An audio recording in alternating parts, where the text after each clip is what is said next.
Lords, at a time of increasing global division, the effective communication of the United Kingdom's foreign policy is vital. In order to achieve our objectives, the nation must speak clearly with one voice. It is for His Majesty's Government alone to decide the UK's foreign policy. I acknowledge that this bill is being debated at a troubling time. Although some noble lords may disagree with the government on certain aspects of this legislation, I hope that everyone in this House will be sensitive to the broader issues with which the bill deals. It will give effect to an important manifesto commitment.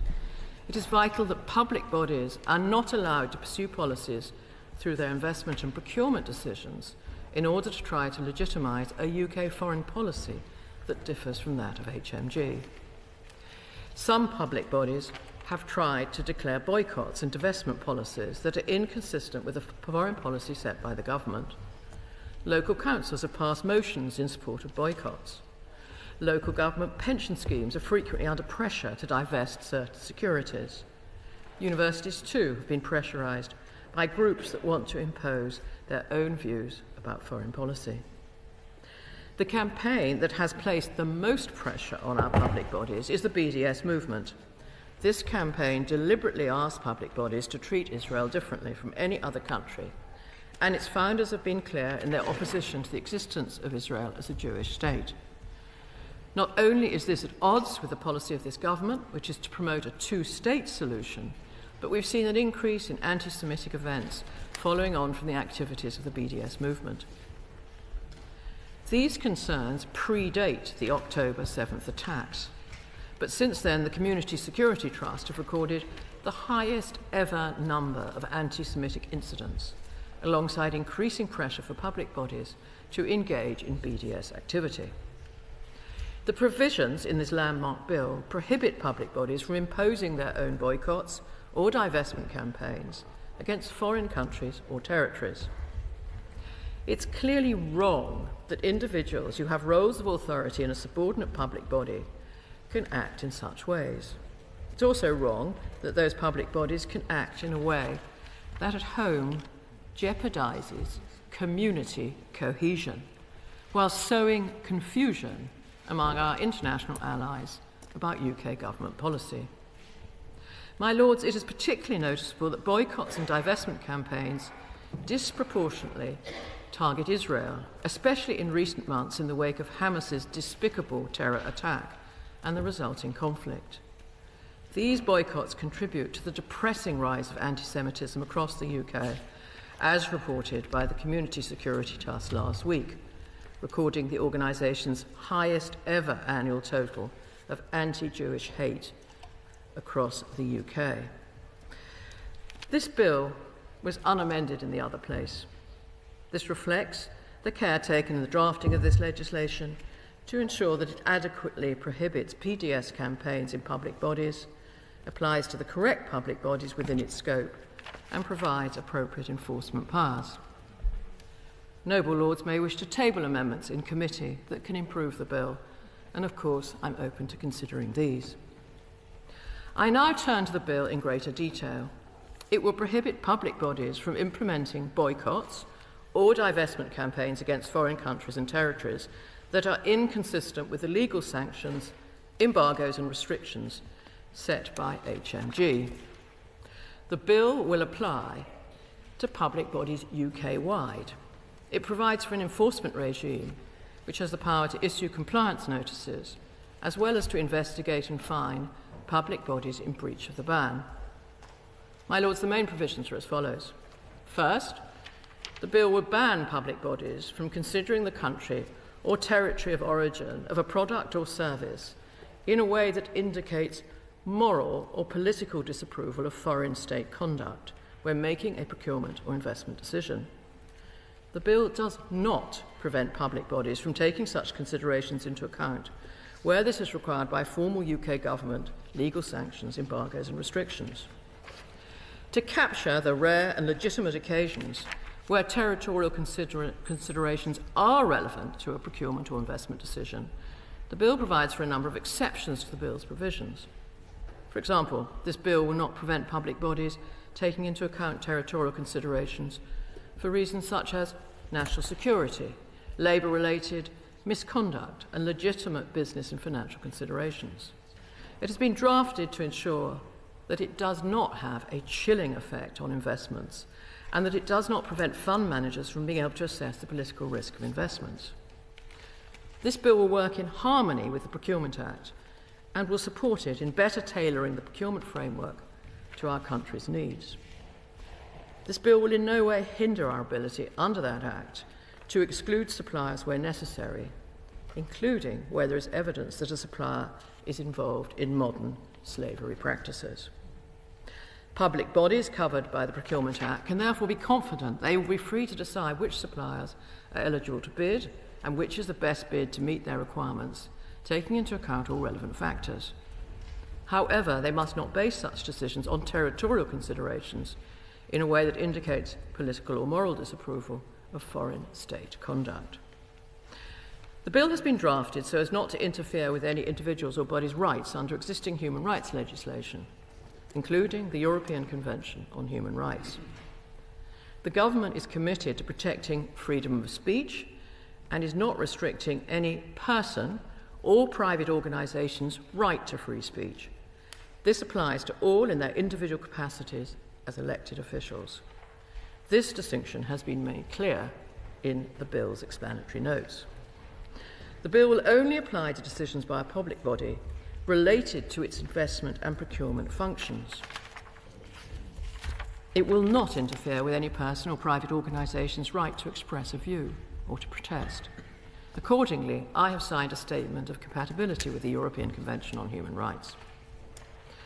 Turning now to the type of public bodies that are covered by the bill, they include the devolved authorities, local government pension schemes, universities, government departments and agencies, publicly funded schools and cultural institutions, such as museums and theatres, that receive significant public funding. The bill will apply to public bodies across the whole country. It will cover bodies in Scotland, Wales and Northern Ireland, including devolved bodies with wholly or mainly devolved functions, as well as those with wholly reserved functions. As foreign affairs is a reserved matter, we will not seek legislative consent from the devolved assemblies to apply the bill's provisions to devolved bodies. Moving on to the countries and territories covered by the bill's provisions, I mentioned earlier that Israel is a frequent and disproportionate target of boycotts and divestment campaigns. In order to ensure that the bill is effective at banning behaviour that is divisive, it will apply to all countries and territories, including Israel and the occupied Palestinian territories and occupied Golan Heights. Another provision that I wish to highlight is one that recognises the need for flexibility when there are fast-moving changes in the global landscape. My Lords, this bill includes a power to exclude a certain country or territory from the bill's provisions via secondary legislation. And in fact, we intend to use this power to maximise our impact on Putin's capacity to fund his war by exempting Russia and Belarus from the bill to allow public bodies to continue to stop procurement from Russia and Belarus.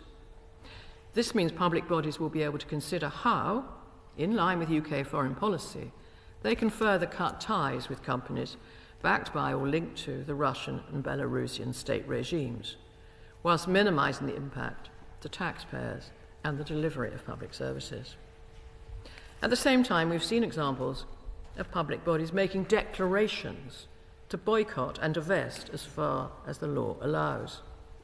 These are harmful even where the law does not allow boycotts and divestments, and therefore such declarations ought not to be made.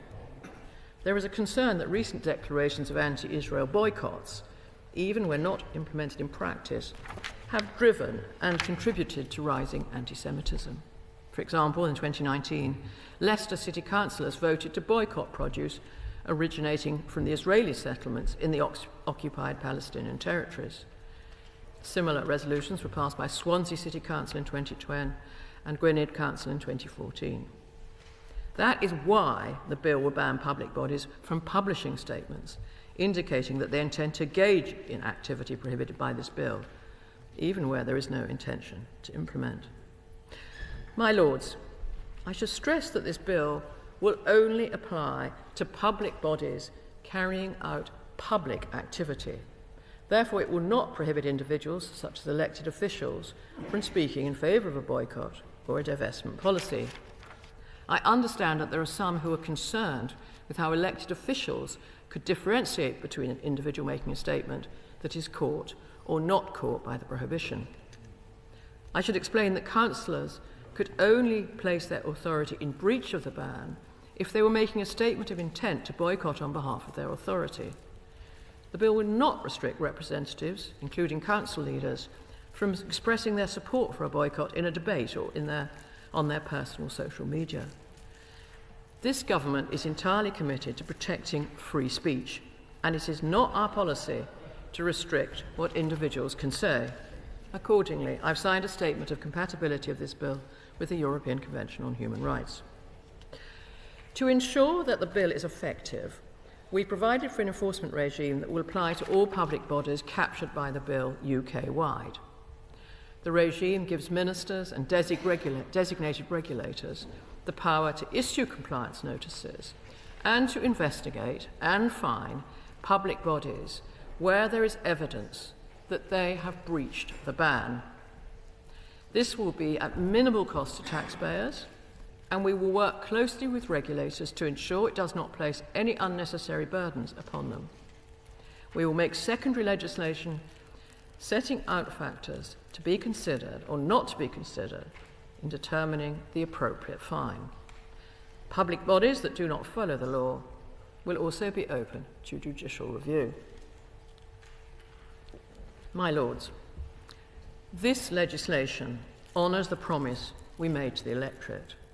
It will ensure consistency in the UK's foreign policy agenda, support public bodies to remain focused on their core duties, and prevent divisive campaigns that target particular sectors of our society to the detriment of our wider community spirit and cohesion.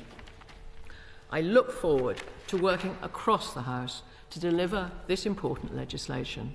My Lords, I beg to move. The question is that this bill be now read a second time. My Lords, I think the best way to approach a bill such as this is for me to be completely straightforward with the House. And we on these benches oppose this bill. We do not support boycott, divestment and sanctions campaigns towards Israel.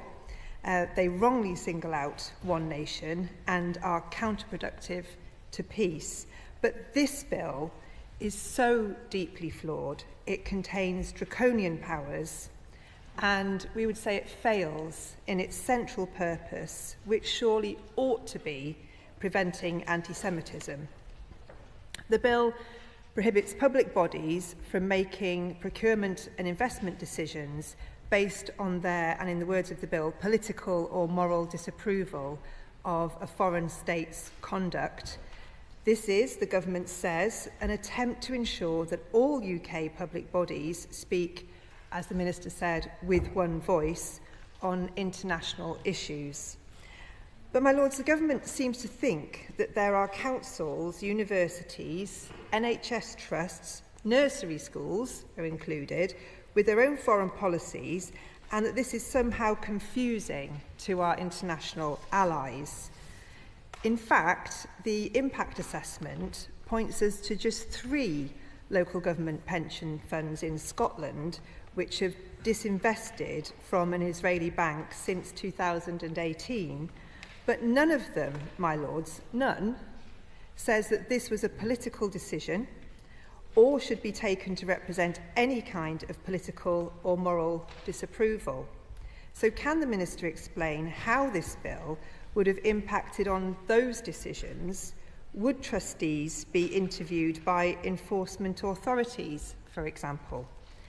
My Lords, the naivety of this bill is to believe that trustees of pension schemes have up until now been making investment decisions which have a profound impact on their funds in response to local boycott, divestment and sanctions campaigns. My Lords, there is just no evidence for this. The risk is that this bill will only serve to heighten tensions. And I'm afraid it plays into the hands of those who spout incomprehensible conspiracy theories and has unintended consequences. I would repeat again that Labour has consistently opposed boycott, divestment and sanctions against the state of Israel. And we know and we accept that some campaigners have used the cover of BDS to whip up hate towards Jewish people, to hold Israel to different standards, to question its right to exist, and to equate the actions of the Israeli government with the Jewish people. We know this happens, and it is utterly wrong. But we do genuinely think that this bill, do we really think that this is going to eradicate anti-Semitism? My fear is that this will make things worse, and it could not be happening at a more sensitive time. This bill treats the occupied Palestinian territories as though they are in effect the same as the State of Israel. My Lords, this runs counter to decades of British diplomacy under Labour, Conservative and coalition governments. In 2016, the UN Security Council passed Resolution 2334, requiring every UN member to distinguish between the territory of the State of Israel and the Palestinian territories occupied since 1967. The resolution says illegal settlements have no legal validity and constitute a flagrant violation under international law and are a major obstacle to the achievement of the two-state solution. Not only was the UK involved in drafting this resolution, but the government's own advice to UK businesses investing in the region makes this distinction clear. What can the Minister tell us, as the Foreign Secretary had to say about this bill? And who drafted this bill? Can the Minister tell us? Because it's so strange that a bill is being presented which so blatantly contradicts an internationally agreed and such a long-standing position of this government. And then, my Lords, there is the issue of freedom of speech. My Lords, not so long ago, we spent days here in this House on a bill to protect the right of individuals to express their views. This bill doesn't do anything to legislate against the expression of anti-Semitism, but what it does do is curtail the right to freedom of expression. Clause 4 of this bill is clear. Decision makers cannot express political or moral views that might be seen to relate in any way to procurement decisions. My Lords, this is just unenforceable. Councillors are elected officials. They have every right to express their views on moral and political issues. Some might say that is their job. They do not, of course, have a right to whip up anti-Semitism, and where that happens, it must be dealt with. But, my Lords, this bill will criminalise community representatives expressing views in a free and open way that's been fundamental underpinning of our democracy for hundreds of years. And I listened to what the Minister said to try and persuade us that this is not the case. And I'm afraid she's being completely unrealistic and naive. Why is it that she says, on the one hand, a council leader can express a view calling for a boycott on their social media or about another council, and yet they would fall foul of this legislation should they express that opinion in a different context? What is the likely advice from a borough solicitor to a council leader or a cabinet member who seeks to express such views? I tell you what that advice is going to be. It's going to be to keep your mouth shut. Is that what the government really wants? And when the Minister says that this bill only applies when a councillor is acting on behalf of a council, what does that mean? It is naive in the extreme. I don't know if the noble lady served as a councillor. I have. And I just do not see how the provisions in this bill, as it's currently written, are going to work. Suppose a council leader attends a local government conference. They express a view on human rights, modern slavery, tobacco production, the arms industry, animal welfare, the environment, I don't know, in relation to another country. They're going to be advised not to express that view or to tone it down. And that's not the kind of democracy that I think we want to be creating. And as for universities being in the scope of this bill, they are not even classified as public bodies by the ONS, and nor should they be. Why are they included? Which university has actually acted, not made a statement, but acted on result of a BDS campaign? Perhaps the Minister can tell us. My Lords, we've just legislated to place a duty on universities to uphold freedom of speech and academic freedom. When is an academic speaking in an individual capacity? When are they speaking as a representative of their institution?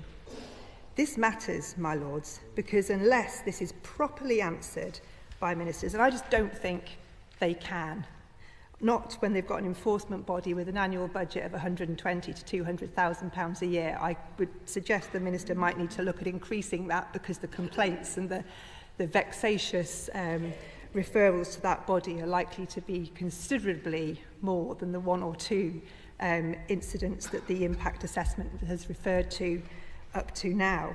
This really does matter. It's got to be properly answered, because if we don't, there is going to be the most profound chilling effect. What would happen if a professor expressed a view at an event being paid for by the university there as a representative of that university in relation to China, for example, at the same time as a procurement or an investment decision was being made by that institution? Because it is not clear from the bill how that would be investigated. Now, I accept that there have been some BDS campaigns on some campuses where the atmosphere being experienced by Jewish students has been damaged by those campaigns. I completely accept that, and it is right that we do what needs to be done to protect those students. But, my noble lords, the Union of Jewish Students is against this bill. And I think we need to find a better way to tackle this issue.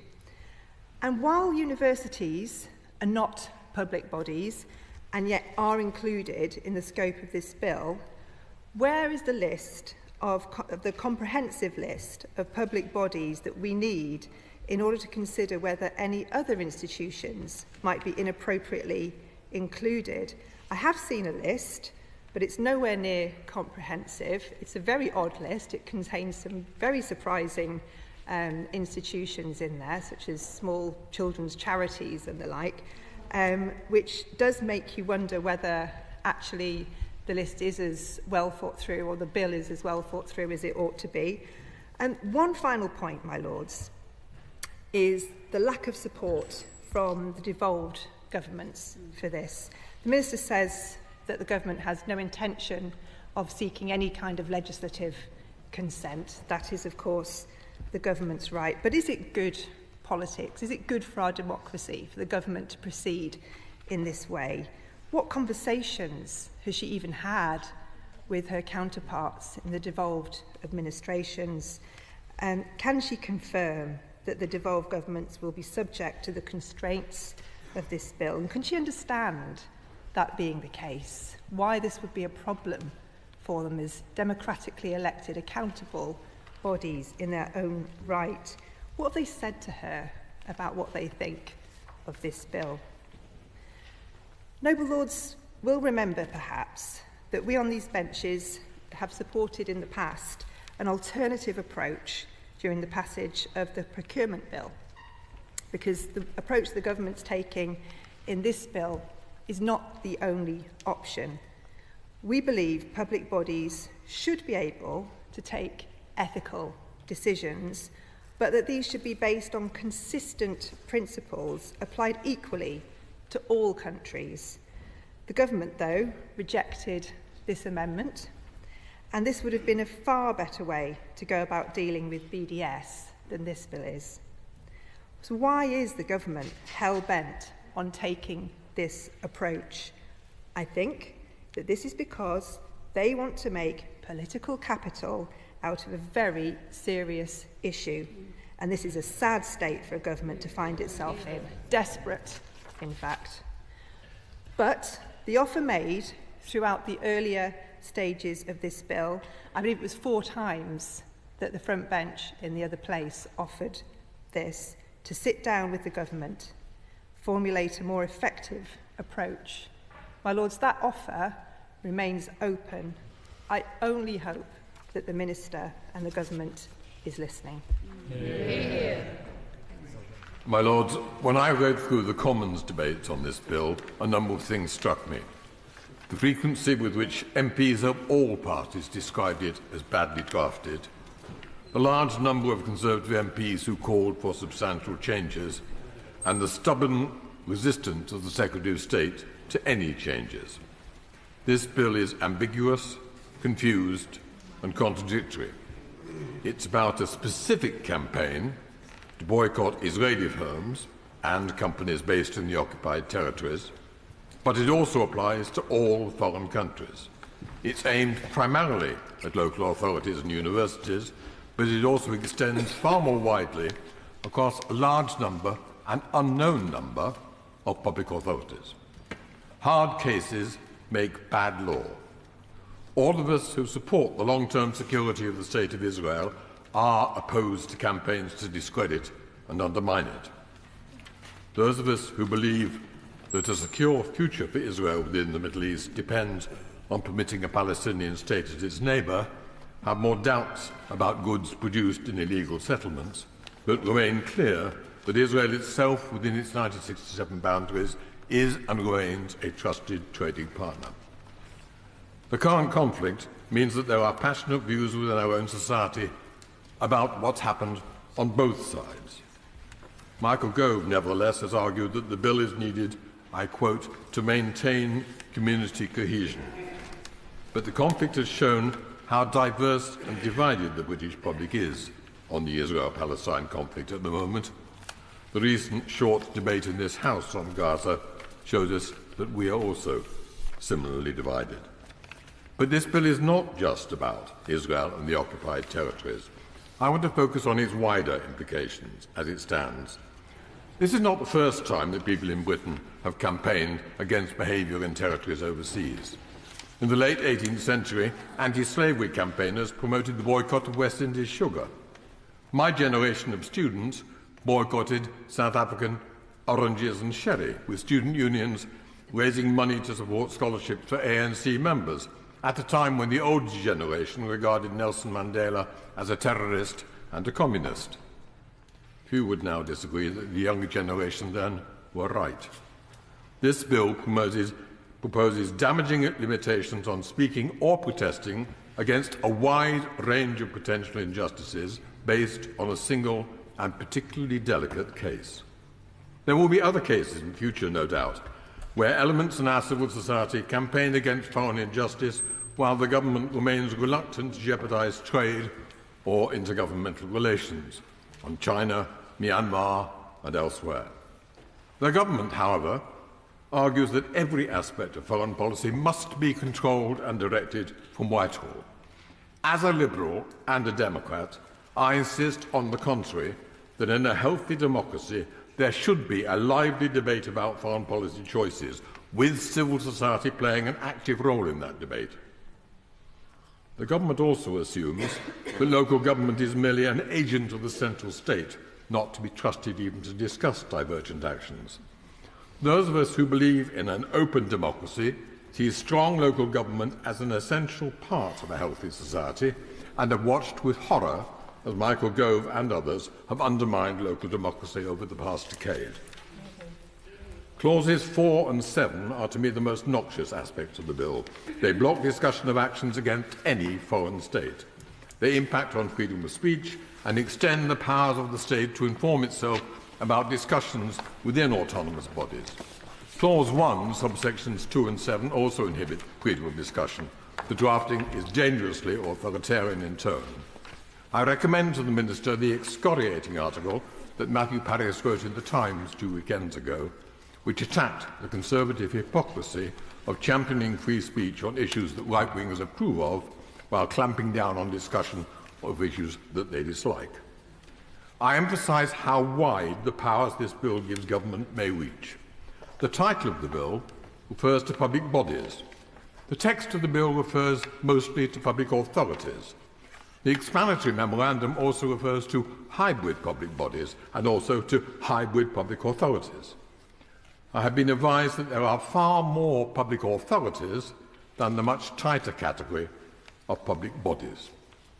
On January 23rd, in answering an oral question, the Minister herself told us that there are, I quote, nearly 100,000 public authorities, including schools, the NHS, and a whole range of publicly funded or partially funded organisations. The statutory instrument on trade union deduction of union subscriptions from wages in the public sector, Regulations 2023, which the Minister took through in December, provided a lengthy schedule detailing all the, I quote, persons deemed to be public authorities under regulation, including a list of 200 minor bodies such as the Social Care Institute for Excellence, Sir John Soane's Museum, and Worcestershire Children First. No such list is provided here. The explanatory memorandum to this bill implies that charities, including student unions, will be caught by the Act. There's a loose and worrying reference to extending to cultural institutions.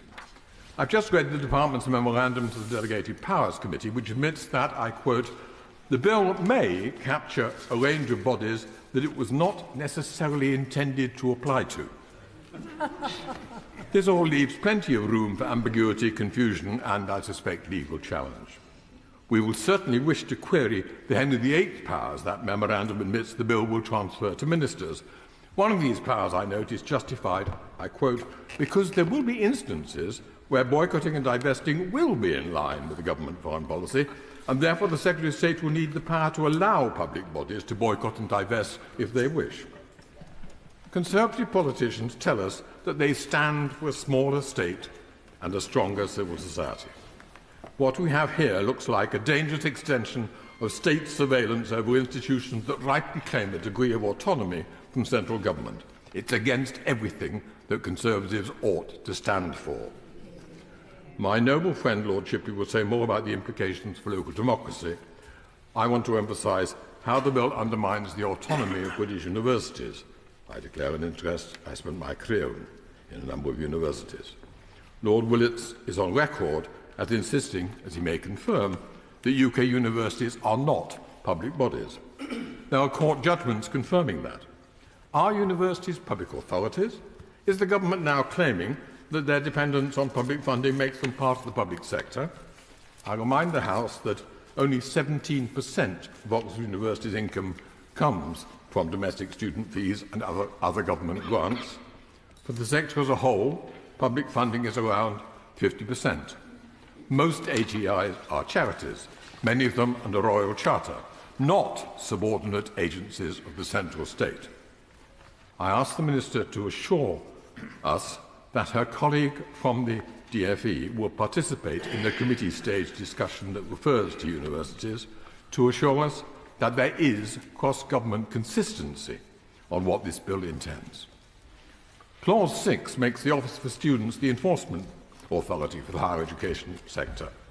I hope the Minister is aware of the recent report on the OFS from the Industry and Regulators Committee of this House, which is highly critical of the OSF's capacities and ability to balance its different tasks.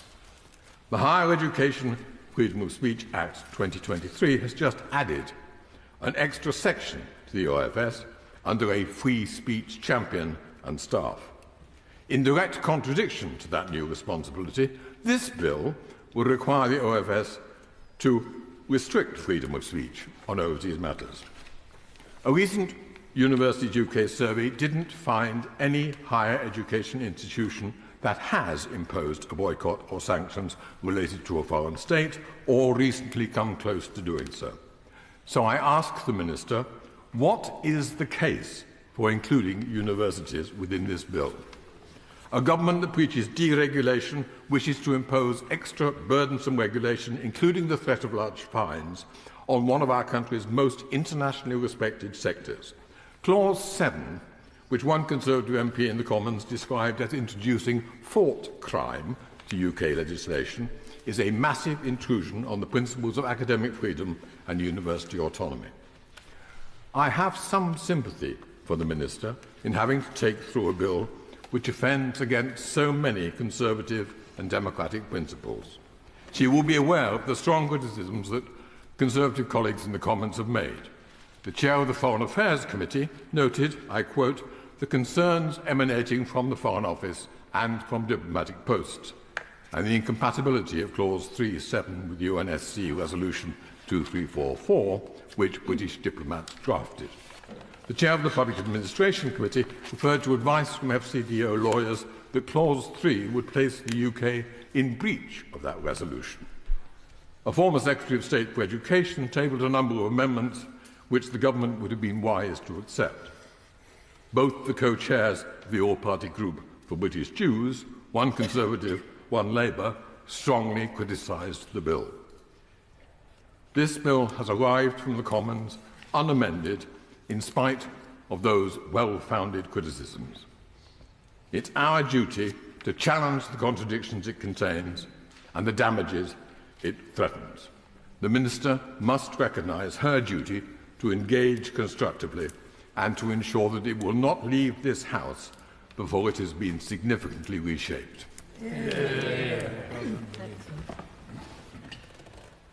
My Lords, for my part, I welcome this bill for the reasons explained by the Noble Baroness the Minister. My focus today, however, is on one particular issue, the international law exceptions in Section 1 in paragraph 6 of the schedule. Consistently with the policy objectives of the bill, that exception must be qualified to ensure consistency between the view of the public body decision-maker and of central government as to the meaning and effect of the obligations under international law relied upon by the decision-maker. I'm very grateful to the Noble Baroness the Minister for seeing me to allow me to explain my concerns. The policy objectives of the bill are described in paragraphs 5 and 6 of the explanatory notes.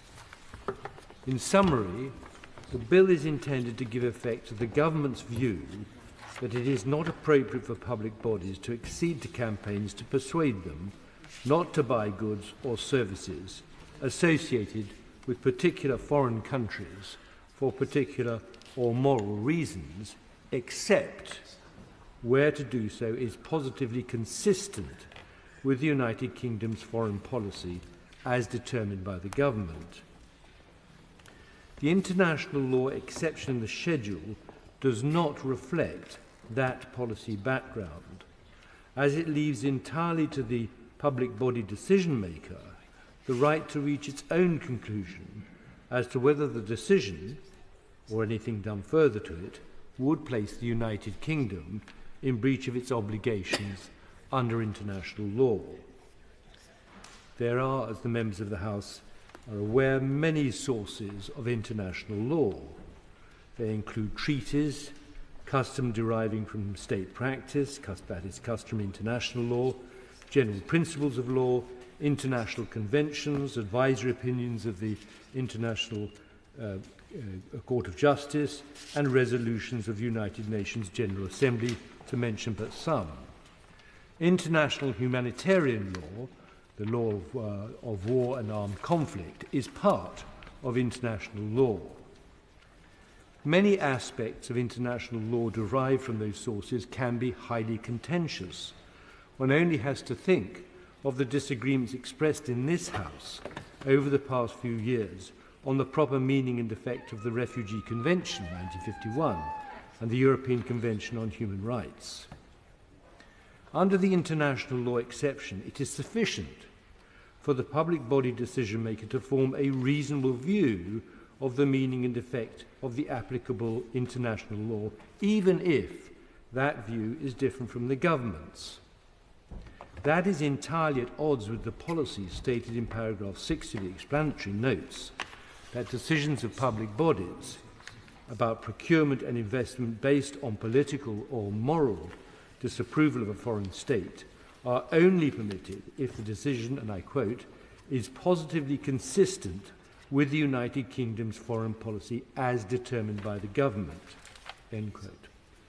The reality is that the international law exception is a recipe for dispute and litigation about the United Kingdom's international law obligations and the reasonableness of the decision-maker's opinion about those obligations. The easiest way to address these problems is to make implementation of any decision based on the international law exception dependent on confirmation, prior confirmation, by the Secretary of State or the Attorney General that the decision is in accordance with international law. My Lords, this is another pernicious piece of legislation attacking the freedom to protest against injustice and oppression except when the government approves. It's therefore a bill of which Vladimir Putin would have been proud, by preventing public authorities like local councils, local government pension funds or universities from making their own ethical choices about their spending or investment. My Lords, I'm sorry, this Conservative Party is on the wrong side of history, as indeed it was over the fight against the most institutionalised system of racism the world has ever seen, namely apartheid. It is also abolishing the right of British citizens to make their own choices. So Tory ministers support boycotts against Putin's Russia over his barbaric attacks on Ukraine, but want to ban even those advocating boycotts of Israeli products from their settlers in the West Bank, who've stolen Palestinian land in flagrant breach of international law. Ministers have said Russia and Belarus would be exempt, but what about public bodies wishing to take boycott action over China's oppressive treatment of Uyghur Muslims? Myanmar or the Myanmar junta's genocidal banishment of Rohingya Muslims. The bill violates UN Security Council Resolution 2334, which the UK voted for, and which declares Israeli settlements in the Palestinian territory occupied since 1967, including East Jerusalem, as legally invalid and a clear violation of international law. The bill explicitly designates Israel for special protection and seems to encompass the illegally occupied territories within its definition of Israel. Surely local authorities should have the discretion to make ethical decisions in line with the preferences of their constituents and the freedom to align with international law and to exercise due diligence in procurement. My Lords, the Conservatives, I'm afraid, have previous form on authoritarian repression of such ethical boycotts. In 1988, Prime Minister Margaret Thatcher, having denounced him as a terrorist, imposed restrictions on political action by local councils in support of Nelson Mandela, by then into his 25th year in prison. This bill echoes a part of her 1998 Local Government Act to prevent local authorities from boycotting goods from apartheid South Africa as she attempted to shore up its economy. Local authorities like Glasgow, Sheffield, Camden, Islwyn and a host of others decided not to buy apartheid goods. In 1981, Sheffield became the first to pledge to end all links with apartheid South Africa by withdrawing pension fund investments from companies with South African subsidiaries and barring its whites-only sports teams from playing on Sheffield's sports fields. Others followed, including Cambridge, Newcastle and Glasgow and most inner London boroughs. By 1985, more than 120 local councils had taken some form of action, from banning South African produce in their schools to granting the freedom of their city to Nelson Mandela. Glasgow City Council was the first. In London, Camden Council renamed the street where the anti-apartheid movement had its office Mandela Street. Other cities like Leeds, with its Mandela Gardens, bestowed honours on Nelson Mandela. The 1988 legislation did not work. By the time the Act came into effect, the apartheid regime was collapsing and the release of Nelson Mandela was looming. My Lords, the right to boycott is a principle that has had a massive impact for good. International pressure to cut links with the apartheid regime included disinvesting, not buying goods produced by it, and not providing sporting or cultural cover for a regime that the United Nations had deemed was a crime against humanity. Democratically elected local authorities should be able to use their resources in ways which do not sustain oppressive regimes where human rights are violated. My Lords, for 35 years, a consumer boycott was at the heart of anti-apartheid campaigns in Britain. Hundreds of thousands of British people who never attended a meeting or a demonstration showed their opposition to apartheid by refusing to buy goods from South Africa. I took part in action to plaster danger product of apartheid stickers on South African products in supermarkets. The objective of local councils joined by student unions was to create apartheid-free zones. From the early 1970s, almost every university and college in Britain joined in. At more than half, students called on university authorities to sell their shareholdings in British companies with South African interests and pressed for total disinvestment. Many student unions also banned South African goods from their bars and canteens, and their protests drove Barclays Bank off campuses, forcing it to close down its South African operations. My Lords, in 1964, the University of London Union made Nelson Mandela its honorary president. In the 1980s, many student unions named buildings in honour of Mandela and initiated moves to grant him an honorary degree. The British anti-apartheid movement's boycott campaign was hugely successful, only lifted in September 1993 after South Africa was irrevocably set on the path to democratic elections. Yet, my Lords, and this is my key point, as Richard Hermer KC of Matrix Chambers states very clearly in paragraph 13 of his legal opinion on this bill, and I quote, "Had legislation of this nature been in effect in the 1980s, it would have rendered it unlawful to refuse to source goods from apartheid South Africa." My Lords, shame on this government for introducing this shameless bill. I trust that your Lordship's House will dismember it through amendments and stand up for human rights worldwide. Excellent. My Lords, the Minister in her opening speech quite rightly reminded all of us of the very difficult circumstances, particularly in Israel and Gaza, the background to this bill. And of course also we have just heard in that powerful intervention a reminder of the lively public debate about the case for and against boycott and divestment and sanctions. But whatever we may think of those issues, surely across the House, people are shocked by sections of a bill with titles such as disapproval of foreign state conduct prohibited, related prohibition on statements. It is indeed to be an offence to someone to indicate that they would intend to act in such a way were it lawful to do so. These are shocking provisions to be bringing before this House. And of course, many of us debate these issues in a host of environments, this chamber of course. Many of us have had responsibilities in public bodies and public authorities. It is very hard to draw the distinction which the Minister has attempted to draw between somehow acting in a leadership role in a public body and expressing a personal opinion. That is a distinction which I do not believe will bear the weight that she hopes to put on it. Of course, there was a manifesto commitment, and the manifesto commitment is very clearly put. And I quote, "We will ban public bodies from imposing their own direct or indirect boycotts, divestment, disinvestment, or sanctions campaigns against foreign countries." That was the manifesto commitment. Nothing there about expressions of view, nothing about statements of opinion, entirely focused on banning BDS campaigns. And the government can claim a manifesto right for that proposal, but nothing that goes beyond it.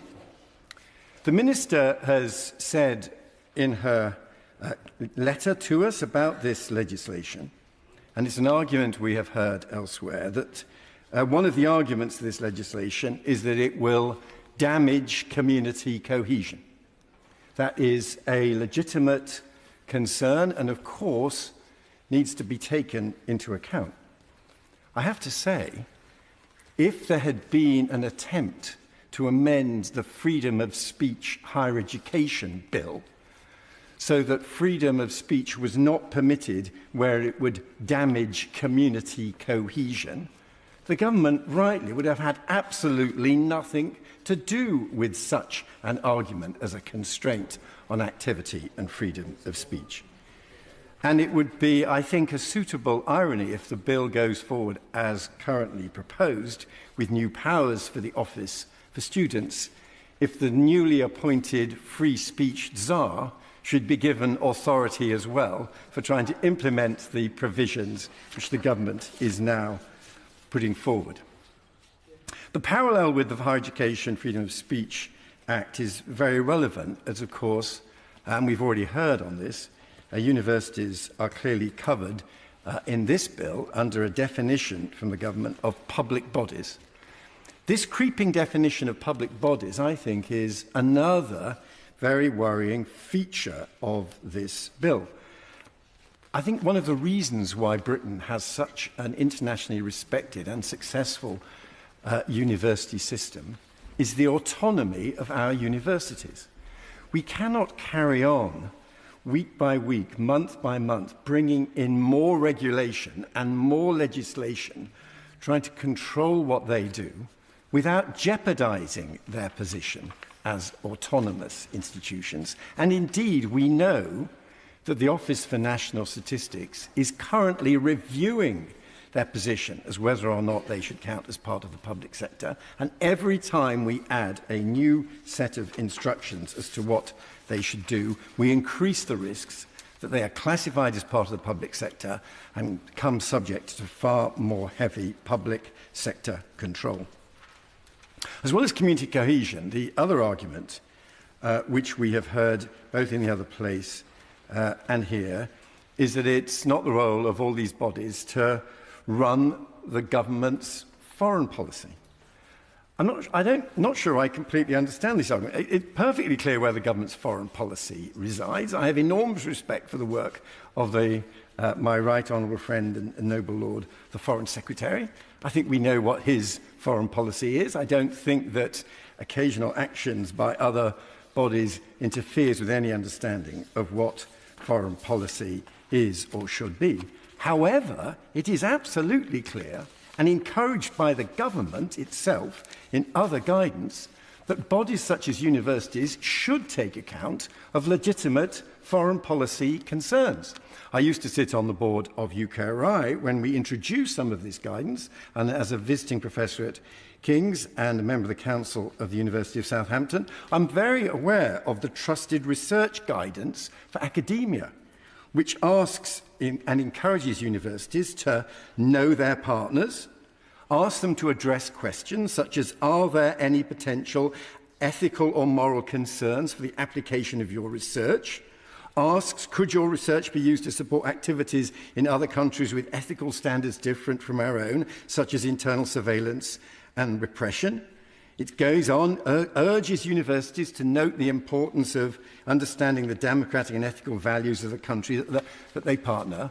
So this is absolutely encouraged by the government, but meanwhile in this legislation, explicit consideration of such issues is apparently also to be forbidden. I was privileged to serve in the government of the Right Honourable Foreign Secretary, and one of his best slogans was he believed in a big society with a small state. This is absolutely a big state with a smaller society bill, and I welcome the Minister's commitment to consider amendments to it, and I believe it will be possible to amend this legislation in ways which are still consistent with the manifesto pledge on which the government was elected. My Lords, can I declare my interest as Chair of the Labour Climate and Environment Forum and Chair of the Royal Veterinary College? This law is indeed pernicious, and that's been really aptly shown by the Noble Lord, Lord Wallace, and the Noble Lord, Lord Hayne. It's a bill aimed specifically at the BDS movement, and the main targets are ostensibly official boycotts and official divestment. But the memorandum document acknowledges that it would be difficult to define the precise limits of boycotts or divestments, so to prevent that, the bill's cast in broader terms of investment and procurement decisions. That, from my point of view, was mistake number one. The result is that the bill would have serious impacts on a wide range of organisations. I honestly can't believe that the government intends such collateral damage to happen. The bill would constrain this wide range of public bodies from taking procurement and investment decisions that incentivise ethical business, environmental responsibility and climate change action. Public procurement and the local government pension schemes investments are really important levers for change in environmental improvement, in climate change and in social welfare. And it's really vital that we continue to drive ESG considerations through investment and purchasing decisions. The bill creates a really unhelpful confusion as to what is acceptable and what's not acceptable when factoring in risk on environmental and social and governance issues as a legitimate investment risk that needs to be taken account of. And indeed the bill could be interpreted as preventing action on taking these legitimate risks into account, which would be directly at odds with the fiduciary duty of pension scheme trustees. It's almost impossible to look at taking account of human, environment and governance issues in particular circumstances of contracts or investment without also taking account of abuses in a territorial element. For example, if a decision was made either by a pension scheme or by a public procurer that they were not going to have anything to do with palm oil that was grown in an unsustainable fashion, that could be seen as being against the palm oil countries because it's their policies that are allowing unsustainable production to take place. The most heinous part, in practical terms, of the bill for me is Clause 5, in that it opens up this wide range of collateral damage to judicial review. It's particularly dubious. Section 5.5 and 5.6 is incredibly widely drawn. It allows any interested person with sufficient interest in the subject matter of the proposed application to apply for judicial review. Now that's amazingly wide and pretty well allows anybody from anywhere in the world, and indeed walking along the street, to raise judicial review concerns. And for me that is the most rich thing of this particular clause, because the government over the last few years has tried consistently to narrow the criteria for those able to bring judicial reviews on environmental grounds.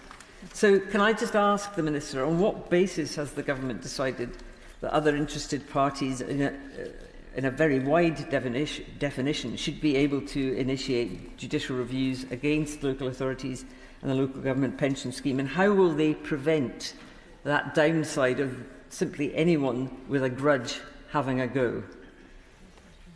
The question of financially material risks is a subject of a lot of guidance. The Law Commission is clear that investors must consider financially material risks in all their investment decisions. The bill makes no provision to allow the investors to take account of the financial risk of the asset or the impact of the asset that they may or may not be buying or investing in.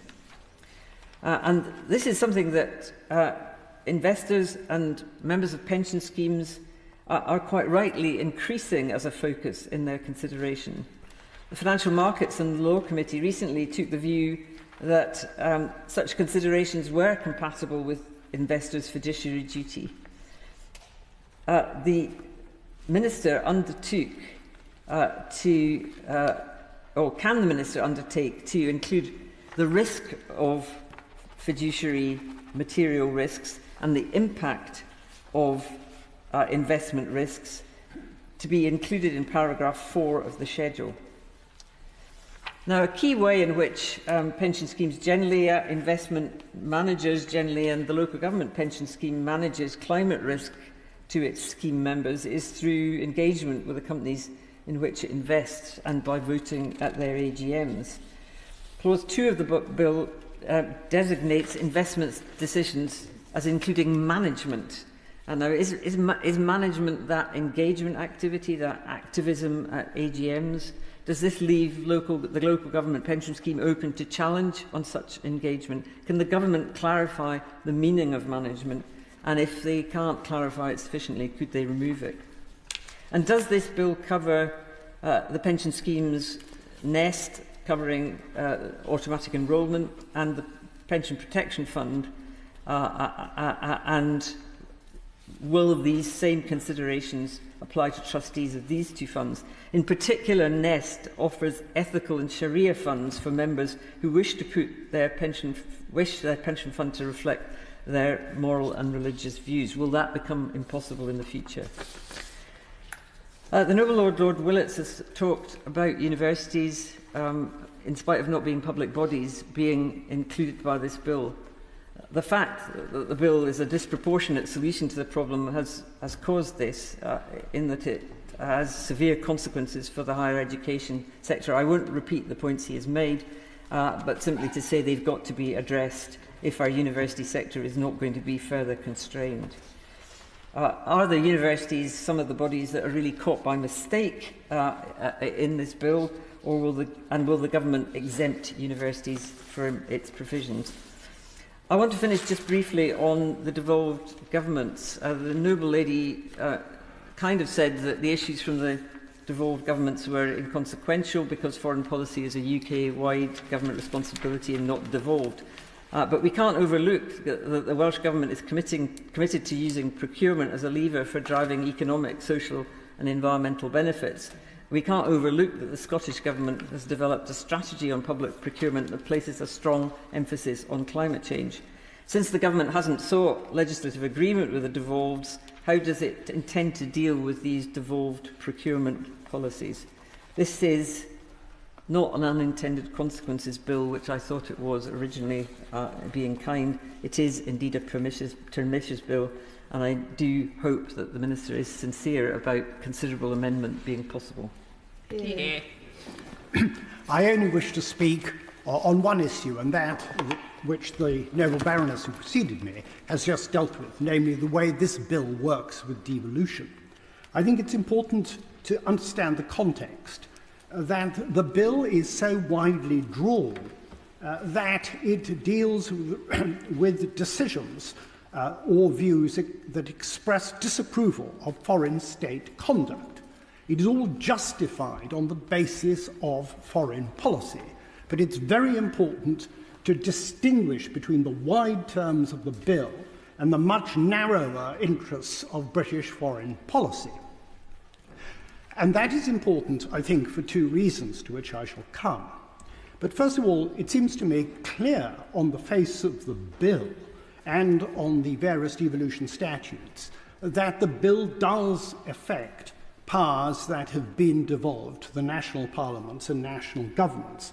I thought this wasn't, to a large extent, in dispute, because from pages 13 and 14 of the explanatory notes, it ticks boxes that says that legislative consent would be sought, first of all, and secondly, it seems to accept that, at least as regards executive powers of ministers, devolution powers are engaged.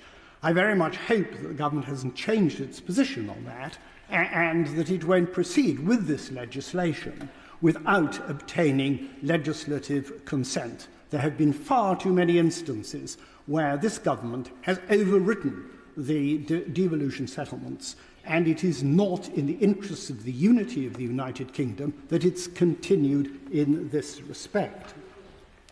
Now, as I understand it, it is claimed that much of the bill does not involve devolved competencies because the general reservations in most of the devolution settlements expressly reserve international relations, regulation of international trade, and international development assistance and cooperation.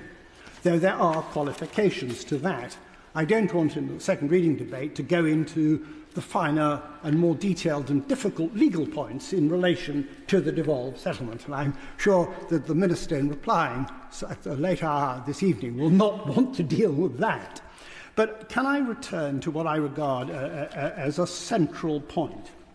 As I understand it, the bill is intended on its wording to prevent the devolved governments adopting a procurement policy based on its disapproval of the policies or conduct of any state.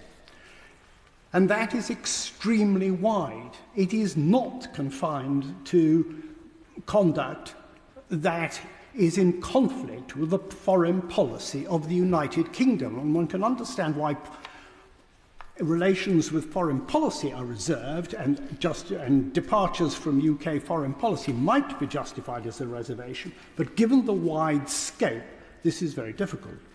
Secondly, as the noble and learned Lord Atherton has shown, the exceptions in Schedule 2 are extremely imprecisely drawn. I agree with him completely in what he has said about international relations, but if you look at the one in relation to environmental conduct, it's even wider as it applies to something that may be an offence under the laws of any state. And these points are important because of Clause 5 of the bill, which permits judicial review. If there wasn't judicial review in it, one can expect the good sense of government not to intervene. But once you open up judicial review, you are vulnerable to people who want to use judicial review in this sort of policy area for commercial or political advantage. And therefore, the exact precision of this view of this bill is of great importance for that reason. But bearing in mind I have one question for the Minister, which I hope she'll be able to answer, but bearing in mind what I see as very serious flaws in this bill, there is another question. If, for example, the bill, when an act is to work properly, how are we going to deal between the national governments and indeed with local authorities in determining what they can do which is consistent with British foreign policy and what is, on any reading, disapproval of the conduct of a foreign state? Is that blanket prohibition to apply, or is there going to be some mechanism? And it's extremely unclear from the bill how in practice this is to work, particularly in the light of the availability of judicial review for persons who wish to cause mischief to bring proceedings. There should be a forum for intergovernmental discussion on these issues.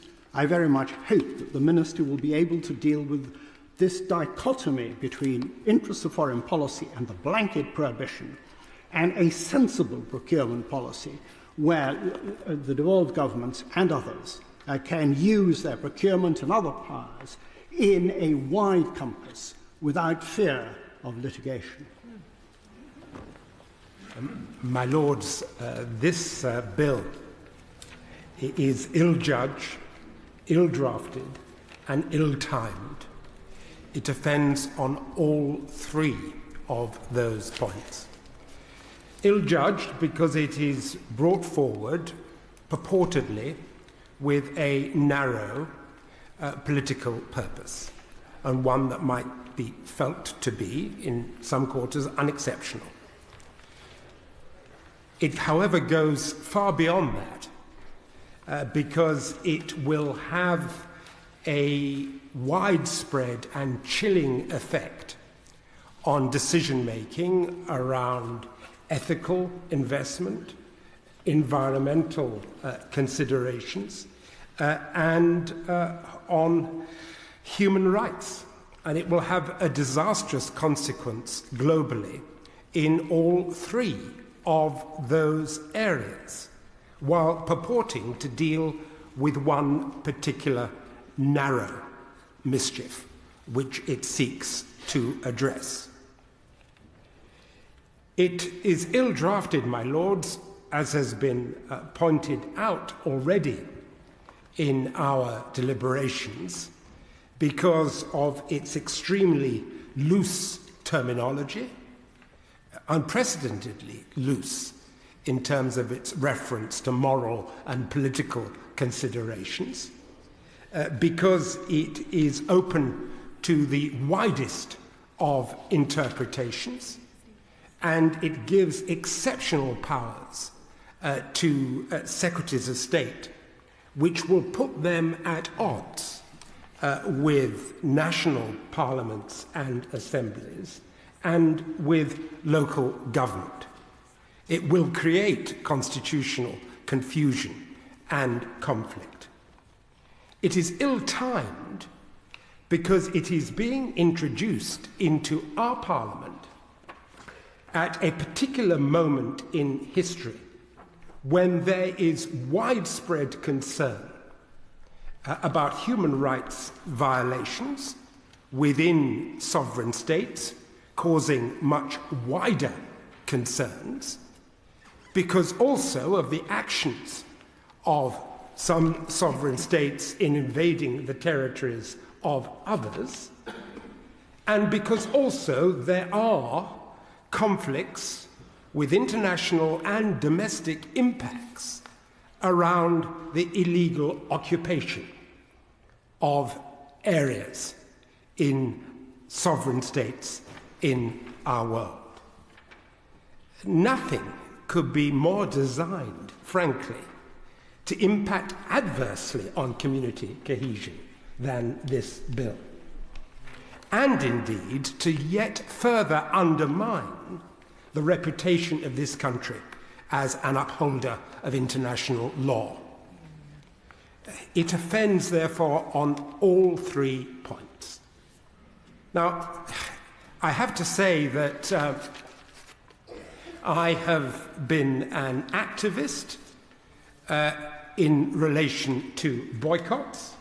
I was a member of a local authority which in December of 1983 passed a resolution against apartheid and in support of Nelson Mandela and other political prisoners in South Africa, which, had this law been in place at that time, would have put us in immediate conflict with the law and been illegal. There's no doubt about that. And yet, we as a local authority in London at that time represented the voice of Londoners in relation to apartheid. They felt apartheid was wrong, morally wrong, politically wrong, all things which apparently are illegitimate in this particular piece of legislation. Well, Londoners were right and government was wrong. And surely on all sides of the House we can agree that sometimes that happens. But what really matters in the world actually isn't what governments say or do, it's what people do and say and think. People matter. People matter more than governments. And if the minister is concerned, the noble Baroness, the minister is concerned about sowing confusion internationally, let me tell you, as someone who has had the job, and proud to have had the job, of representing Crown and country abroad, that the saving grace for Britain's reputation in South Africa wasn't its governments, of any political persuasion, actually, because I sought to represent Her Majesty's government at the time of considerable concern in South Africa and globally about Iraq. What saved Britain's reputation was its people's, was the fact that trade unions, that churches, that the Mothers' Union in Brighton had led a boycott in relation to South African origins in that particular city, which is remembered to this day in East Brighton in South Africa. So whatever the reputation of the British government, the British people are respected. And they are respected because of their steadfast belief in human rights and their activism and willingness to do something about it. And it's that activism and willingness that is attacked by this bill. And I would just draw to the attention of the House the concerns, the proper concerns of the Society of Friends, the Quakers, in relation to this bill, when they say in their very helpful briefing to us, "We know from experience," say the Quakers, "that grassroots action can be an effective, peaceful way to bring about lasting positive change. In severely limiting the ethical decisions that public bodies can make, we are concerned that the bill restricts Quakers and other people of faith from putting their faith into action by campaigning on matters of conscience, particularly at the local authority level, where opportunities for citizens to influence democratic decisions are greater." The Society of Friends are right. The government has to answer them and has to answer people of faith and conscience concerned about human rights abuses, concerned about apartheid, concerned about a range of issues. To have to answer them and to tell them why it is wrong for them to support local action and public authorities which are standing up for the environment, standing up for human rights, standing up for the values which surely our country represents. And what this bill does is to limit and to chill action in all their areas. The exceptions are too narrowly defined in that they fail to cover human rights. The bill exceeds its stated purpose in the Conservative Party's manifesto. It provides the Secretary of State with exceptional and unnecessary additional powers. It places unnecessary and cumbersome restrictions on public authorities. It limits the ability of local authority pension funds to perform their stewardship responsibilities. It offends in every way against the very best that this nation represents. And for that reason, we need to scrutinise it and scrutinise it in a way that ensures that it does not leave this place as it is now. Because if it does, it will destroy the reputation that this country has built up over many, many years. And we must not allow this government to do that. Not in its zombie year. My Lords, I'd like to just add a few facts to allow the House to consider how it makes up its mind on the principle of the bill and on the detail of the bill. Because the reality is with the bill that it's been sold as being a bill that will assist the Jewish community in terms of the BDS campaign that's been going for many years, targeting Israel. And it would be inaccurate for any member of the House to think that that was something in the future. The BDS campaign has had a large plethora of resolutions passed across the public sector over many years. If I could cite one example as an illustration of the effectiveness or otherwise of this campaign, there is a student union, I won't give them additional attention or hassle by name, and there was a student union that's had a BDS policy for 15 years. It's publicised on its website as an educational tool for anyone who wishes to look at it. At the same time, the student union sells kosher products, some of which are only available from Israel. And it does so as a duty of care to its Jewish students. So in the context of a BDS policy, passed for the last 15 years, it is selling kosher products, including Israeli products, in its shop. Now, if the objective of the BDS campaign is to boycott and divest from Israel, I would suggest that factually it's the most unsuccessful campaign in all our lifetimes, because it has manifestly failed to do that. Now, one of the reasons is because if we wanted to be honest about boycotting Israeli products, the key products that one would start with never using would be computers and mobile phones. They would be at the heart of it, because if you want to know where Israeli products have the maximum impact on all our lives, that is where you would find it, with one exception in this country, and that is pharmaceuticals. If we look at every household in the country, on the balance of probabilities, all of our households in this house will be using Israeli pharmaceuticals. I'll cite just one example. Naloxone. Naloxone is the only drug available for bringing people round after a heroin opiate overdose and saving lives. Its introduction in this country has been a major lifesaver. Fact. The idea that the NHS wouldn't use naloxone is a nonsense. And therefore, these resolutions are there, but they have not been implemented. Seems to me that's a consideration. Draw what conclusions one chooses to from here. But in terms of managing expectations, I think it's important to look at what the impact of any legislation we pass, whether amended or otherwise, will be, because there can be unintended consequences. Let me cite an example from recently.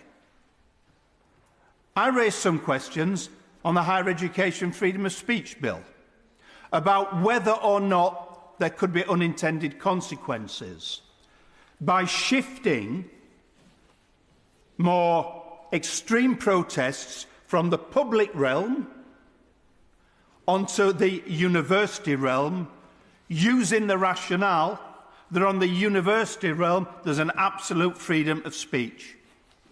I'm sad to report to the House that my questions and warnings have proved to be true.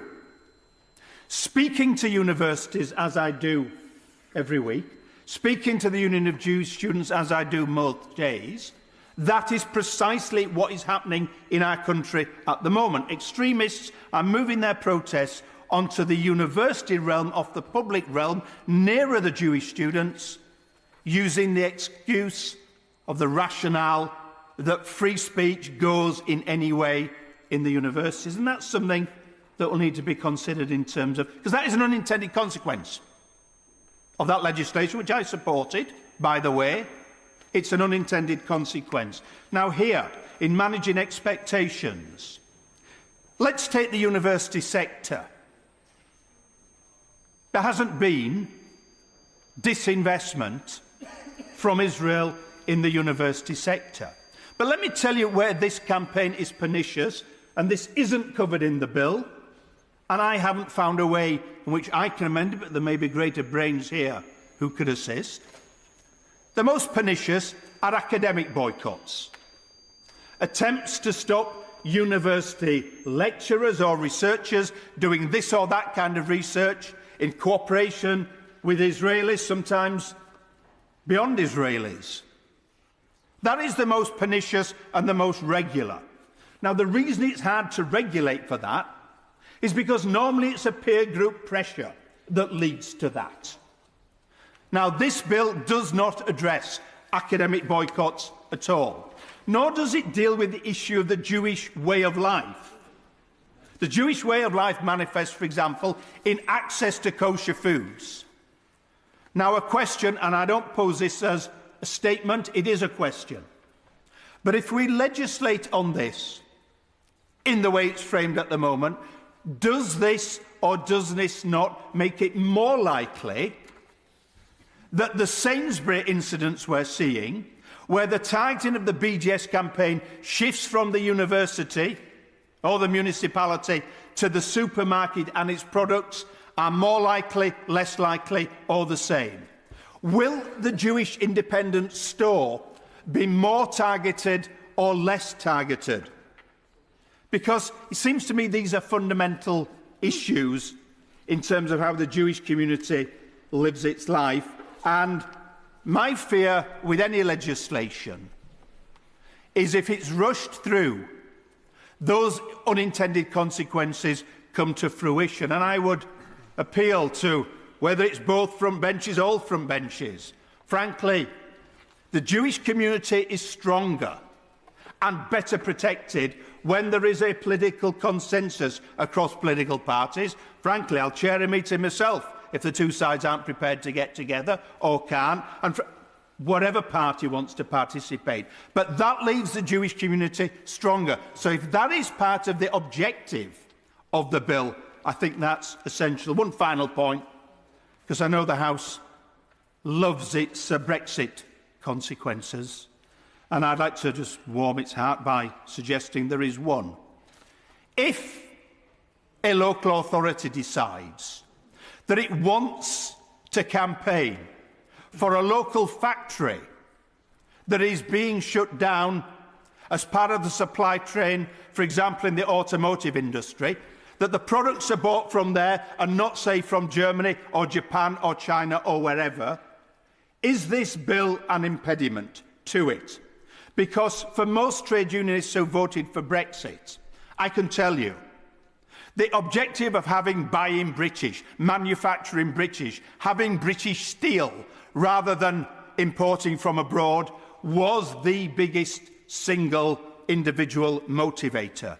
And so it's a question that I would want clarifying. Is that a problem with this bill? Because if it is, then the bill would not be fit for purpose. My Lords, it's rare that a bill with such a prosaic and innocuous title contains within it such varied threats to foundational democratic principles and practices, because this is a bill that, in the name of defending the rights of a particular minority, infringes those rights and the rights of us all, while establishing multiple dangerous precedents. I want to start with the logic of this bill, which involves a sequence of inferences that, frankly, do not make sense to me. It starts with a desire we all share to counter anti-Semitism. From this, it deduces the wisdom of banning the practice of boycotts of Israel by UK public authorities and associated bodies on the grounds that these practices often promote anti-Semitism. It then executes this ambition, however, by proposing a blanket ban on such bodies, taking any moral or political considerations into account in procurement and investment decisions with regard to all states. Then it backtracks and exempts Russia and Belarus from this ban. And then it provides the possibility of exception for other countries to be decided at the discretion of ministers. But it rules out Israel and the post-67 occupied territories from being included in further exemptions. My Lords, this is taking legislative convolution to a new level, a multi-tiered sledgehammer that doesn't even crack the nut. But the bill's clunky complexity, sadly, is its least objectionable feature, because with each clunky step of justification, it tramples on more and more rights and freedoms. Firstly, it straightforwardly erodes precious civil rights to freedom of expression, freedom to campaign, freedom to boycott. As almost universally recognised by NGOs, including, by the way, by leaders of 4 Jewish youth groups, Jewish Union of Students and other Jewish groups. The first tier of this restriction is restricting the right to boycott. This right is not only important in the history of the British political campaigns, as Lord Hayne eloquently remembered, as Lord Boateng testified to, it's a protected form of speech and protest in international law, protected by the ECHR in the Baldassi ruling. It's protected speech under Article 19.2 of the International Covenant on Civil and Political Rights. But the cavalier approach to international law doesn't stop there, because, extraordinarily, the bill aims to prohibit decision-makers in public bodies from telling us what they would have done if these restrictions were not in force. As the former Conservative Minister Kit Malthouse said in another place during this bill's progress there, quote, "I have never before seen legislation that outlaws disagreement with the law." If this bill ever becomes law, I have no doubt the compatibility of this principle with Article 10 of the ECHR will be tested very early in the courts. That is, if time can be found to hear the case alongside the litany of other litigation which this bill is going to generate. But the trampling of rights doesn't even stop there, because as many commented during the passage of the bill in another place, this bill undermines the expression of solidarity with groups who are experiencing systematic abuse, persecution and even torture elsewhere, as the noble Lord Hayne observed in the case, for example, of China with regard to the Rohingya, China with regard to the Uyghurs, or in Myanmar with regard to the Rohingya. Further, the partial exemption of certain types of foreign state activity from the list of banned considerations in investment decisions has the effect of generating a new and totally bizarre two-tiered categorisation of human rights. So exception is provided to allow labour rights to be taken into consideration, but not torture. Bribery, yes, but not genocide. This bizarre legislative edifice is almost constructing by accident a new UK stance on different kinds of human rights abuses that it's appropriate to react to in different ways. It's going to undermine our credibility, our consistency and our international standing. And what of the principle of a list of countries excluded by law from ministerial discretion to be designated as exempt from these restrictions? Well, the list only consists, as other noble colleagues have said, of Israel, the occupied Palestinian territories and the occupied Golan Heights. This equivalent doesn't just contradict UN Resolution 2334, it contradicts the government's own policy towards occupied territories, and its logic is self-defeating, because prompted by an objection to singling out Israel, it takes steps to single out Israel. As The Guardian's Jonathan Friedman remarked, quote, "What is the favourite refrain of the anti-Semites? That Israel is the one country you're not allowed to criticise. This bill takes a canard and in the case of boycotts, turns it into the law of the land." More generally, our foreign policy will suffer if we embrace the principle in this bill that the acceptability of actions by other states is not a function of the content of the actions, but a function of whether a state is on a minister's list. On top of these principal concerns, my lords, I have a host of more detailed concerns that I hope will be explored in committee stage. Firstly, the enforceability of this regime has to be seriously in doubt. It relies fundamentally on clarity about and between different types of motivation for investment decisions. But distinguishing between those motivations is often far from easy. Areas of the world which are politically volatile also bring with them commercial volatility, disrupted supply chains, nervous investors. In these circumstances, what counts as a proper fiduciary responsibility in decision-making and what counts as undue political motivation? Secondly, I have a set of concerns about education I won't repeat because my noble friend Baroness Chapman and the noble Lord Willetts eloquently described them. But we will need clarity in the course of this bill about whether or not research partnerships, scholarships, other forms of financial relationships that UK universities are involved in with institutions or abroad are covered by the term investments. And third, the application of the bill to the local government pension scheme is a minefield, as my noble friend, noble Baroness Young, mentioned earlier, but in particular in giving the pension regulator a role in supervising good governance that they have never previously had with regard to investment decisions. I'd like to hear more from the Minister about the steps to ensure that that new competence is going to be adequately delivered.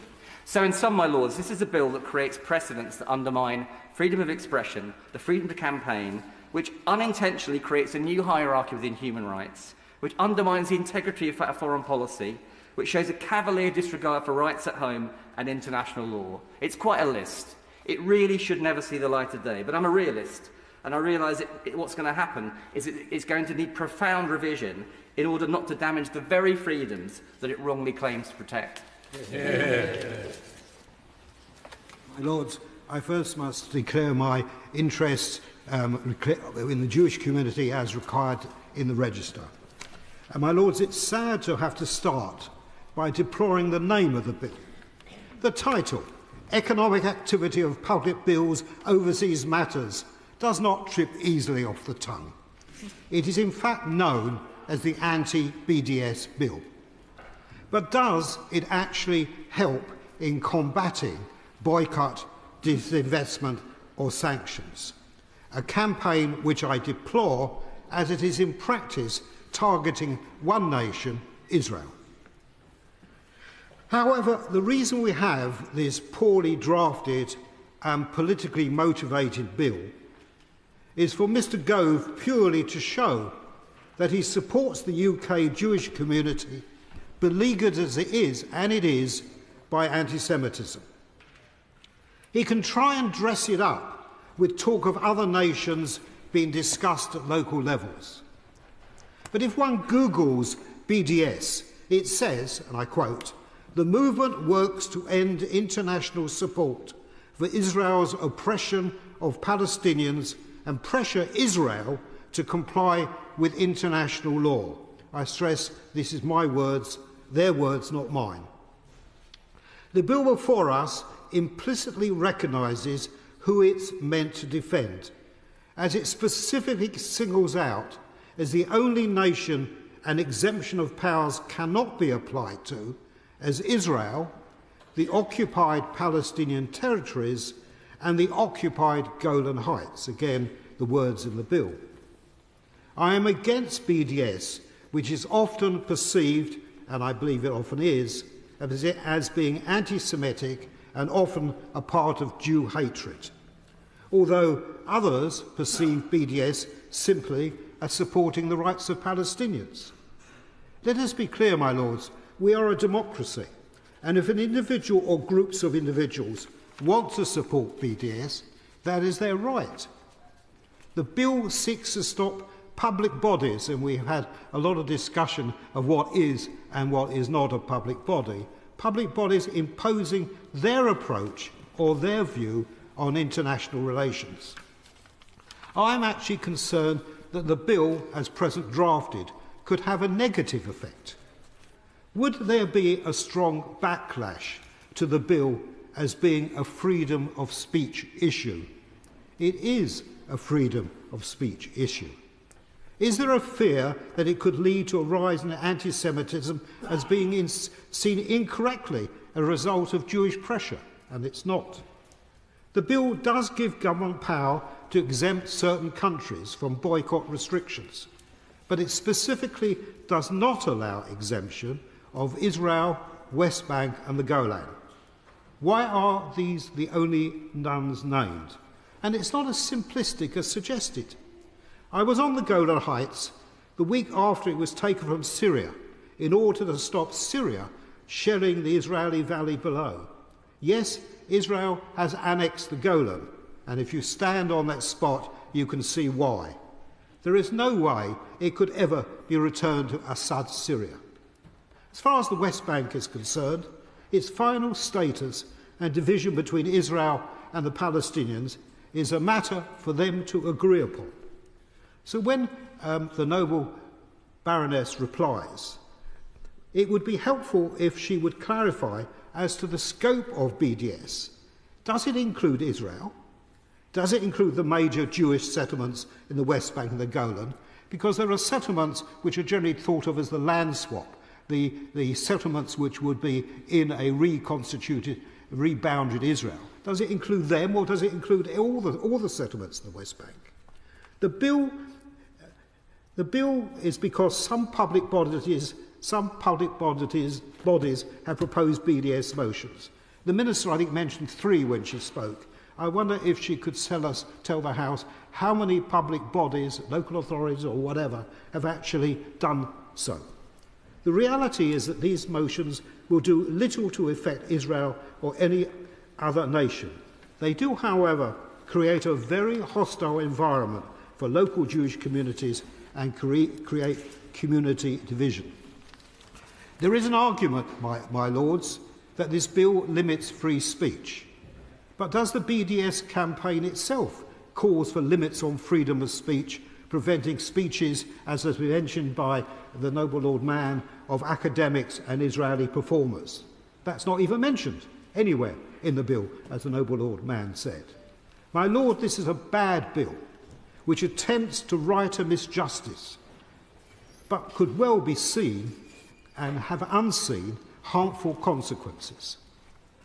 The Local Government Association, who obviously have an interest in this, say they do not expect the bill to have significant effects on local authority investment or procurement practices. They do have significant concerns about the effects of the bill will have on operation of local government pension schemes. I imagine, my Lords, this bill will get to committee stage and beyond. We are only, my Lords, at second reading. I believe that we will see amendments, and it will be interesting very much to see what those amendments are, and if they are passed in your Lordship's House, what the reaction is in the other place. My own judgment, my Lords, will depend on the final version in your Lordship's House, as I am in favour of free speech, but against the BDS movement. This bill. The government are right to legislate to stop public bodies from engaging in boycotts of foreign countries or making equivalent investment decisions. It was a manifesto commitment in 2019, and I hope that the benches opposite remember that as this bill progresses. I'm only sorry that it's taken nearly over 4 years to get within sight of the statute book. The BDS movement is Palestinian-led and explicitly aimed at Israel. It wants to weaken the state of Israel using economic weapons, but we should be in no doubt that it is part of a wider movement which denies Israel's right to exist. The Palestinian BDS National Committee is interlinked with proscribed terrorist organisations, including Hamas. And we saw on October 7th last year what that murderous organisation is capable of, and its leaders have been clear that Hamas is committed to replicating attacks like that until Israel is completely eradicated. The BDS movement portrays itself as peaceful, but we should be in no doubt that BDS and Hamas draw from the same well. The BDS movement at its core is anti-Semitic. Anti-Semitism nowadays wears the clothes of being anti-Israel, but it is little different from the anti-Semitism that Jews have suffered down the ages, and that is why it is so dangerous and why the government are right to target it in this bill. Our studies have shown links between BDS activities and acts of anti-Semitism, and we know, sadly, that anti-Semitic incidents have been rising in the UK since the 7th of October events, and my noble friend, the Minister, reminded us of that. And noble lords have spoken in your Lordship's House in the past of how many in the Jewish community now are afraid in a way they have not been in recent memory, and this is a particular problem on campuses. So I think this bill is a modest but important contribution to reducing the impact that BDS movement can have on life in our society. It does not outlaw the BDS movement in the UK, and it does not stop individuals or private companies from exercising their rights not to deal with or invest in Israel. Companies like Ben & Jerry's can carry on trying to stop their products being available in Israel, and people like me can carry on boycotting Ben & Jerry's in return. The bill confines itself to public authorities and is thus a proportionate response to a very real issue. Now, it is clear and settled policy that the British government recognise and support the State of Israel, and I am proud that we have stood by Israel in its recent actions to defend itself. It cannot be right that public bodies funded by UK taxpayers' money should try to pursue a different foreign policy. And because foreign policy is a reserved matter, it is also right that this bill extends to the devolved nations. Procurement may well be a devolved matter, but procurement does not exist in a vacuum and has to be set in the context of broader policies set by the government, including their foreign policy. Now, my lords, I'm a committed defender of freedom of speech, and I know that concerns have been raised about Clause 4, and we've heard quite a lot about that this afternoon. I do not believe that fears about this clause are well-founded, since the prohibition relates only to public bodies or persons speaking on behalf of public bodies. Even then, it only applies to statements which are about the contravention of Clause 1. It does not prohibit the expression of more general views and does not apply to statements made by individuals speaking in a personal capacity. I'm sure that we can explore this in committee, but I can see that the drafting is already pretty clear. As we've heard, there are also concerns about subsection 7 of Clause 3, which hardwires Israel and the occupied territories into the bill. Now, I support this because it's always Israel which is the target of BDS activities, and this bill needs to send a strong message about the unacceptability of that. I know that this raises difficult issues about the occupied territories, and I'm sure that these can be discussed further in committee. Another issue for committee is paragraph 6 of the schedule. This has been described as constitutionally unique in the evidence sessions in another place. And I was interested in particular in the remarks by the noble and learned Lord Efferton on that subject, and I look forward to exploring that in committee. My Lords, I hope that we can work at speed to get this bill through to royal assent, because it's never been more important to ensure that anti-Semitism cannot take root in the activities of our public sector. My Lords, I feel both proud and honoured and thankful to have been present in your Lordship's chamber this afternoon to hear the powerful and informed speeches from my noble friends Lord Boateng and Lord Hayne, and the powerful and forensic speeches from my noble friends Lady Chapman of Darlington and Lord Wood of Anfield. Lords, I intended to devote my limited time to a few specific provisions in this bill and to draw your Lordship's attention to them and arguments about them in support of opposition to it. But I'd like to start my remarks by drawing your Lordship's attention to remarks that were made in the second reading of the bill in the other place. There, in rebutting the critics of this bill, Michael Gove suggested, and I think this was quite deliberately calculated, that the central question for every member of that chamber was, and I quote, whether they stand with us against anti-Semitism or not. My Lords, this is not merely a false dichotomy, but an extremely irresponsible piece of rhetorical manoeuvring, and I'm not surprised by it, which by implication condemns opponents or even critical friends of this bill as anti-Semitic. It does seem to me, to say the least, ironic that in moving legislation purportedly designed to ease community and cultural divisions in this country, the Secretary of State chose to frame the debate in such inflammatory terms. I, my Lords, for my part, and I know every member of your Lordship's House, not only abhors anti-Semitism, but we are all conscious of the very specific, insidious ways in which it can creep into public discourse, and will do everything we can to prevent that. My Lords, also, we were told, and I'm grateful to the noble Lord Willits for drawing our attention to this too, during these proceedings, that this bill fulfils a 2019 manifesto commitment. Well, my Lords, leaving aside the question of how far the writ of that manifesto can seriously be expected to extend, given that it was the product neither of this Prime Minister or his immediate predecessor, it is worth looking, as the noble Lord Willits encouraged us to do, to look at how that manifesto commitment was framed, and to what extent the bill we are considering today reflects it.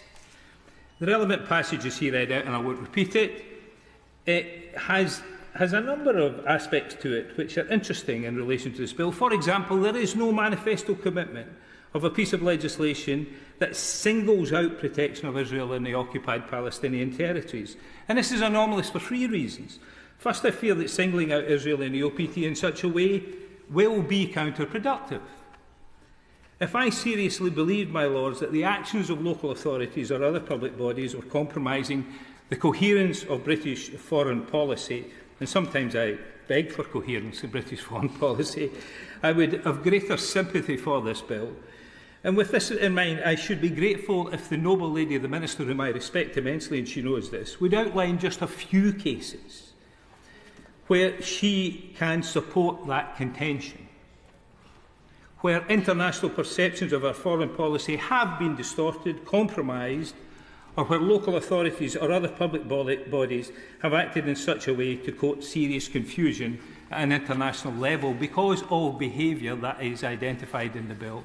There must be data for this to support legislation of the implications for the way in which we live. It would be hard to justify the sweeping powers contained in this bill if not before the conclusion of our deliberations of it, this data can be shown to us. Secondly, the more extreme elements of the VDS movement argue that Israel is too often held unjustifiably exempt from criticism and that the actions of the Israeli government do not receive appropriate scrutiny. Surely by naming only Israel and Palestine-occupied territories in this bill, we will not defang those who make such criticisms, but give them further ammunition for such assertions. And this is of particular importance in relation to Clause 1 and Clause 4 of this bill. Clause 1 prohibits actions that, I quote, a reasonable observer would conclude is motivated by moral or political disapproval of a foreign government. It strikes me that the words reasonable observer are doing a great deal of heavy lifting here, and that we are merely opening ourselves up to legal challenges based on contending subjectivities. Given the historical complexity, the emotional depth and the diplomatic ambiguity that attend any discussion of Israel-Palestine and their relationship, who is to decide what constitutes the position of a disinterested, reasonable observer? The last couple of years have shown me that in this issue there can be no such thing in this country. Or even greater concern is Clause 4. If we heard from other noble lords, this provision not merely debars a public body from expressing its intention to act in a contrary manner to this bill, but in addition, God forbid, prevents them from expressing how they might wish to have acted were the legislation not in force. Again, I should be grateful if the Minister would be kind enough to present even a hypothetical case where this provision may prevent serious harm to the coherence of UK foreign policy. And asking that question, I don't contend that we have not seen cases where councils have made declarations supporting anti-Israel boycotts which they had no intention of implementing, but that were nonetheless opposed by local Jewish groups. But I do not believe that these cases, however regrettable and ill-conceived, justify such sweeping measures to curtail free speech, nor that they in any serious manner compromise the wider unity and coherence of our foreign policy. It must be pretty fragile if they do. A final anomaly I would like to mention is a further consequence of Clause 4 of the bill. In what circumstances is a decision-maker or one who may influence a decision-maker under terms of this bill speaking in a private capacity or as part of a public body? If the leader of a council spoke in a council chamber expressing their disapproval of Israeli actions but prefaced these remarks with an acknowledgement that such views were privately held and something siloed from their decision-making, would this exempt them from these provisions? Answering in the other place, the Minister sought to square this circle by the following. The simplest way to express that is that if an individual is speaking on their own behalf, they're speaking as a private individual. However, if I say that I'm speaking on behalf of my university or my local authority, then I speak on behalf of the public body. While that clarification was no doubt tremendously insightful, I'm sceptical that such a simplistic definition would survive contact with reality, never mind with the courts. For these reasons, I believe that Clause 4 should simply be removed from the bill. And talking about, my Lords, contact with reality, your Lordships in this place heard in the opening sentences of the noble Lord Stewart of Dilton or the Advocate General for Scotland introducing the bill on the safety of Rwanda asylum and immigration, at column 1004 say the following: I am speaking to the House today as a member of government for the bill, not in my formal law officer capacity. Now, this man is only in the government because he's a law officer. The Advocate General for Scotland position had to be filled, and he came from the Scottish Bar to fill it. He's only in the government as a law officer, and if you want to see the degree to which that survived reality, look at the rest of the debate and how confused everybody in this House was by those remarks from him as to who he was talking for at all. My Lords, this bill may be well-intentioned, but I'm sceptical about that. But I believe it contains sufficient ambiguities and contradictions to risk deepening existing fractures and creating new contentions in relation to freedom of speech. For these reasons, I'll be seeking at the very least to support critical amendments as it moves through your Lordship's House. Well said. So it's been a wonderful debate to date, but the advisory time is 7 minutes. I'm very much looking forward to seeing you all again at committee stage, so please try to keep to 7 minutes. And some lordships were up at 12 o'clock last night, so we're hoping for a reasonable finish. Thank you. My Lords, I'm broadly supportive of this bill, but I do have a number of concerns. First, I share the concerns expressed by other noble lords that Clause 4 in particular, as currently drafted, might have a disproportionate impact on freedom of expression and in particular on political speech and on academic speech. I understand the reassurances that are found in the explanatory notes, and we've heard to that effect from the noble lady the Minister earlier, but it seems to me that principles as important as those need to be protected on the face of the bill rather than in the explanatory notes. So I look forward to ways of improving the clarity of the terms of Clause 4 in particular. Secondly, I'm also concerned about the impact of the bill on universities. I declare an interest. I'm a professor at King's College London. I echo the concerns that Lord Willett expressed on universities. At the heart of the bill is a new duty, which is the duty not to have regard to a territorial consideration in a manner that would indicate a political or moral disapproval of foreign state conduct.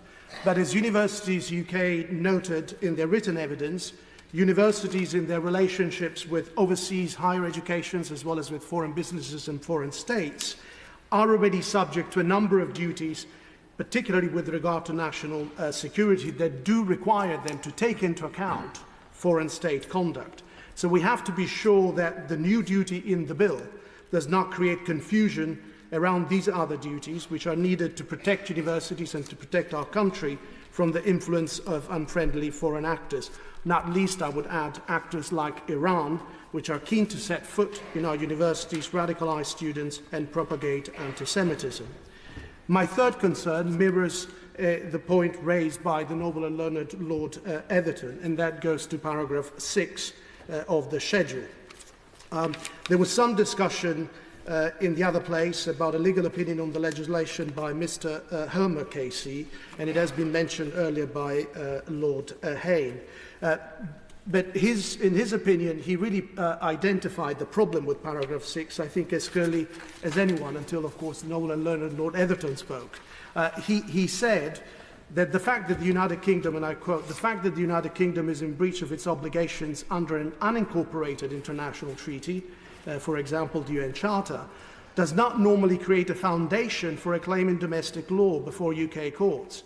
Here, though, the bill provides a domestic foothold through paragraph 6 of the schedule. And he observes rightly that domestic courts are normally reluctant to review the conduct of foreign states, but the bill would oblige them to tackle the issues because they will have to do so in order to determine the legality of the impugned decisions. And I agree with his conclusion that paradoxically, Clause 6 will very materially increase the prospects of a domestic court pronouncing on the legality of various aspects of the occupation. He's, of course, referring to the occupied Palestinian territories and Israel, but the bill goes much further than that. It would apply to any foreign situation where there is a territorial consideration. It would apply to Western Sahara, Turkish Republic of Northern Cyprus. It would apply to maritime disputes.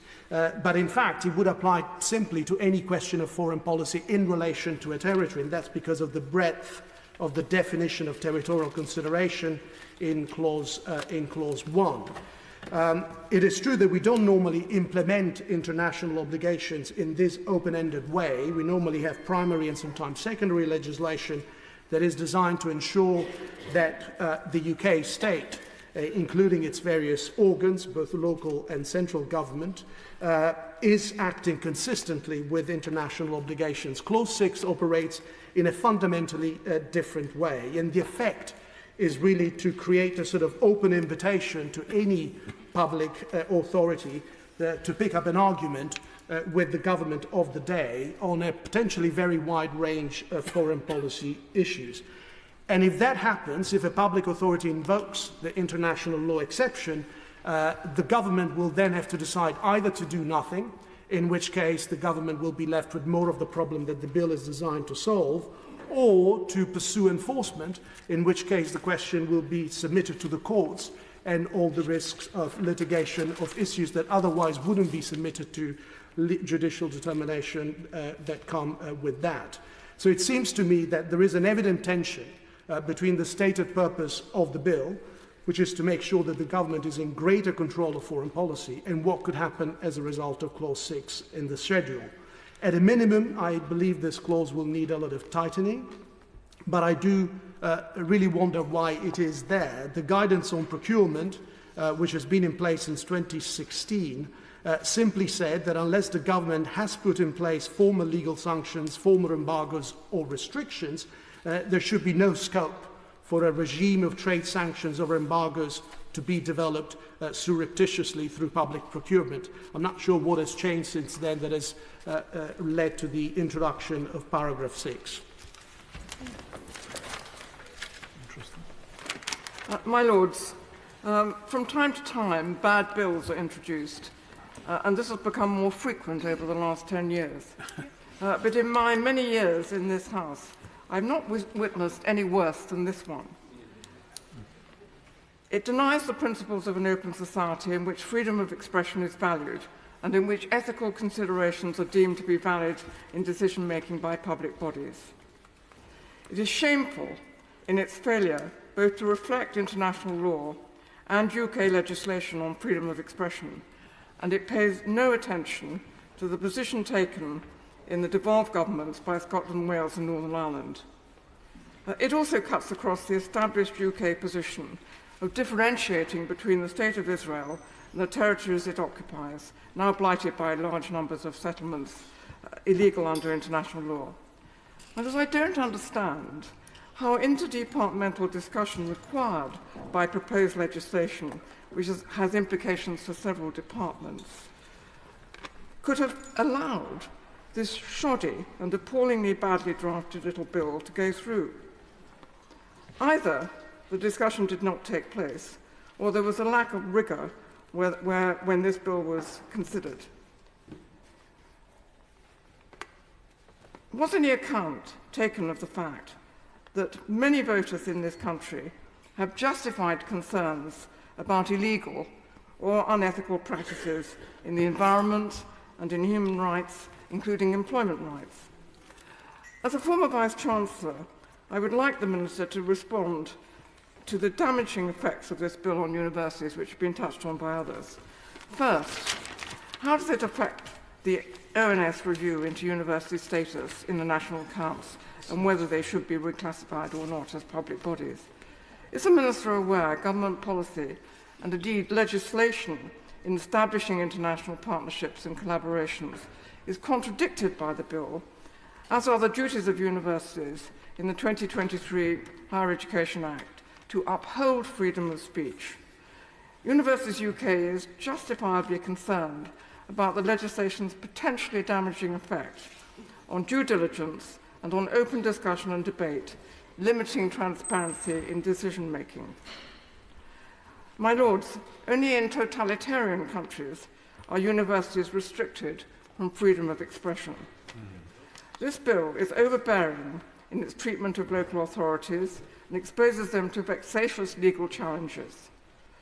It entails disproportionate centralisation, giving more power to the Secretary of State, which could hold up local decision-making, resulting in delay and inefficiency. It is not up to the Secretary of State to denounce elected representatives for debating ethical issues, nor to interfere in their decisions on investment and procurement. This is gagging and ministerial overreach, and it will create unnecessary conflict between devolved or local government and ministers. A particular issue in the bill is its effect on the local government pension scheme. Under present law, pensions funds are required to take into account financially material, environmental, social, and government considerations. By outlawing funds from taking into account financial risks which are country-specific, it is in conflict with the Law Commission guidance on the fiduciary duties of funds. The bill also undermines the work done by the local government pension scheme to improve corporate behaviour and protect the long-term value of funds and conflicts with the government bill on procurement. Can the Minister tell the House why public bodies and their pension funds should not take into account ethical considerations such as the use of tax havens, child labour, bonded labour, torture, or environmental devastation, which are facilitated or permitted in certain territories when they make their investment and procurement decisions? I turn now to the extraordinary singling out of Israel and the occupied territories, giving them unique protection from campaigns against human rights abuses afforded to no other country. In conflating Israel and the occupied territories, the bill conflicts with the UN Security Council resolutions which the UK has endorsed. As such, it is also in conflict with UK foreign policy and its stated aim to promote a two-state solution in Israel and Palestine. It is, under the Fourth Geneva Convention, illegal for an occupying power to transfer any part of its population to occupied territory. Successive Israeli governments have frequently ignored this convention in a flagrantly, allowing settlements on territory designated for a future Palestinian state. Perhaps unintentionally, the bill implies that the UK no longer accepts that the settlements are illegal under international law, nor that they are involved in human rights abuses of West Bank Palestinians. I end by expressing my bewilderment about how the outcome of this bill will reduce anti-Semitism, and refer the Minister to a passionate campaigner against anti-Semitism, Margaret Hodge MP, at the second reading in another place. She said that an outcome of the bill was that it would increase rather than reduce anti-Semitism because it plays into the hands of anti-Semites by singling out Israel as the one place that can never be boycotted. My Lords, this bill really needs to be withdrawn altogether, but failing that, it needs extensive amendment. And in the spirit of a revising House, I hope the Minister, as she implied earlier, will accept that it must be amended substantially in order to improve it. My Lords, the bill to which this House is being asked to give a second reading today is, in my view, both ill-timed and ill-conceived. And it singles out Israel for special protection over any other country in the world in a remarkably discriminatory way, positive for Israel, negative for everywhere else, which, important though the preservation of Israel's security and democracy undoubtedly is, can hardly be justified. Is it really that more important to us than the countries of the Commonwealth? The bill is ill-timed in the sense that while many will assert and defend Israel's right to act militarily in self-defense in response to the onslaught unleashed against it by Hamas on the 7th of October, as does the present Speaker, this is hardly the appropriate moment to bring forward a piece of legislation which appears to give Israel a blank cheque for whatever it does in Gaza and the other occupied territories. It's ill-conceived because it would appear to override some of the formal international positions taken by successive British governments with respect to the West Bank and the settlements established there, to the Golan Heights and to East Jerusalem. Perhaps the noble Lord the Minister could confirm whether or not it does in fact remain the government's position, as was set out in paragraph 5 of Security Council Resolution 2334, which the UK voted for, that the status of these territories can only be determined by international negotiations and agreement between the parties to the dispute in Israel and Palestine, and not, as is the view of the present Israeli government, by the unilateral action of Israel alone, and that those settlements are illegal, and that the assertion of Israeli sovereignty over the Golan Heights and East Jerusalem has no basis in international law. And if that's so, and given that that view is shared by the vast majority of the members of the UN, why is that distinction not recognised in the present bill? Why, indeed, is it not recognised as being an obligation on public bodies in this country, just as they are not permitted, quite rightly in the view of the present Speaker, to try to impose on their own trade sanctions on Israel? Just reflect for a moment on where we would have stood in the early 1990s with respect to investment in apartheid South Africa if a bill of the sort proposed had been on the statute book, and I listened with great interest to the noble Lord Haynes' reference to that issue. Do we really wish to tie the hands of public bodies in matters of investment should such breaches of customary international law occur in the future? These objections relate, the ones I've referred to the international dimensions of this bill, which seem to me far-reaching and undeniable. How do they respect the government's championing of the rules-based international order, of which the provisions relating to the status of the territories concerned are surely an integral part? Other considerations, which other noble lords have referred to, relate to whether or not it makes any sense to be depriving public bodies of powers which they would appear to possess, are matters for others with more expertise than I have on such aspects of the legislation. Its negative implications, too, for the autonomy and freedom of speech of universities has been referred to by noble lords and must be a matter of real concern. The noble Lord Willetts did us, I believe, a favour by reading out the relevant passage in his party's 2019 manifesto. That is highly relevant to the position, the relevance to this bill of the Salisbury-Addison Convention. No mention of Israel, no mention of universities, which are not public bodies. That will be relevant as we look to see whether, as I believe we should produce some fairly radical amendments to the bill if we are not to set off in quite the wrong direction. My Lords, we live in a globalised world of goods and services where capital seeks the cheapest raw material and the cheapest labour.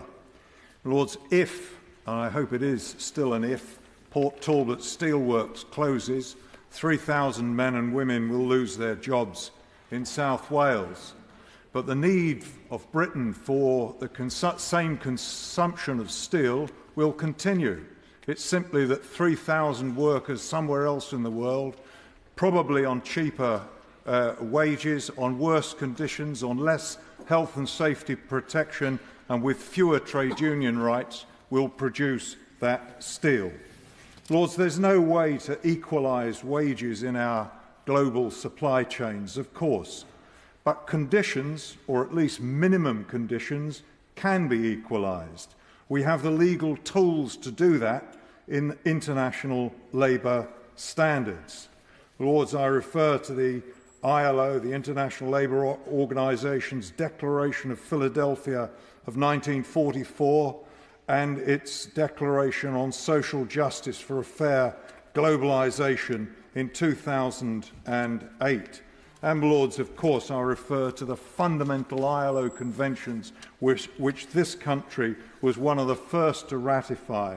Convention 87 on freedom of association and protection of the right to organise, 98 right to organise and collective bargaining, 100 on equal remuneration, 111 on discrimination, 155 on occupational safety and health, and 187 on the promotional framework for occupational safety and health. Lords, the UK ratified them all and was happy to reaffirm them in the Brexit trade deal, the Trade and Cooperation Agreement.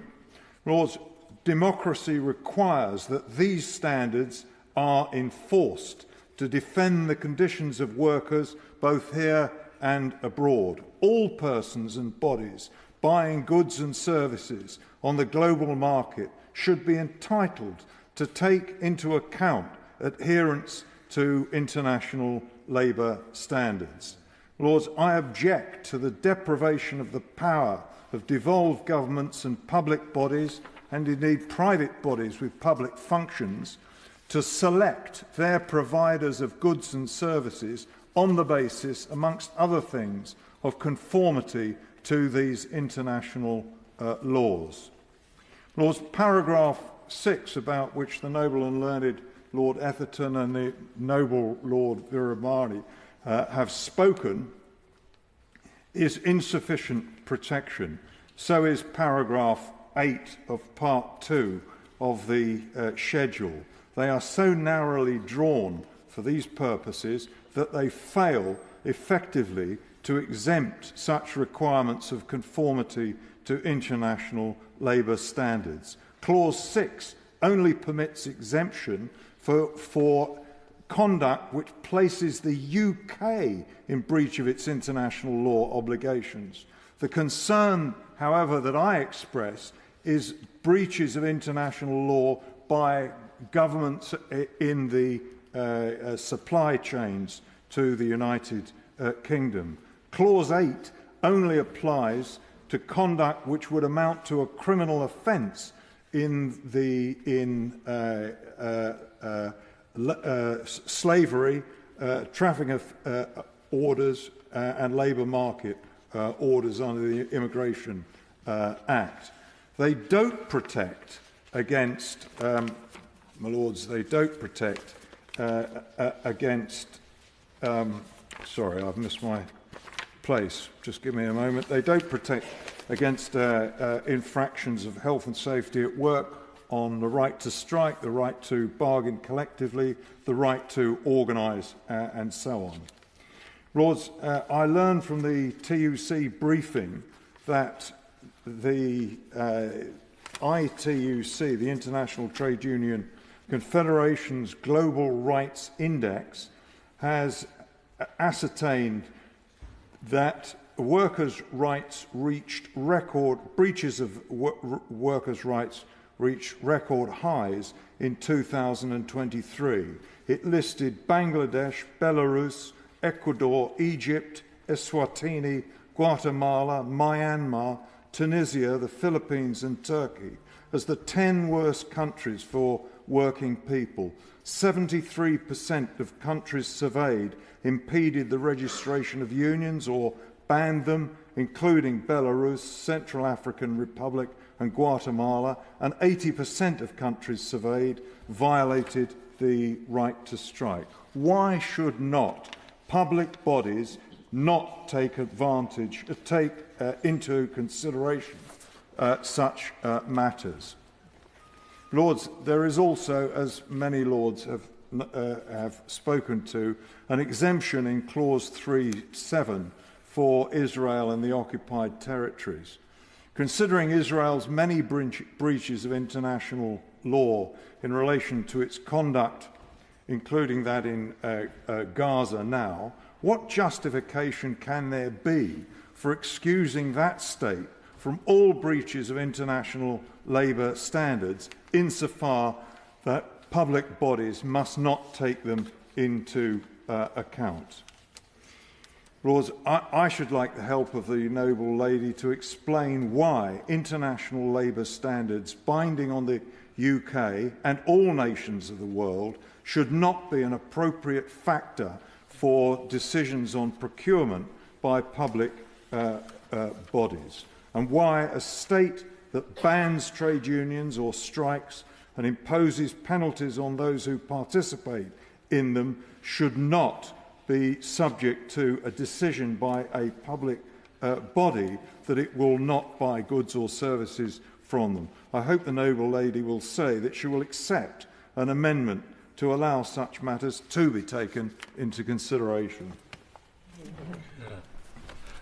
My Lords, I understand the good intentions behind this bill, but I have some doubt that this is the best way to realise them. I will hopefully be very brief, as my good friend, the noble Lord Willits, and the noble Baroness Blackstone have already made many of the points I wanted to make, focusing mainly on universities and the world of higher education. and I should declare an interest as a visiting professor at King's College London and as chairman of FutureLearn, which is a digital learning platform. I'd be very grateful when the noble Baroness, the Minister, does speak, if she would be able to provide some clarifications on 3 issues, and 2 of these have been touched on, so I'll be very briefly skate over them. The first of these is the question of the ONS review of the status of universities in the public accounts. This is really not a trivial matter at all, should they be reclassified as part of the public sector. And it would be really important for us to understand, as this bill makes its way through the House, what assessment the government has made of the impact on universities' financial freedoms, including over borrowing and investment, should such a reclassification take place. Second area which I would be grateful if the Minister could provide some clarity on is about the scope of the bill in terms of how it is going to define a higher education provider. At several points, reference has been made to universities. Universities, of course, are relatively few in number. There are about 124 of them on the OFS register. There are a further 360-odd higher education institutions that don't have university title who are on the OFS register. But beyond that, there is a much larger universe of higher education institutions that are not on the OFS register. And I wondered what the government's intentions are with respect to students studying at those institutions and whether or not they will be within scope of this legislation. Third point, which it would be helpful to understand a bit more about, has been touched on by several noble lords and baronesses, is in relation to the freedom of speech duties that have been strengthened in various bits of legislation over recent years, and how these duties will be exercised, and in particular what role there will be for the Director for Free Speech within the Office for Students. So I opened by saying that I didn't think this was perhaps the best way of realising the government's good intentions, and I do think there is possibly a better way, and that's to focus on, specifically with respect to universities, and that's to focus on developing the very positive announcement that the government made in the autumn statement, which was to fund training and education with respect to anti-Semitism in schools and universities, and to address the problem of anti-Semitism upstream. There are excellent organisations that provide training, including the Holocaust Education Trust, that I think could much better be deployed in the cause of addressing the root cause of anti-Semitism in our universities than this particular bit of legislation. So I would therefore conclude by asking the government to reflect carefully on whether universities, which are by and large autonomous private organisations, really need to be in this bill at all. My Lords, over the past few years, we've seen many bills in this House that show a worrying disregard for humanity, but this is the first, as far as I know, that actually instructs public bodies to disregard morality. The government states that it wants to stop public bodies from pursuing their own foreign policy, but most public bodies have no desire for a foreign policy, but they may find that some countries fall short of ethical or moral standards that the public body holds as an essential requirement for any business relationship. As of 2 weeks ago, the Geneva Academy of International Humanitarian Law listed 110 ongoing armed conflicts. This probably has increased since then. I would hope that any public body would take account of whether its investment or procurement contributes to the ability of countries to act aggressively against others or to suppress their own populations. The rights of women and girls to live in safety is not protected in many countries, and any UK public body that is uncritical of an offending government should be ashamed of itself. Some governments are failing to protect children from exploitation by global companies. Most of us would expect public bodies not to be procuring goods that are made in those conditions. Protecting the environment and workers' rights should also be important in making decisions. Financial consultants, however, are warning that even the apparent exceptions may not protect public bodies from being challenged, leading to possibly lengthy legal proceedings. To make yet another very powerful quotation from the Quakers, they point out that while the British government has said it will immediately exempt Russia and Belarus from the legislation, it's made no such commitments to exempt other countries that are known to be committing human rights abuses. This bill gives the government the power to control which violations of international law public bodies can protest and which ones they must keep silent about. We believe, they say, that the public bodies should have the freedom to shed light on abuses around the world, even, perhaps especially, areas where the national government would rather avoid scrutiny. Ultimately, this bill acts as a way of gagging public bodies, including elected bodies, stopping them from publicly expressing what they believe is in the best interest of those they represent. To actually prohibit the publication of statements from public bodies indicating that they would act against offending countries, if it were lawful to do so, has to be one of the worst attacks on freedom of speech. This means that if electors approach their local authority or pensioners approach their pension scheme to ask why they're investing in a country that oppresses its own citizens or which is responsible for tens of thousands of deaths of women and children in an occupied country, they are prohibited from saying they would have liked to boycott the culprit country, but government legislation makes it illegal.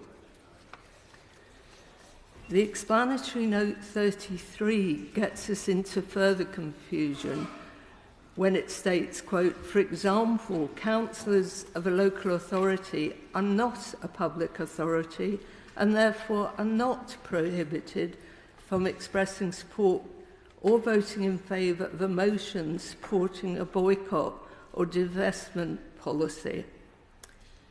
The Minister's explanation supports my understanding that if a local council adopted a motion supporting such a policy, the public authority would have to refuse to implement it.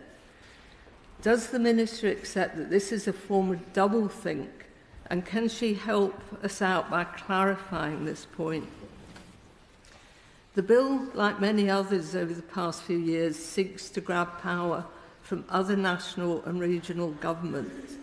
It acts to ensure that there is only one centralised power, that is the executive, acting in the name of parliamentary sovereignty, imposing its will without reference to other elected bodies across the UK.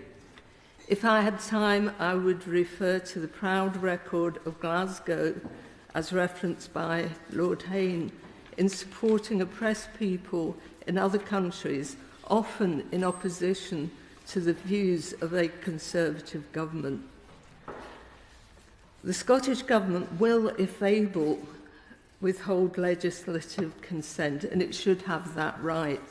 It has also raised important concerns about the use of delegatory powers built into this bill, which I hope we'll be exploring at later stages. Finally, this bill is clearly discriminatory, as has been expressed by many of my noble lords, in giving unique and high level of protection from political and moral disapproval to one state above all others in the world. The written evidence from Jews for Justice for Palestinians submitted in August 2023 points out that it's not the actual boycott and disinvestment advocacy that leads to the increase in anti-Semitic incidents, but rather spikes of violence in Israel and Palestine, particularly with major Israeli attacks upon Palestinian areas. And that is where the spikes are shown to come from. That was stated in August last year. Can the Minister answer the concerns of my noble friend Lady Chapman of Darlington that this bill is not an effective challenge to anti-Semitism and cannot justify why Israel should be given a unique status under the bill, while every other state in the world can be added and removed by delegatory powers? Yeah. I expect the name of Field Marshal Julius Jakob Frere von Haino does not elicit the sort of interest that once it did in your Lordship's house. He was nonetheless a staple of O-level history when O-level history would have elicited the admiration of the Secretary of State for levelling up. Field Marshal von Haino was an effective but severe Habsburg military commander during the revolutionary years of 1848-9. His imperial standing, however, did not prevent him being chased down Borough High Street in my diocese in 1850, where my diocesan headquarters now is, very near the cathedral, by two draymen from the nearby brewery of Barclay and Perkins to remonstrate with him about his military conduct in Italy and Hungary. I mention this once famous incident to illustrate that there have always been strong currents of feelings about issues, including those abroad. Some of these fall into what might call the dissenting tradition. As a Church of England bishop, my lords, I recognise I am an heir to a different tradition. But surely, my lords, our history has taught us that consensus has been built up around what is obviously true and lived out with integrity rather than by suppression. There is, my lords, a royal prerogative in foreign affairs, as there is around peace and war. His Majesty's government treats with states and, where necessary, applies sanctions. But, my lords, not all and every entity is derivative of the executive. Surely, if Edmund Burke has taught governing parties anything, he has taught them that few, if any, of these things should be taken into account in ways which are harmful to the nation. And so, as the government's own impact assessment on the bill demonstrates, we address business other than that which is directly before us. It is, my lords, the bodies which have a mandate separate from His Majesty's government to determine how, within the law, we obtain the best outcome with the assets we have, and to do so while being accountable to the people we serve. For example, the Local Government Act of 1988, Section 17, already prohibits local authorities from making procurement decisions on non-commercial grounds. I recall both when I served on the staff of St Paul's Cathedral and later as a parish priest in Tower Hamlets, of the declarations of the nearby borough that it was nuclear-free Hackney. I am not sure what it achieved, but it was a matter for them, my lords. More significant is that some of the action in respect of apartheid South Africa would not, as we have heard, have been possible had such a bill been enforced then. There was, let us remember, my lords, sharp controversy about disinvestment in South Africa, but it was at the level of argument, not statutory prohibition. The Right Reverend Prelate, the Bishop of Manchester, who hopes to be present for later stages of the bill, has raised in me the concern, which I think has merit, that public funding means that a number of religious foundations in education will be caught by the prohibition to say anything about these matters. Perhaps the noble Lord the Minister would be prepared to confirm that this is not the intention of the bill, and if so, what can be done to mitigate the possibility. My Lords, from these benches we have not called for a boycott, disinvestment or sanctions against Israel, but we do find a number of things alarming in terms of the implications for our liberties and freedoms. One is blanket prohibitions about statements, even on matters such as Uyghurs in China.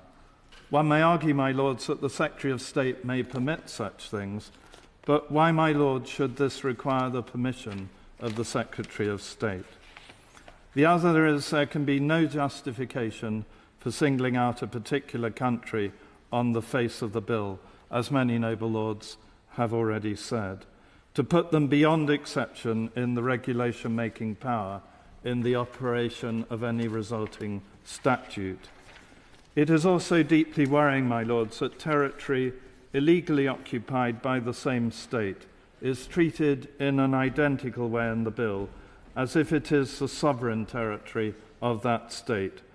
This is not in accordance with the repeated statements from the Foreign, Commonwealth and Development Office on the need for lasting peace on the basis of a just negotiated settlement. I endorse what the noble lady, the Minister, says about the need to eradicate anti-Semitism, but I ask if the government has heard the concerns of bona fide Jewish bodies. For instance, a motion passed unanimously at the recent Union of Jewish Students Conference, which represents 9,000 Jewish students, stated the UK government's recently proposed BDS sanctions bill weakens the ability of British Jewish students to approach the conversation about Israel in a nuanced manner. The motion goes on to say, UJS reaffirms its support for the democratic right to non-violent protest and opposes the government's proposed boycott bill, which is a curtailment of that right, as well as presenting a risk to British Jewish communities and a setback to Israeli-Palestinian peace. It seems clear to me, my Lords, that rather than there being a concern that local authorities operate a separate foreign policy from that of His Majesty's government, we should query why the Department for Levelling Up, Housing and Communities is pursuing policy objectives for the occupied Palestinian territories that are at variance from those of the government as a whole.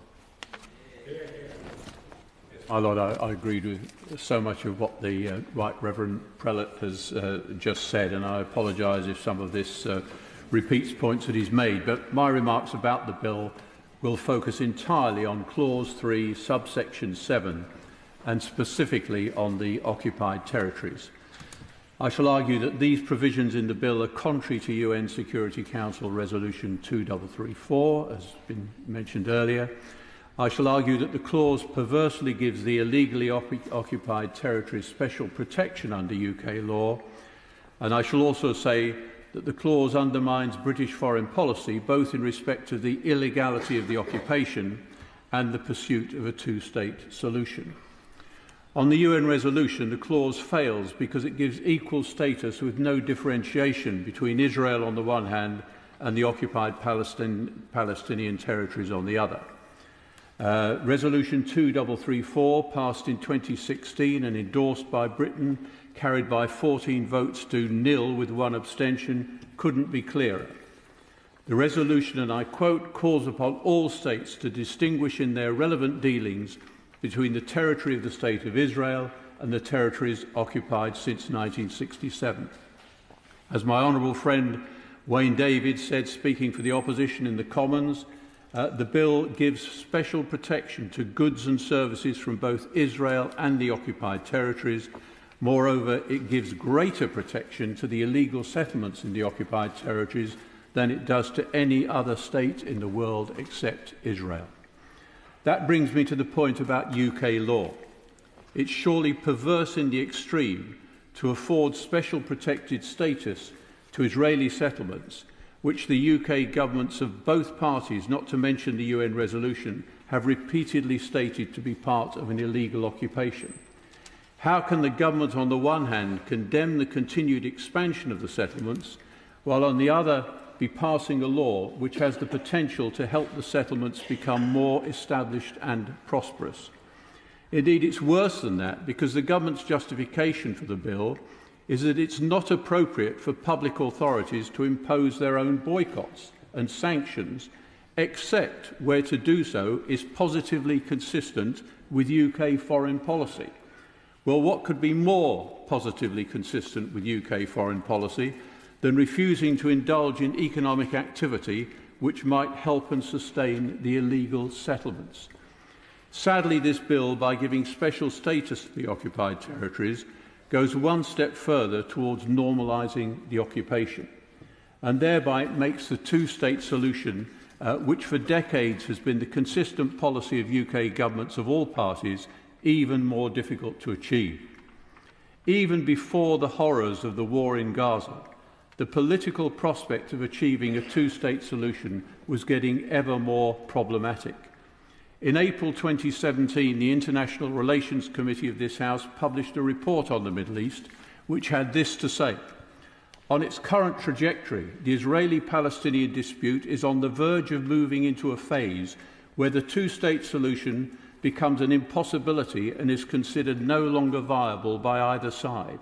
The consequences would be grave for the region. It goes on to say, if Israel continues to reduce the possibilities of a two-state solution, the UK should be ready to support United Nations Security Council resolutions condemning these actions in no uncertain terms. The government should give serious consideration to now recognising Palestine as a state. I agreed with every word of that when I was on the committee 7 years ago. I believe that its prognoses and forebodings are utterly relevant today. There's another serious indictment of the impediment to the two-state solution, which would be folly to ignore. We have long been aware that the Israeli government under Mr. Netanyahu has been pursuing a policy of settlement expansion which makes the possibility of a two-state solution much more difficult to achieve. But on the 21st of January this year, he made this policy explicit when he confirmed his total opposition to an independent Palestinian state. He said, "I will not compromise on full Israeli security control over the entire area west of the Jordan, and that is contrary to a Palestinian state." What a time this is to be debating a bill which fails to distinguish between Israel and the occupied territories. It gives me no pleasure at all to say that this seems to be more in line with Mr. Netanyahu's policy than it is with UK foreign policy. And that is perhaps a big part of the problem with Clause 3, subsection 7. The truth is that this bill from the Department of Levelling Up Housing and Communities, but which has one clause in it dealing with a deeply sensitive part of British foreign policy. Much of my speech has unashamedly been about British foreign policy. If we're to end in law the distinction between Israel and the occupied territories, then we surely need to hear the views of the Foreign Office on this. For obvious reasons, the Foreign Secretary has been intensely involved in the Middle East since his appointment. Earlier this year, he said that Britain was ready to bring forward the moment when it formally recognises a Palestinian state, and went on to say that the Palestinian people would have to be shown irreversible progress towards a two-state solution. The Foreign Secretary, in my view, is absolutely right, and it makes me wonder exactly what the Foreign Office thinks of this section of the bill. I've been around long enough to know that the Minister is unlikely to reveal anything about this in her wind-up, but I do think that to present a bill to Parliament that includes a section with reference to one of the most dangerous and tragic parts of the world is at best insensitive and at worst very damaging. I hope the government, even at this stage, will think again. My Lords, the Right Reverend Prelate, the Bishop of Sussex, mention of Hackney reminded me that when you, some years back, left Parliament and crossed the bridge, you came across a sign saying, "Welcome to Lambeth a nuclear-free zone. It appeared that the London Borough of Lambeth felt that it could set its own nuclear deterrence policy, and presumably any inbound Soviet nuclear weapons would contour round to Wandsworth. And that, I think, points to the intrinsic fact that defence and foreign policy are rightly matters for our elected national government. And indeed, I was casting my mind back 2 weeks ago, I think, to oral questions on the question of the Scottish government, and contributions from all benches across the House strongly critical of the suggestion that the Scottish Government in Holyrood might be usurping the Westminster Government's exclusive competence on foreign policy. It's not clear to me why that argument of a fortnight ago is not deemed to apply today to other governmental or public bodies in addition to the devolved administrations. Furthermore, although there have been legitimate concerns about aspects of this bill, it's worth reminding ourselves that it does not stop us as private individuals or businesses or civil society organisations from choosing who to buy from, who to boycott, and where to invest. It also does contain statutory safeguards so that governmental and public authorities can take account, for example, of environmental and labour standards, including the prevention of modern slavery. However, the advantage of speaking this late into the debate is you have a chance to kind of reflect on where the balance of opinion across the House is. And it strikes me that there are probably sort of three major points of controversy which have so far arisen. The first concerns the breadth and ambiguity around the bodies that are captured by the definition of a hybrid public authority. And I think the contributions that are particularly concerned universities require further deliberation as this bill progresses.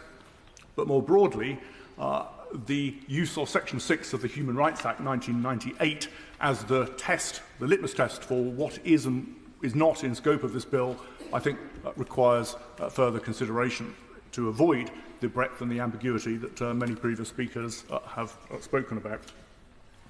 The second point of controversy is obviously around the free speech concerns, particularly as they relate to academic freedom. And as I read them, the explanatory notes do actually provide a significant reassurance on that point. The question that we will want to test is whether the reassurances in the explanatory notes are in fact sufficiently reflected in the substance of the bill itself. Now, we've just heard a moment ago from Baroness Bryan of Partick about what she described as the bill requiring doublethink, that local authorities could pass resolutions as long as they don't act on them. My question to the noble lady the Minister is that not in fact already the status quo? It is not this bill that creates that problem that she's describing. I think the leading case in this area is the case of the Judicial Review against Leicester City Council, initiated in 2014, heard by the Court of Appeal in 2018. And the reason Leicester City Council resisted, so was successful in their appeal, is precisely because they attested that although the Council had passed a resolution, it would, in the words of the Court of Appeal, not have any direct practical effect upon procurement and purchasing policies actually adopted by the Council. So Leicester's defence was a hypocrisy defence. The executive mayor of the council said responsibilities for procurement rested with him rather than with council, and on that basis and associated other reasons to do with the public sector equality duty, the council run their appeal. So I think it's a legitimate question to raise, but I think that is actually just a characteristic of the status quo, all of which points to the fact that the free speech protections described in the explanatory notes need to be a lot clearer for, I suspect, most of us to feel comfortable with what the bill actually requires. And then the third of the controversies which has arisen so far obviously relates specifically to the fact that we're being asked to take a substantive view on the use by public bodies of BDS tactics against Israel and the occupied territories. Usually, I think in these second reading debates, government is criticised for commandeering powers to decide, but now, today, it seems to be the criticism is that the government is forcing us to decide on the face of the bill itself this question. As someone who supports both Palestinian and Israeli rights of national self-determination, the policy test I apply is whether these BDS tactics will help or hinder a just and sustainable peace. I think the answer becomes obvious when you discover that leading global BDS founders' clearly expressed goal is actually to prevent a two-state solution and destroy the world's only majority Jewish state, which is why they single out Israel alone amongst the nations, and why they remain strangely mute when it comes to Iranian terror or Syrian gulags or Houthi slavery. So instead, my lords, it seems to me, notwithstanding the pessimistic view of Lord Grocott, we should be working for a better future. Peace restored, Hamas removed, Gaza reconstructed, Israel secure, Palestinian statehood in prospect, the Abraham Accords proceeding, and progress on all of these fronts is going to be underpinned, not undermined, by a vibrant and successful Palestinian and Israeli economies, something which BDS aims to destroy. So, just as the Cold War was not ended by Lambeth Council, BDS is not going to end conflict in the Middle East. In fact, careful scrutiny reveals its problematic aims and its destructive consequences. So, my lords, it seems to me that within our own governmental and public bodies, it is not illegitimate for Parliament to circumscribe the reach of this toxic campaign. My Lords, this is a flawed bill and is widely opposed, including by a coalition of 70 organisations, religious, political and, of course, human rights organisations, many of whom have produced briefings for which I express thanks. I begin my brief remarks with material from Amnesty International, whose briefing describes the bill as being predicated on, and I quote, unevidenced assumption that some procurement and investment decisions on the part of public bodies are driven by or result in anti-Semitism. Amnesty International then quotes from the government's own impact assessment. Paragraph 60 says, without a larger volume of evidence, we are unable to draw definitive conclusions regarding the impacts of the proposed legislation on indirect discrimination for race, religion or belief. And paragraph 64 says, we cannot say when or if a boycott and disinvestment campaign incites hate crimes or anti-Semitism or anti-Muslim hatred. Others have argued, both in this chamber and elsewhere, that this bill might actually tend to exacerbate rather than calm anti-Semitism. Another aspect covered by Amnesty International is the number of ways in which the bill would undermine human rights, and I list some of them here. It would make it almost impossible for public bodies to use their procurement and investment policies to incentivise ethical business, which is human rights compliant. Surely, my lords, we would want public bodies to support and incentivise ethical behaviour and practice. Amnesty goes on to say it undermines the freedom of expression of public sector decision makers who may find statements of principle are illegal and punishable even if they are not reflected in the public body's decision. Now, we've heard that from lots of places, and I can't believe that Lords really think that that's an acceptable position. Further, it undermines the attempts of the UK's devolved governments to integrate human rights into their procurement policies.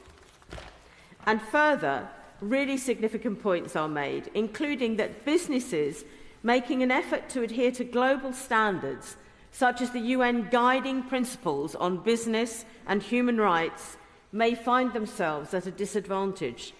The UN guiding principles on business and human rights were unanimously endorsed by the UN Human Rights Council in 2011, and the UNGPs have the support of the EU and the OECD, and are referenced in several briefings, including one from Yashad, a British Jewish organisation with which I was unfamiliar previously, but have read its briefing with close interest.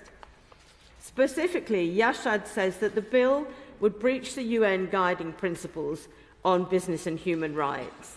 And it goes on to say that the bill would run contrary to the UK's commitment to UN Resolution 2334, of which we've heard from other noble lords, that requires that states differentiate in their dealings with Israel within its internationally recognised borders and the occupied Palestinian territories. This has been the position of the UK, and it was argued in the other place on a cross-party basis. For my part, I favour boycott and disinvestment. In democratic societies, with the freedom that should confer, boycotts are a way of bringing pressure to seek to bring changes, non-violent pressure, my lords. And like many other noble lords, I spent many years engaged in boycotting the apartheid regime in South Africa, and I am very pleased to have done so. Had I been in Bristol in 1963, I'm sure that I would, even as a young person, have supported the bus boycott to protest the bus company's refusal to employ black and Asian crews. But, my lords, even those who oppose BDS are prepared to say that this proposed legislation is the wrong way forward. Again, both Yashad and the Union of Jewish Students, both opposed to BDS, are equally both opposed to those aspects of this bill. And as the Right Reverend Prelate, the Bishop of Southwark, said, the Union of Jewish Students has described this bill as a curtailment of the democratic right to protest non-violently. And Yashad, from whose briefing I now quote, says this: "Democracies are fragile and need to be protected. Using legislation to clamp down on free speech and space for dissent harms our democracy. The idea that we," bear in mind I'm quoting from Yashad, "we as Jews are somehow safe, the idea that we as Jews are somehow safer because it will now be made illegal for public bodies not just to boycott Israel, but China or Myanmar, to name just a few examples, and furthermore,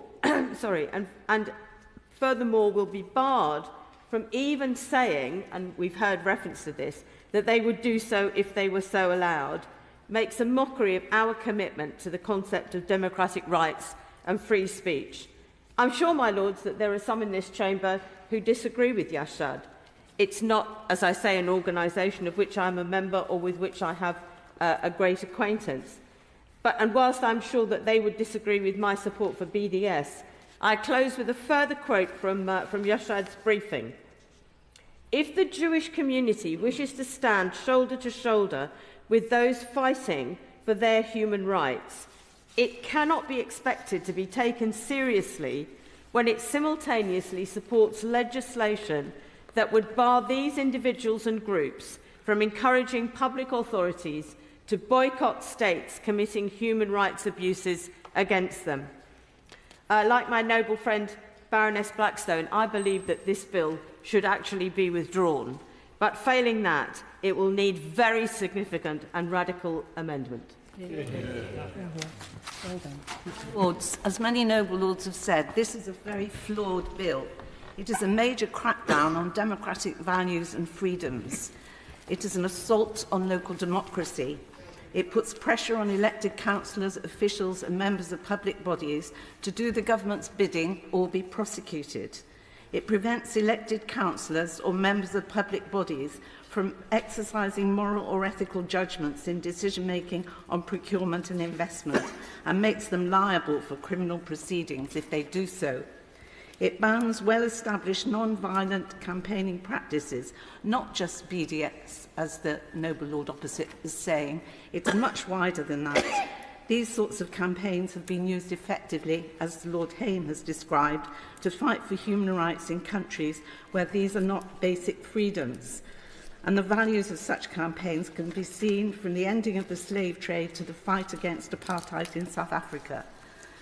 My lords, local councils are not an outpost for the delivery of government policies and should not be treated as such. They are living democratic institutions where debate flourishes and challenge to policies, whether from national or local government, is legitimate and to be welcomed. Dissent is a necessary and valuable part of democracy. As a former leader of Bristol City Council for 6 years, I can testify to the power of dissent and challenge in the scrutiny of local and national policies by local people. What happens in the wider world is important, not just to central government, and there are large numbers of activists and advocates in local communities for a range of matters, local and national, that inspire them to stand up for the causes they believe in. Baroness Bowers mentioned the bus boycott, which was again an example of dissent and a successful campaign in Bristol. I can remember also being part of a very vigorous debate on investment of the council's pension scheme and whether they should disinvest in the tobacco industry, which is a huge matter for Bristol with its history of the tobacco industry. This kind of debate would be illegal under this bill. My Lords, democratic values and beliefs underpin our system of government, whether at national or local level. Those who fail to respect them do so at their and our peril. The bill criminalises decisions to invest or procure based on morality or political disapproval. My Lords, councillors have become more and more concerned at the frequency of government interference in local matters, but the criminalising of moral judgments and freedom of speech by elected politicians is a chilling new threat to councillors and officials. It will inhibit valuable discussion, advice and transparency over financial decisions. Advice will be, if in doubt, don't say it, for fear of legal action, which may be used as a weapon by those vested interests who disagree with certain actions. Is this extreme measure a signal that the government is content to see human rights violations and is protecting countries that practice these abuses by threatening and criminalising those who dare to challenge them? The gagging clause 4 means if elected councillors speak to say what they would have done, as others have said, had not the law forbidden it, they too are open to criminal prosecution. My Lords, there is no justification for such a blunt-edged legislative weapon against local democracy and freedom of expression. The bill prevents legitimate and peaceful campaigns against human rights abuses. Although focused on Israel, it prevents action on human rights across the world in countries such as China, Myanmar, Saudi Arabia, or any other violator of human rights not included on the government's list. As others have said, Israel, the Palestinian-occupied territories and Golan Heights are wrongly conflated in this bill in the light of UK policy and UN Resolution 2334. These Israel-Palestine occupied territories and the occupied Golan Heights have permanent protection from boycotts or disinvestment, and it requires primary legislation for them to be exempted from protection. Yet, following the order of the ICJ, this seems unwise in that responsibility for complicity may well fall on the UK if the judgment finds Israel guilty of war crimes. The settlements of the occupied territories are well documented in human rights abuses, and the settlements are illegal by the same UN resolution, yet they too are permanently protected from peaceful campaigns to boycott or disinvest.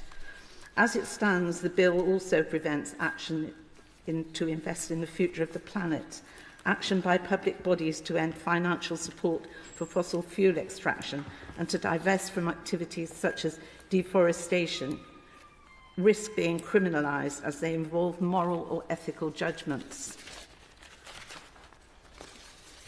The noble lady, the Minister, has told us there are two basic purposes in this legislation: to prevent hate crime and anti-Semitism that she tells us results from boycotts, divestment and sanctions against Israel. Yet no evidence has been put before us to support this, and the government's impact assessment states clearly that no evidence has been found to support this. The second purpose is to prevent a diversity of foreign policy conducted at local level by councils. Again, other noble lords have called for evidence to show that this is in fact a problem. As I understand it, there are very few instances of competing foreign policies at local level. My Lord, the case My Lords, the case is not made that this bill is likely to achieve its express purposes. Much more likely it will cause resentment and anger, worsening public trust and poisoning relationships between Whitehall and local communities and other public bodies. This bill is draconian. It places unreasonable constraints on elected councils and public bodies. It removes the democratic rights that individuals and public bodies should have to determine investments and express views on all issues, including foreign states and human rights. It makes the UK government complicit in protecting and supporting states that violate human rights. And it criminalises elected members of public bodies who are brave enough to speak out, campaign or take action against such abuses. As others have said, I do not believe this bill should be supported, but obviously we'll wait and see what happens at committee stage, and I hope that there will be amendments which will remove some of the many flaws within the bill. My Lords, this bill could not have come to our House at a more tragic or inappropriate time.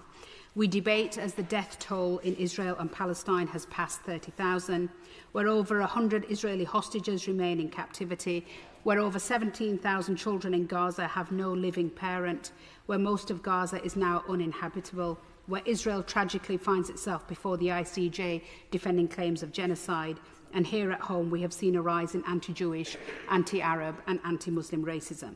We debate at a time where diplomacy has failed, where the UK and US find ourselves increasingly frustrated by both leadership in Israel and in Gaza, neither of whom appear to be partners for peace nor part of the solution. It's why more than ever we need civil society both in Israel and in Palestine and here in the UK to step up and shape the future of both countries. That must, my Lords, include the ability to use other levers of persuasion, to leverage contracts, seats at the table, ESG goals in the private and public sector as a force for achieving good, as defined in international law, UN resolutions and international human rights frameworks. So I welcome the government's position on this in recent times. I welcome the decision by the last Foreign Secretary not to engage with extremist Israeli politicians like Gavir and Smotrich. It was an important message of disengagement and boycott. I welcome the decision by the Foreign Secretary to ban extremist settlers from travelling to the UK. It was an important move and message on sanctions. And I welcome the FCDO's continued advice and an important message on investment and disinvestment. I quote, "The UK has a clear position on Israeli settlements. The West Bank, including East Jerusalem, Gaza and the Golan Heights, have been occupied since 1967. Settlements are illegal under international law. There are clear risks related to economic and financial activities in the settlements, and we do not encourage or offer support to such activity. It entails legal and economic risks stemming from the fact that the Israeli settlements, according to international law, are built on occupied land and are not recognised as a legitimate part of Israel's territory. UK citizens and businesses should be aware of the potential reputational implications of getting involved in economic and financial activities in settlements, as well as possible abuses of the rights of individuals. Those contemplating any economic or financial involvement in settlements should seek appropriate legal advice." So, my Lords, clear on both legal risks and reputational risks.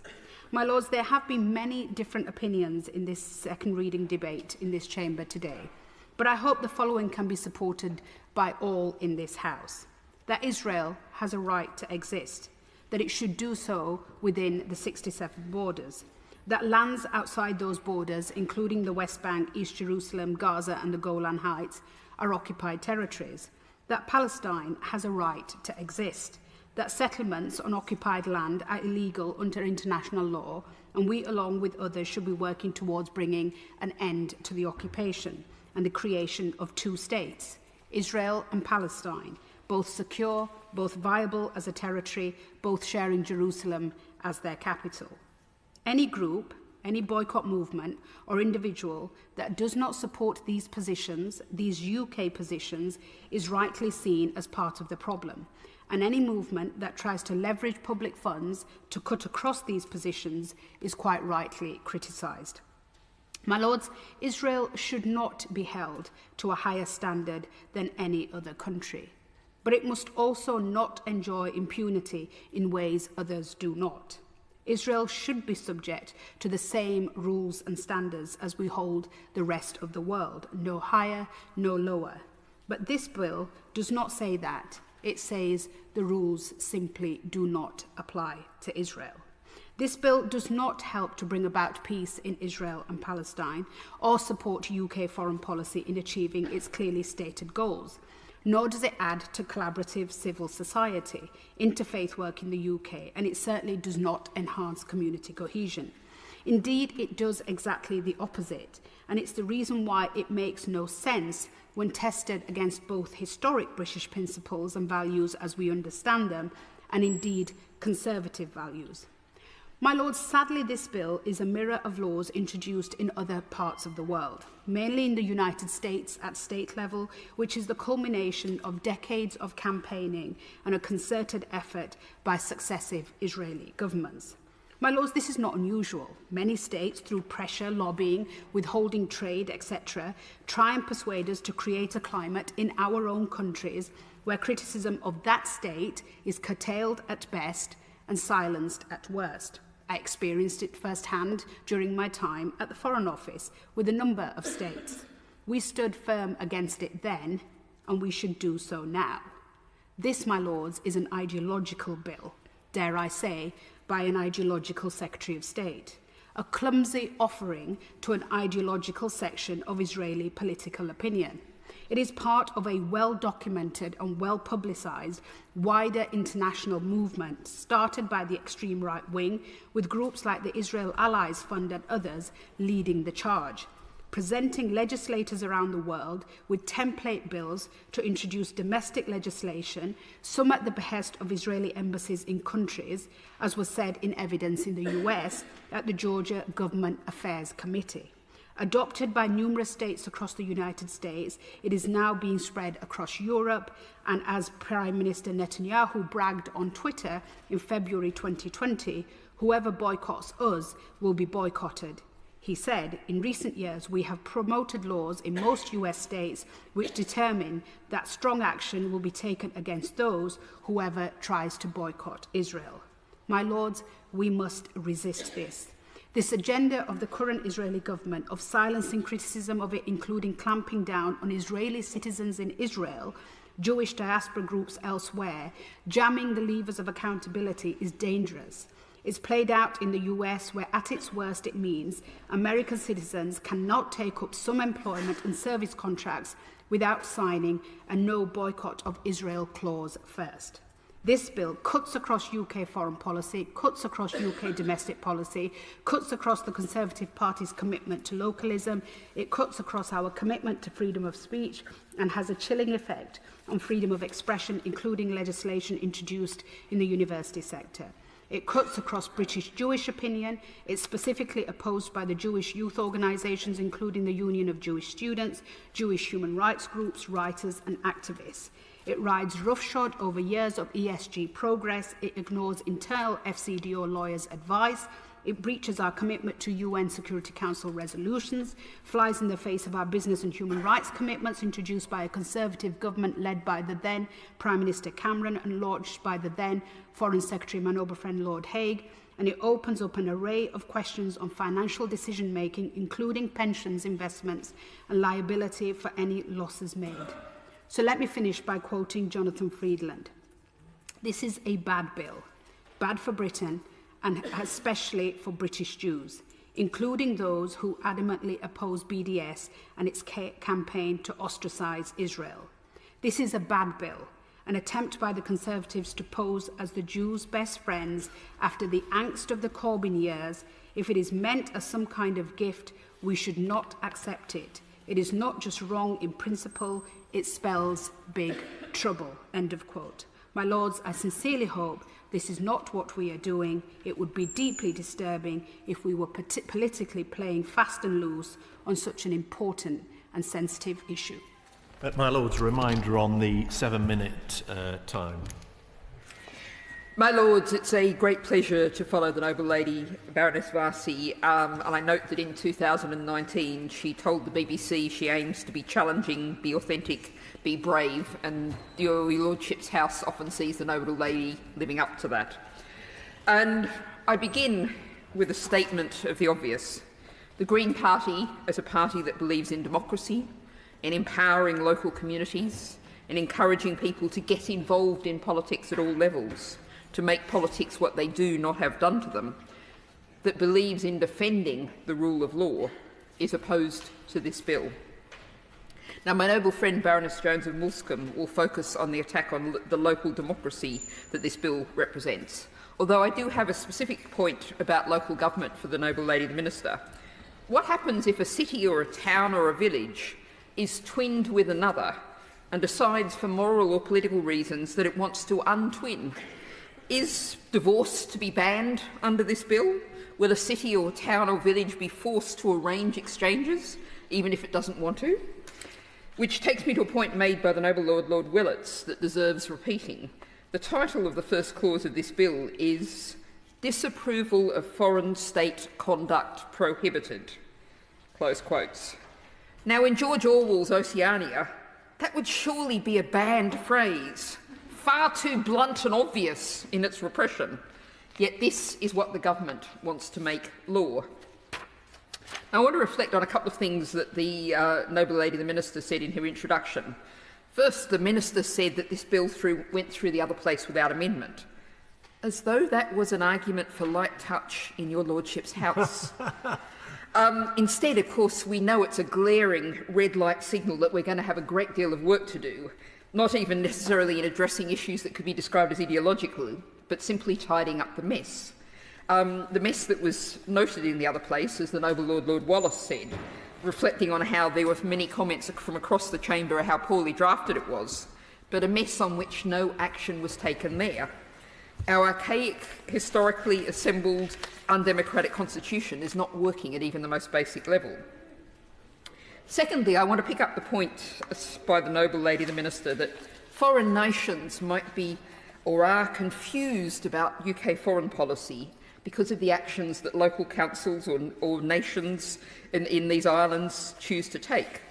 Well, that kind of reminds me of the heat of the Brexit debate, when it seemed that some politicians, particularly the pro-Brexit side, seemed to think that other nations and diplomats and leaders either did not read Twitter or view television. They made pronouncements for local consumption here in the UK and then were surprised that those pronouncements had international impacts. Well, please let us not underestimate the capacity of the peoples of the world to deal with complexity, to understand that, for example, when Sheffield City Council, where Green Lord Mayor Majid once banned Donald Trump from visiting, and good on him, people understand that's not Westminster and that's not UK policy. However, I now want to turn deadly serious and take us to Gaza, as the noble lady Baroness Varsi did, where my latest briefing from Oxfam says Israel's attack on the Gaza Strip has killed more than 29,000 people, including well over 12,000 children. Nearly 70,000 people are injured and at least 7,000 are missing, presumably still underneath the rubble. 1.5 million people, including 500,000 children, are sheltering in less than 20% of the Strip without access to shelter, water, food and medical facilities. The government is saying, in response to all of that, that local communities, as represented democratically by their councils, cannot take peaceful, non-violent action, the kind of action that, as the noble Lord Haynes so powerfully set out, once helped to change the world in the right direction in the context of apartheid South Africa. Now, much has been said about the boycott, divestment and sanctions movement.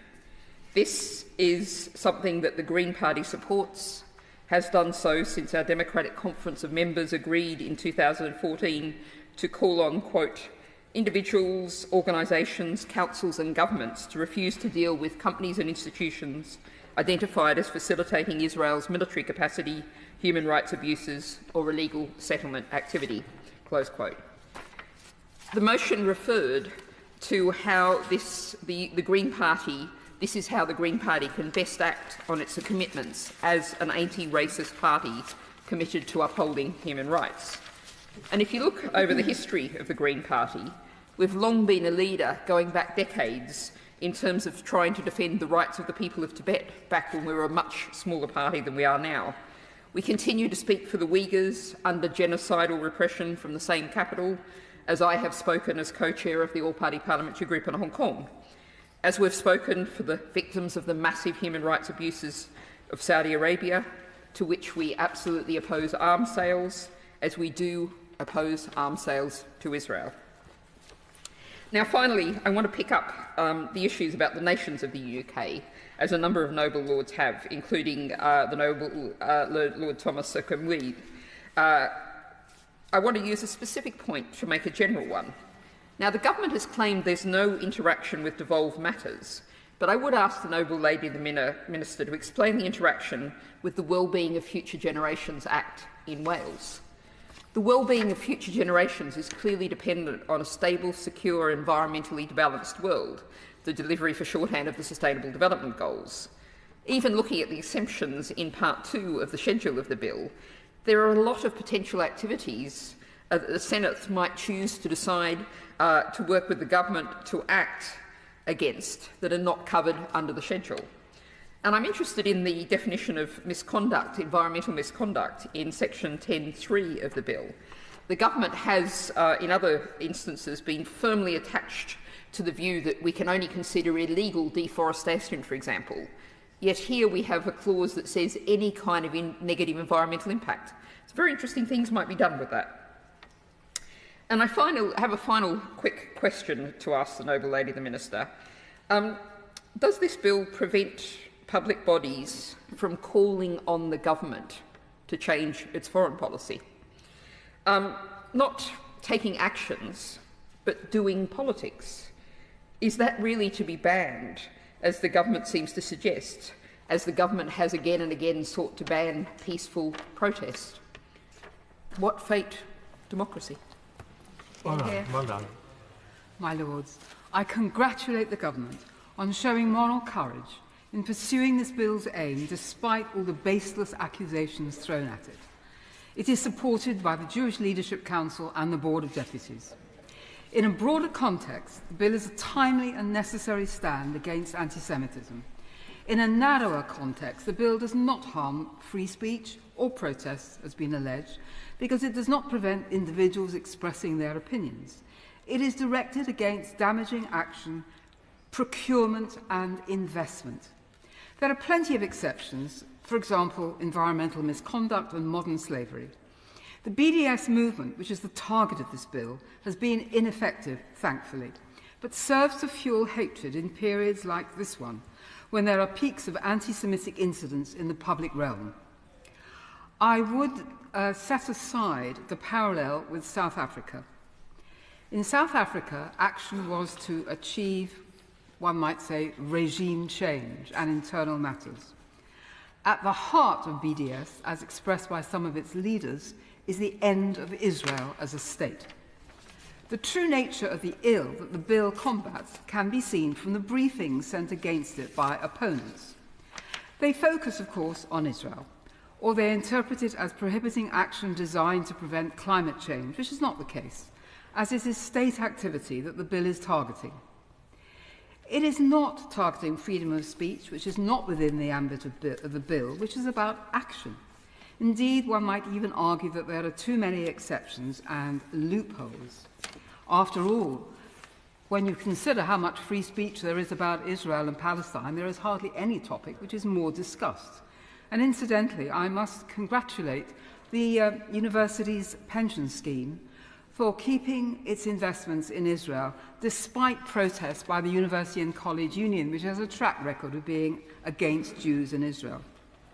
The most unpleasant opposition to this bill came from a group of churches, not, I should say, the Church of England or the Roman Catholic Church, but what might be called smaller communities.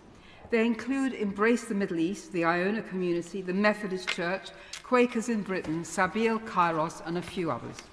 They call on Right Reverend prelates in this House to oppose the bill in its entirety, because it would, in their view, prevent local councils and other bodies from considering ethical issues in the conduct of a foreign state when making procurement or investment decisions. Then they go on to say that Israel should not be singled out for special protection against boycott campaigns, giving it unique rights in UK law.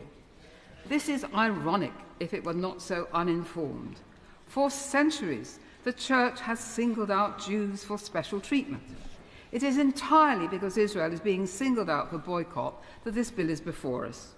There are no boycotts and no collective church action in relation to, say, Saudi Arabian oil, Chinese products which are probably in use by many public bodies and churches. There are no protests or marches against Iran and its horrendous abuse of women and use of the death penalty. No persecution of Chinese students on campus because of their government's actions. No marches against Syria, where the conflict has killed and displaced millions. Note that tens of thousands, maybe millions of Christians have been persecuted and killed in Nigeria and in the Congo. There is no concern about goods coming from occupied northern Cyprus.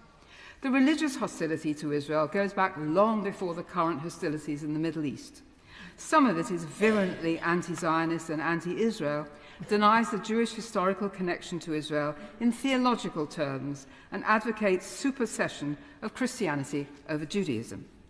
The actions of these religious bodies in supporting boycott bring to mind the action of the Church over many centuries in restricting Jewish trades and professions and isolating Jewish communities. It's high time that this focus on Israel by these churches should lead to their considering their own historic responsibility for the perilous situation of the world Jewish community and its desperate search for safety in one tiny country. It looks like anti-Semitism, no matter how much the BDS supporters claim to be targeting only Israel and not Jews, because the thin line between anti-Semitism and criticism of Israel has been worn down almost to non-existence by virtue of the protests we've seen on our streets and in our universities in recent weeks. I'm sure the Right Reverend prelates in this House will have no hesitation in rejecting the call from these minor churches, and by so rejecting them, they would place the Church of England in a position to foster good relations, work towards peace, and distance itself from the anti-Jewish actions of the past.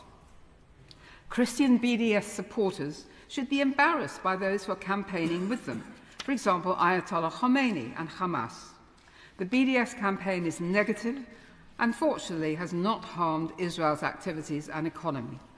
Churches should instead help Palestinians build democratic institutions, invest in its economy, and urge them to accept peace offers. Christian-Jewish understanding would be gravely weakened if churches insisted on continuing boycott. This bill is a moral guide. It will do something to tone down the loathing of Israel we see expressed all around us, targeting Jewish communities, hence the blurring of the line between anti-government sentiment and anti-Jewish sentiment. Russian and Chinese residents here have never had to face the same hatred. Jewish people need one safe haven, and this House should consider the responsibility of the way that Britain ended the mandate all those years ago, leading in part to some of the trouble we see today. The boycott proponents and the hate-filled marchers remind us of why the bill is still necessary. Boycotts do nothing to assist Palestinians. They simply ally the boycotters with the anti-Semites and authorities who over the centuries have tried to impound and constrain Jewish communities, not least in the many Middle East countries from which the Jews were expelled in the 20th century. The government has my wholehearted support, and I wish this bill, with amendments no doubt, a safe and swift passage. My Lords, this is a political bill. It's a bad bill. It's an unnecessary bill. It's a counterproductive bill. It's also, as other speakers have mentioned, one of the most incompetently drafted bills that we've had before us. Just as one example, as mentioned, it fails to provide a clear definition of what constitutes a public body, which is clearly a central issue. Perhaps the Minister, the noble Baroness, the Minister could enlighten us, the House, could enlighten the House a more precise definition of what is or isn't a public body. Now, there's much to say, but I want to focus on 3 points. First, the bill represents arrogant overreach by an incompetent government, a government that's well past its sell-by date. Second, even if you were to accept the bill's premise, which I don't, it is not just unnecessary, it is counterproductive. Third, the government ministers in proposing the bill commit the offence that they claim needs to be prevented by the bill. First, this bill is clearly an example of one more example of arrogant overreach. Michael Gove stated in the Commons in moving the second reading of the bill, quote, UK foreign policy is a matter for the UK government. I have to disagree. UK foreign policy is a matter for all of us, individually and through our representative organisations and those working on our behalf. We are all entitled to exercise rights as free citizens relating to foreign affairs, individually and through organisations. One of the strengths of this country is that there are multiple locations of power and responsibility. The assumption that only the government is responsible for relationships with foreign countries destroys that strength. That arrogance was made clear when the noble Baroness, the Minister, used the word subordinate when introducing the bill, referring to other public bodies. It's a question of partnership. It's not an issue of subordination.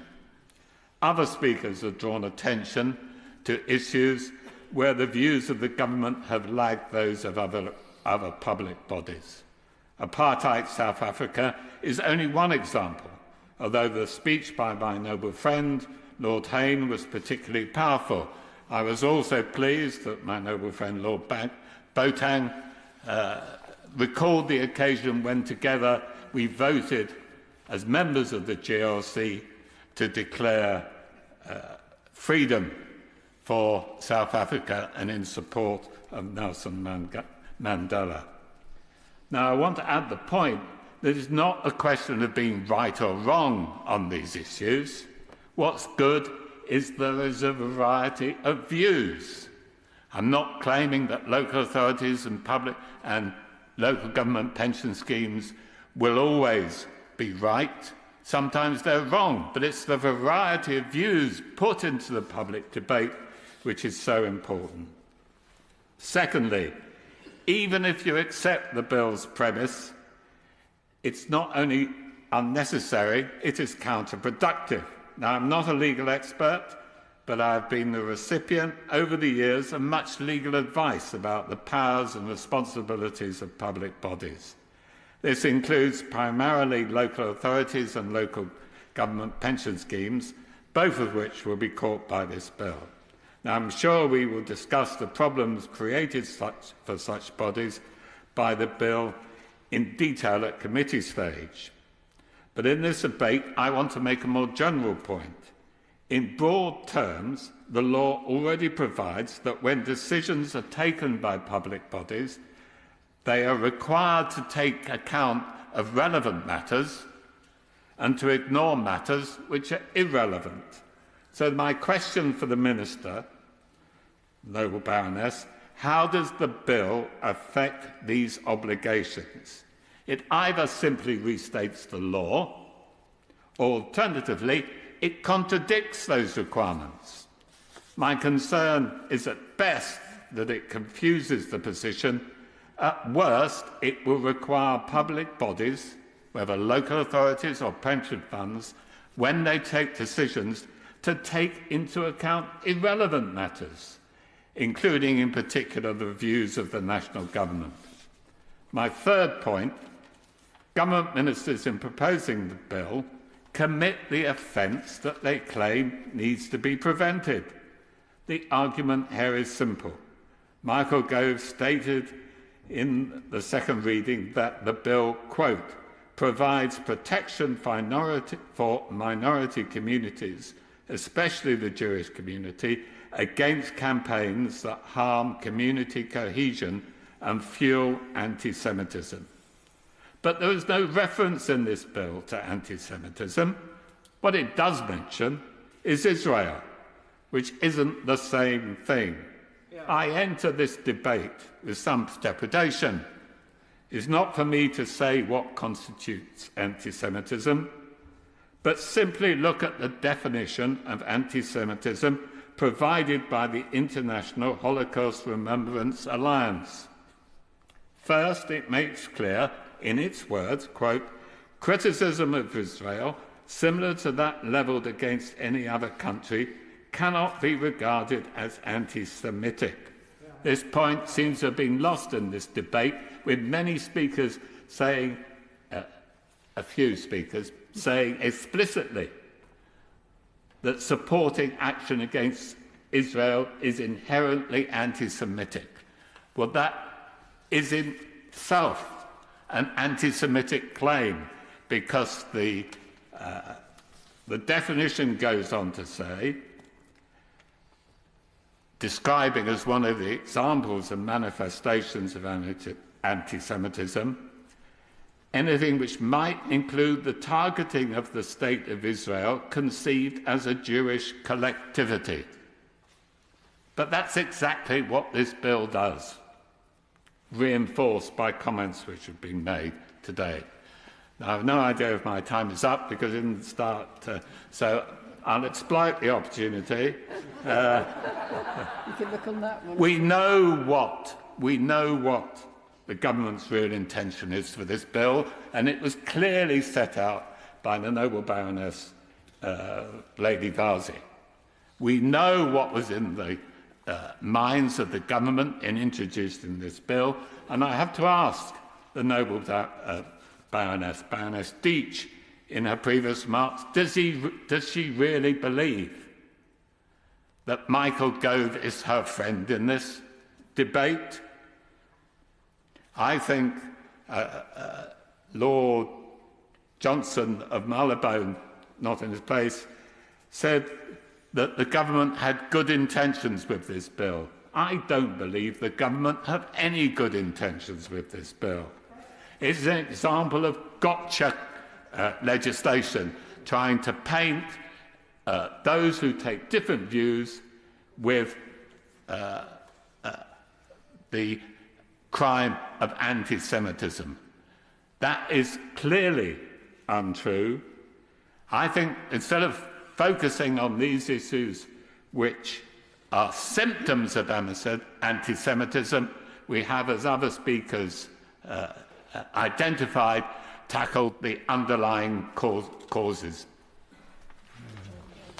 My Lords, as others have explained so well, this bill presents a real dilemma.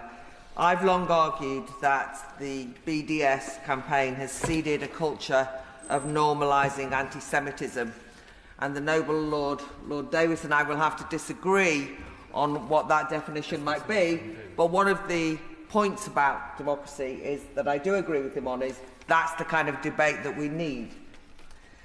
The problem I have is that BDS is an entirely illiberal and censorious boycott campaign. But on the other hand, this legislation that aims to ban such boycotts is also illiberal and censorious. So what to do?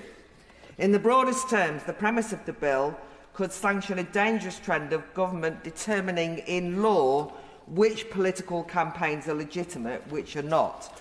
I found the Minister's emphasis at the beginning on public authorities all speaking as one voice on foreign policy more scary than reassuring. Perhaps the government Minister might consider the possibility, just a smidgen of a possibility, that one day the government might be in opposition and they might find themselves in public bodies that they're involved in that disagree with official foreign policy. And it's hard to know whether this bill would catch them then. But if the aim is to rein in public institutions and dabbling in contentious moral decisions beyond the scope of, their core responsibilities, which certainly Michael Gove seemed to imply in what he said, ironically, one reason why investment and procurement strategies have been politicised over recent years is due to government-backed top-down directives. Just look at the way that pursuing ESG targets and adopting divisive EDI diversity criteria has distorted investment and procurement decisions, and not all for the good. So by and large, I actually think the government should stop interfering in what is and isn't invested in by autonomous public bodies.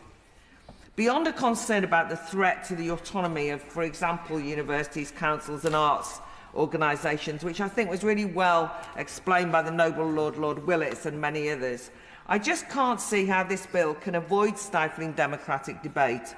And we've heard powerful speeches, especially critiquing Clause 4 as a gagging clause. But the section that prohibits vice-chancellors or chief execs of arts organisations or council leaders from saying that they would support the boycott if it were lawful to, in fact, have the boycott is, in fact, really Orwellian, and that's not overusing the word. And isn't it dangerous to discourage leaders of public bodies to fail to explain their decision-making process? Surely it's in the public interest that we know the pros and cons of financial investments, or the pros and cons of why they might want to boycott and so on. So unlike some, I am not somebody who goes along with a rather unpleasant cynicism about the government's motives. I'm happy to accept that the bill has been put forward in good faith, and it's an attempt at tackling one of the sources of anti-Jewish hatred, i.e. BDS-style boycotts. But despite its intention, I think that clamping down on open discussion, which so much of this bill does, will make it more difficult to tackle anti-Semitic racism in the public sphere. Those of us who oppose BDS should hold firm that it is we, or it should be we, who are on the side of democratic free speech. In contrast, BDS is a boycott campaign whose very essence is to use regressive censorship tactics to isolate Israel economically and culturally. But note, this is not about shaming Israel or embarrassing them into taking a different policy decision. We've heard a lot, maybe it's a kind of age thing, in today's debate about the past boycott of South Africa. But that was aimed at ridding South Africa of apartheid, not of ridding the world of South Africa. The BDS movement, however, aims to rid the world of a Zionist state, i.e. to eradicate Israel. And that's what, as people have called for evidence, their founders say, and much of their literature. I actually think that I get why the government might focus on trying to find a way of curtailing BDS. Today's boycott culture is pretty grim. I've recently encountered those abusive, rather vicious protests outside the Zara shop or McDonald's, where I've been told not to enter, or it would mean that I was endorsing genocide, not to buy the burgers and so on. I think it's scary that so many of those young protesters have no qualms about mirroring the Nazi tactic of blocking Jewish services and businesses from the 1930s with their "Don't buy from the Jews" slogans. I think BDS campaigns have certainly created a boycott culture when it comes to anyone associated with Israel being treated in a cavalier, cruel and prejudicial way. The terrible instance the other day of the young Israeli swimming champion being booed and jeered. Gary Lineker, a leading BBC pundit, quite casually going along with the BDS demand to kick the Israel football team out of FIFA and so on. I'm all for a robust response to this ugly mood, but this proposed legislation follows a worrying trend. That is to create criminalising laws as a substitute for political courage in taking on contemporary challenges. And so I want to ask the Minister, is the problem that the government seeks to tackle a plethora of university senates using BDS schemes to avoid investing in Israel? Hardly. But there is a huge problem in a spike of anti-Semitic abuse targeting Jewish students, as described so vividly by Lord Mann. And often, by the way, leaders of those public institutions looking away. And consider the shameful experience at Birmingham University of a Jewish chaplain who's been driven off campus into hiding after returning from military service fighting Hamas. And beyond these visceral attacks, don't let's forget that too many in academia have cultivated the intellectual justification for anti-Jewish attitudes amongst the young by propagating decolonisation ideology and critical race theory, so branding Jews as the embodiment of white privilege, Israel is the epitome of a colonial settler state, and therefore fair game for righteous hatred.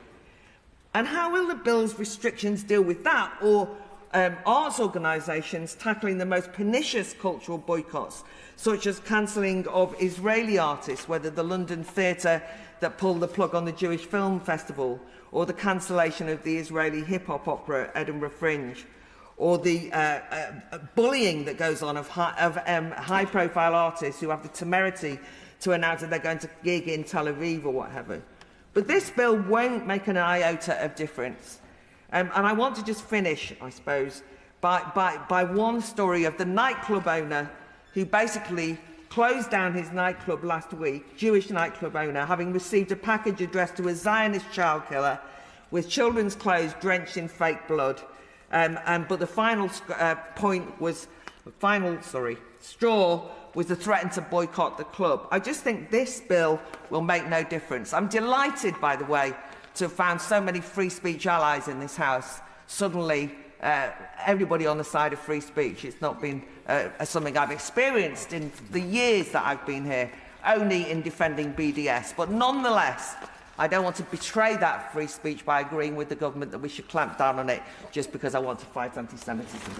My Lords, when I was a child, we always had grapefruit for Sunday breakfast. But for some months of the year, it was tinned grapefruit, because my mother, one of the hundreds of thousands referred to by the noble Lord Hayne, refused to buy South African outspan when that was all that was available.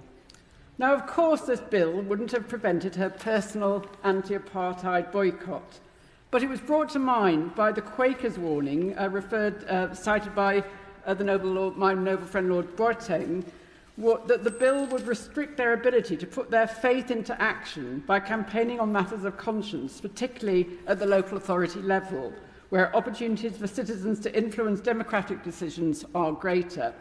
And as Bond points out, we now know that the local authorities who took a stand against apartheid were on the right side of history. Had this bill been enforced, they suggest, as have a number of noble lords, it is likely that such campaigns would have been illegal. What does it say about local democracy, my lords, that local authorities will no longer have the right or the power to respond positively to such campaigns? The bill represents a further erosion of local democracy, which is one of many reasons that it prompted so much criticism on the Conservative benches in the Commons. Indeed, it's tempting just to string together quotations from what they said about what was described by them as bad legislation and a very unconservative measure. One important point some of them made was that this may have been a manifesto commitment, but that commitment was country agnostic. As we've heard, this bill singles out Israel and the occupied territories for special treatment. In doing so, it undermines its own stated aims. In particular, many organisations, including some Jewish organisations, warn that, in the words of Kit Malthouse MP, it plays into the anti-Semitism we have seen rise in this country. And data published last week, referred to by the noble lady the Minister, underscored just how serious that rise has been. The impact assessment admits that official assumptions about the impact of the legislation on community relations are just that, i.e. assumptions, in the absence of adequate data. My honourable friend Dame Margaret Hodge pleaded with the Minister to withdraw what she called an act of complete irresponsibility and unbelievable foolishness, particularly in the context of the unspeakable horrors taking place in the Middle East as we speak. It will, she warned, only heighten tensions between communities. The other stated aim is to stop public bodies from pursuing their own foreign policy agenda, as we've heard, so that the UK speaks with one voice internationally. Now, I think I heard the noble lady, the Minister, say at the outset that that the nation must speak with one voice. That, to me, smacks of totalitarianism. It's frightening. With regard to foreign policy, Alicia Kearns MP, chair of the Foreign Affairs Committee, warned that by, in effect, conflating Israel and the occupied Palestinian territories, the bill is a departure from our foreign policy. And the fact that they are listed separately does not, as ministers have tried to argue, negate the point.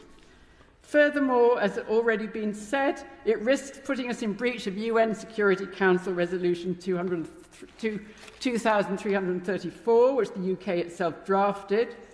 And Kearns expressed the worry that the bill will leave the international community questioning whether Israeli settlements in the OPTs and the Golan Heights are still regarded as illegal by the UK government.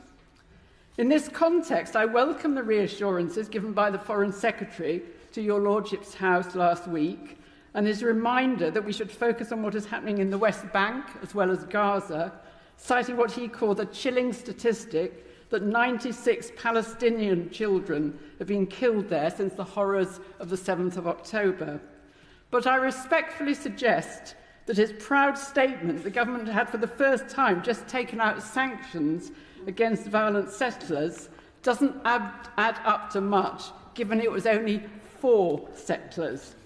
Yet on the government's own website, the SDDO's press release announcing the sanctions states that Israel's failure to act in the face of unprecedented levels of violence, harassment and intimidation has led to an environment of near total impunity for settler extremists.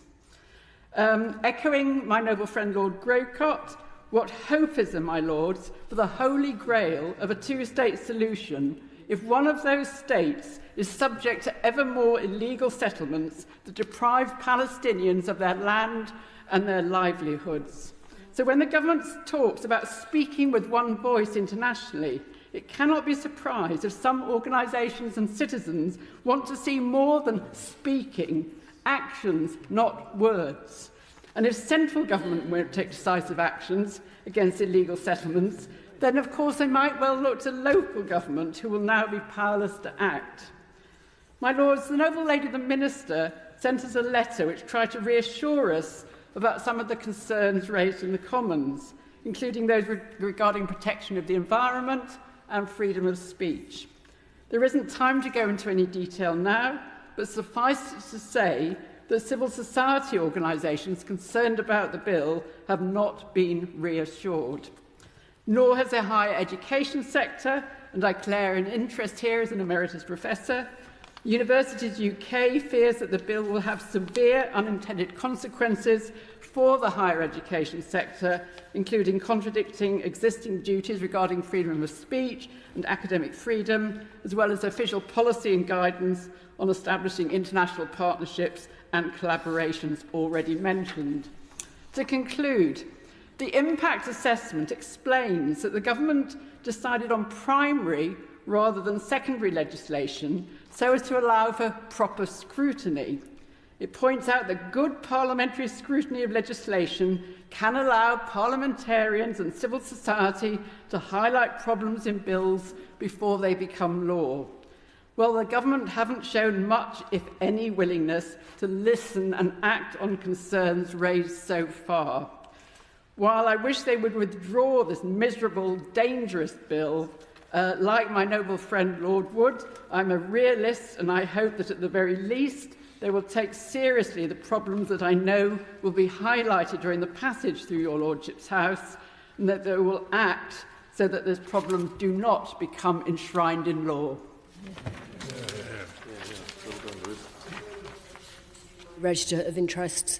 Specifically, I'm Chair of Sport Wales, President of the LGA and Chancellor of Northumbria University. Many of the briefings that I've received have all raised the unintended consequences of this bill. and many have referred to it as the anti-boycott bill. Now, it might seem trivial that I raise sport within this debate, but actually sport and boycotts have been inextricably linked, and the way that jurisdictions constantly use sport for political gain. Now, some of my first memories of sport are like the noble lady Baroness Lister. I had a mother who refused to buy anything from South Africa. And I remember watching with interest as a child the Moscow Olympic Games and whether sport should or could be used as a tool of soft foreign policy. Over the years, those debates have got stronger, and with every games, they become more involved and more nuances and more complicated, and additional pressure put on individual athletes. Now, I welcome the fact that athletes are asked to use their platform to debate the issues that are important to them, but they may get pulled into this debate without realising some of the consequences. It's easy to forget that back in 2012, there were calls from many quarters that Paralympians, and specifically British athletes, boycott the Games because of the various sponsors that were involved, as opposed to the countries that were competing or where they were staged. But if we look at broader sports politics, whether we allow athletes to compete as neutrals will have any impact is up for debate. Although I'd have to say Mr. Putin did have some very minor respect for the Olympic movement. He did not choose to invade Ukraine due to the Olympic truce. The Paralympic truce does not exist in the same way. But Russia is not the only country to use sport as a political tool. And sport and politics are inextricably linked. I mean, the strongest soft politics is actually the medal table, which every country signs up to. I won't repeat what the noble lady minister said about the intentions of the bill, but some of the vagaries of international sports policy has shown that on the 12th of January this year, Inside the Games announced that the International Ice Hockey Federation suspended Israel from all competitions from the time being to protect safety of participants, and I quote, including Israelis. A few days later, they changed their mind and allowed the Israeli team back in. But I noted that the noble lady and the minister mentioned devolved authorities. Well, my lord, sport is devolved in the UK, and qualification for various events is a mixture between home country and United Kingdom bodies. Now, UK Sport, which is possibly the best known of our sports bodies, is classified on the government website as an executive non-departmental public body. So what I'd like to understand is, in short, can sporting bodies, national governing bodies, teams, sports events, training camps, conferences, or anyone involved in the bidding process, or any of the above combined, be impacted by this bill? Any control institution who is unsure of whether they are bound by Section 6 of the HRA are being told they should seek independent legal advice, and that quite simply is not practicable for any small sports organisation in a fast-changing sporting landscape where athletes have little choice where selection events are held, or where jurisdictions continuously hide behind sport as a potential tool of a political gain. My Lords, like other members of this House, I feel a sense of profound shock at the rise in anti-Semitism since the appalling attacks of October the 7th. As my noble friend Lord Palmer of Child Hills has said, the Jewish community feels increasingly and understandably beleaguered, and we must do all we can to support them.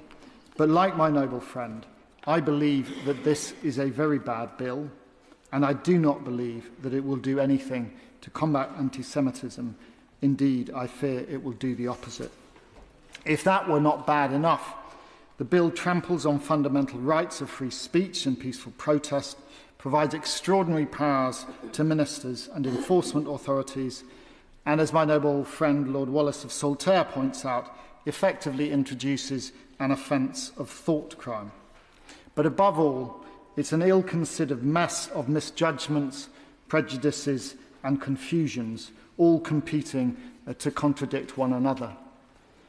My Lords, in 1988, I spent some time teaching in a rural school in Zimbabwe, and when I was there, I was asked by one of the students to try and visit his father in South Africa. This was in the dying days of the apartheid regime, although it wasn't at all clear that it was then. There was a state of emergency, and I saw at first hand the vile nature of that regime. And when I came back to the UK, my first engagement in campaigning was on the milk crates outside of South Africa House and in the boycotts of the student anti-apartheid movement, inspired very much by campaigners like Lord Hayne and Lord Botan, who spoke so powerfully earlier in this debate. My decisions about boycotting South African goods were personal decisions, and they were motivated by political and moral disapproval.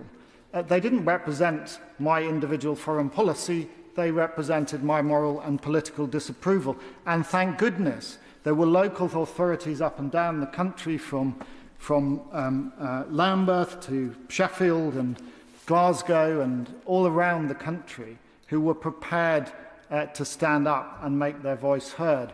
And some years later, I had the privilege of working in the first democratic parliament in South Africa, and I can absolutely attest to what the Noble Lord Boateng said, that the absolute saving grace of the UK was that we had local authorities and others prepared to take moral and political decisions on the basis, financial decisions on the basis of moral and political disapproval, when sadly our government was not prepared to do that and was seen as an aider and abettor of the apartheid regime.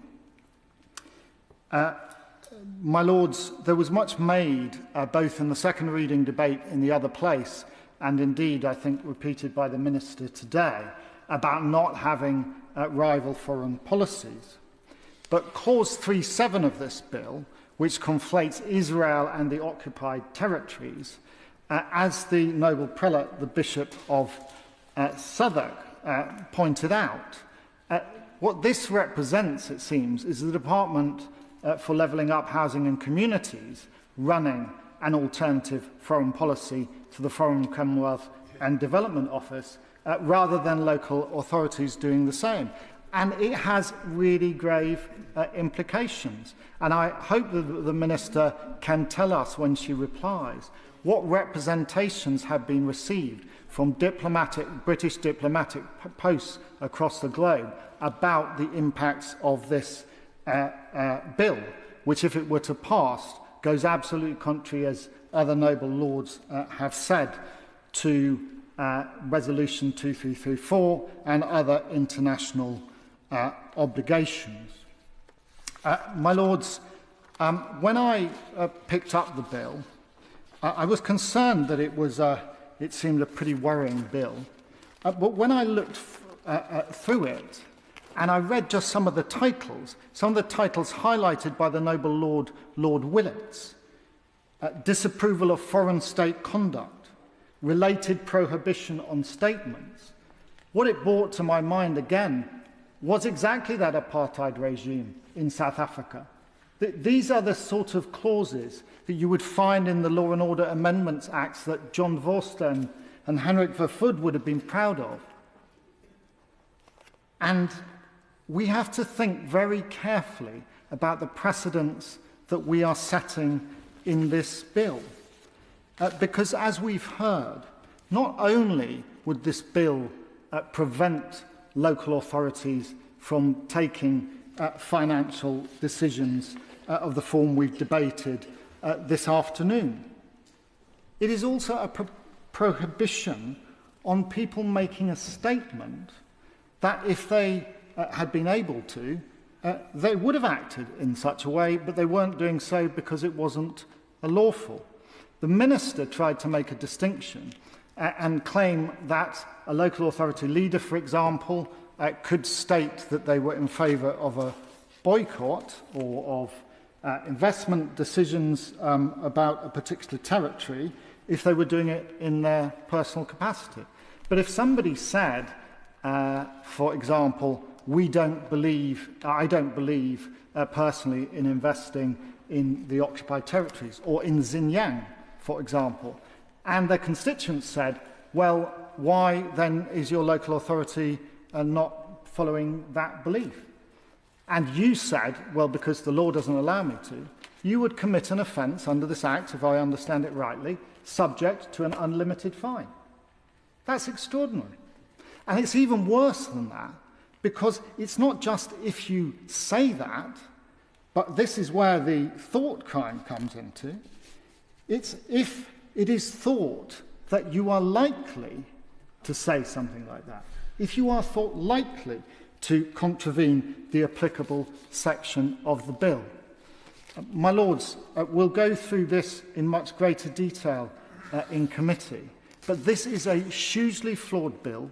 It is massively politically divisive at a time when there is no need for political division, because as the Liberal Democrat frontbench, the official opposition frontbench have made clear, people are happy to come together to try and address the actual issue without bringing about these draconian rules which have absolutely no place in our democracy. My Lord, this bill is indeed, as has been said, a flawed, poorly drafted, but also damaging bill. And it's likely to have a detrimental impact on the UK's ability to protect and promote human rights around the world.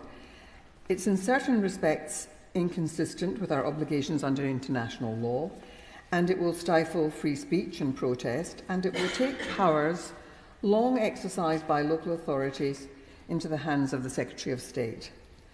And I also want to add that it's likely to lead to an array of illogical outcomes.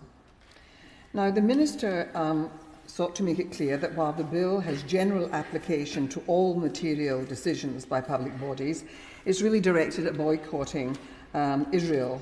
And they're included in it the business of the occupied territories and the occupied Golan Heights being seen as part and parcel of Israel, when in fact, as we know, international law makes it very clear that that is not the case, and that Israel has been in breach of international law in occupying those territories.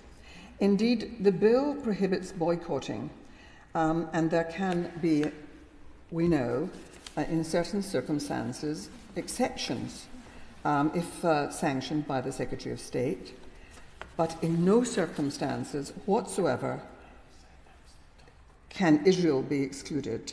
It gets a free pass, and it's wrongly singled out for that one nation. And I think that at this particular time, that is a seriously worrying thing.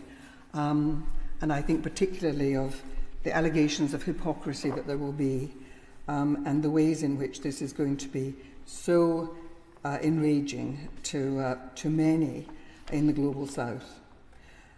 All public bodies are already prohibited in law from pursuing policies or taking any actions that are directly or indirectly anti-Semitic. And I make it clear that the rise in anti-Semitism which has taken place since October the 7th has been really horrifying. I was shocked myself hearing from a young Jewish woman of getting on the bus early in the morning and on the sort of frosted up windows, a swastika having been engraved into the frost. She spoke about how somebody, seeing that she and her friend were upset, went and cleared the window.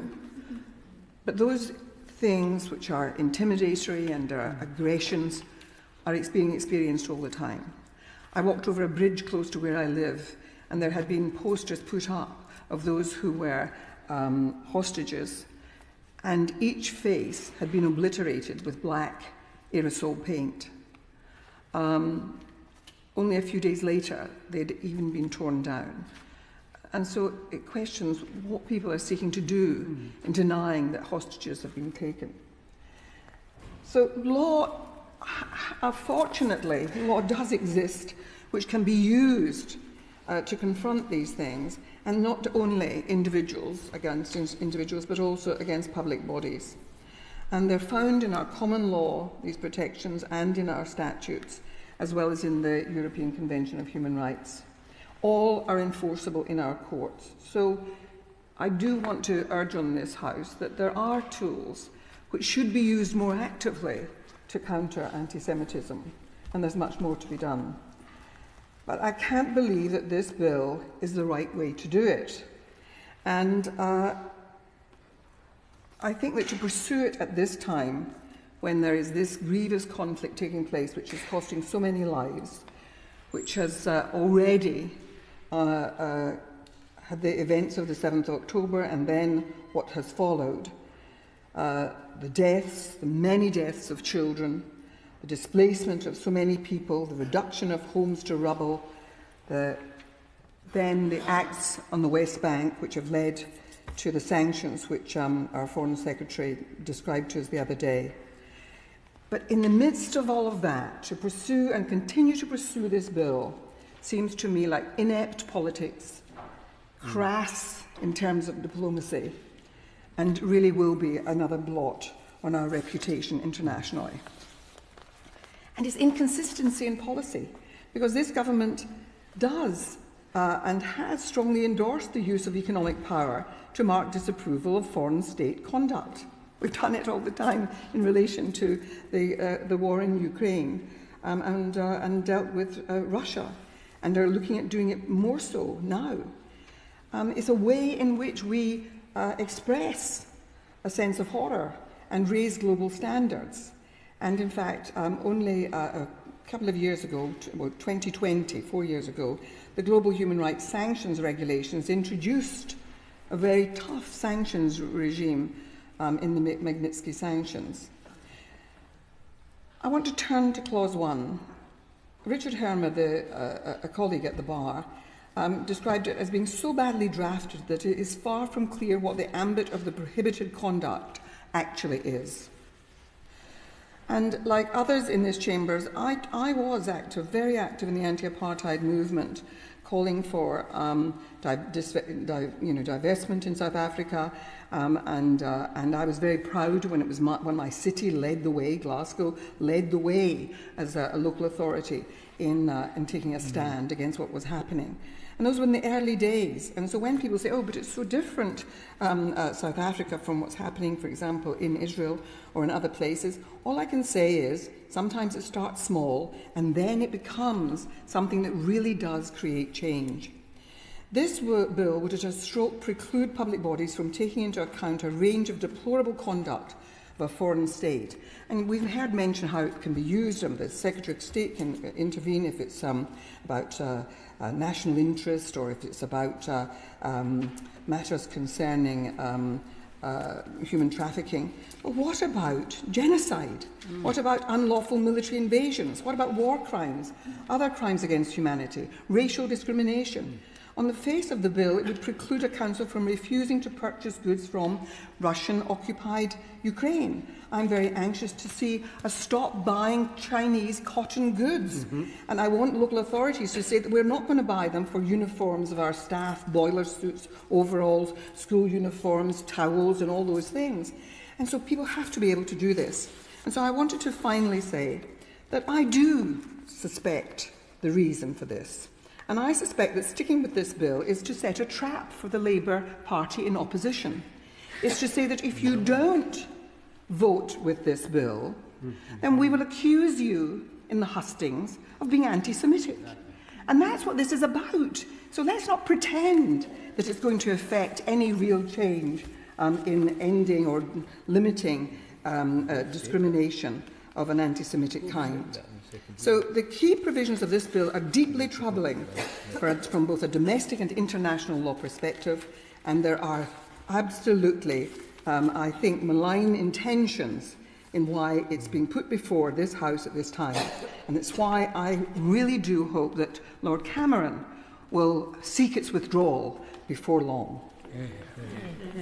My Lords, it's always a pleasure to follow Baroness Kennedy of the Shores, even or perhaps especially when we disagree. I want to focus on section 3.7 of the bill, which provides in effect that a future minister seeking to permit public bodies to boycott Israel would have to do so by way of primary legislation and not by secondary legislation. And the question has been asked, why is Israel treated differently by being singled out in the bill? The short answer is because Israel is already treated differently and is singled out, both by international institutions and by too many public bodies here in the UK. And that differential treatment and singling out has real effects, not just on the state of Israel, but also, and this is my focus, on civil society in the UK. This bill puts Israel into a special category because Israel is put by others, both internationally and nationally, into a special category. First, internationally. Last year, the United Nations General Assembly condemned Israel 14 times. The rest of the world put together, 7. Since 2015, the score stands at Israel 140, the whole of the rest of the world put together, 68. The UN Human Rights Council has a standing agenda item, item 7, which is focused on Israel, and only on Israel. This is the same UN Human Rights Council that just 2 days after the October the 7th massacre held a minute's silence to mourn, and I quote from their own website, the loss of innocent lives in the occupied Palestinian territory and elsewhere. Elsewhere.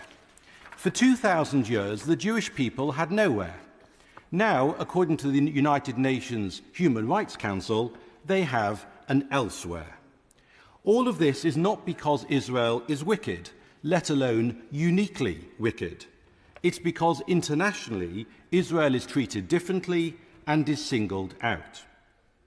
Second, Israel is also treated differently and is singled out by public bodies here in the UK. In 2020, the Welsh Government brought out a new national procurement note, singling out Israel, and only Israel, for potential sanctions. A decade earlier, West Dunbartonshire Council adopted a policy on boycotting Israeli and only Israeli goods, including even printed books in Israel.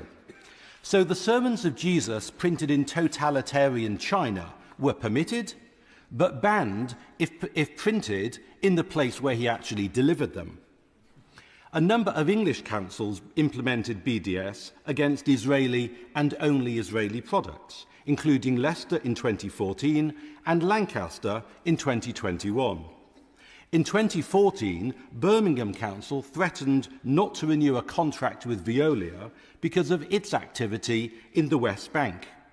Perhaps the now insolvent Birmingham Council should have focused rather less on the West Bank and more on its own bank. But my third point, it's not only the fact that Israel is treated differently. Anti-Israel resolutions and boycotts have a different and dramatic effect on civil society. The correlation is clear and unambiguous. When Israel is targeted, it ends up with attacks on Jews.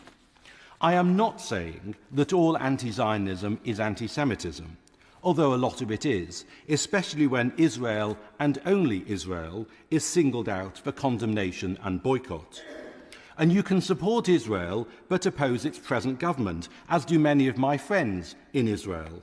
The opposition benches in this House demonstrate that you can critique a government but support the state. But let's be clear. When you chant from the river to the sea, you are not critiquing the Israeli government. You are calling for the destruction of Israel.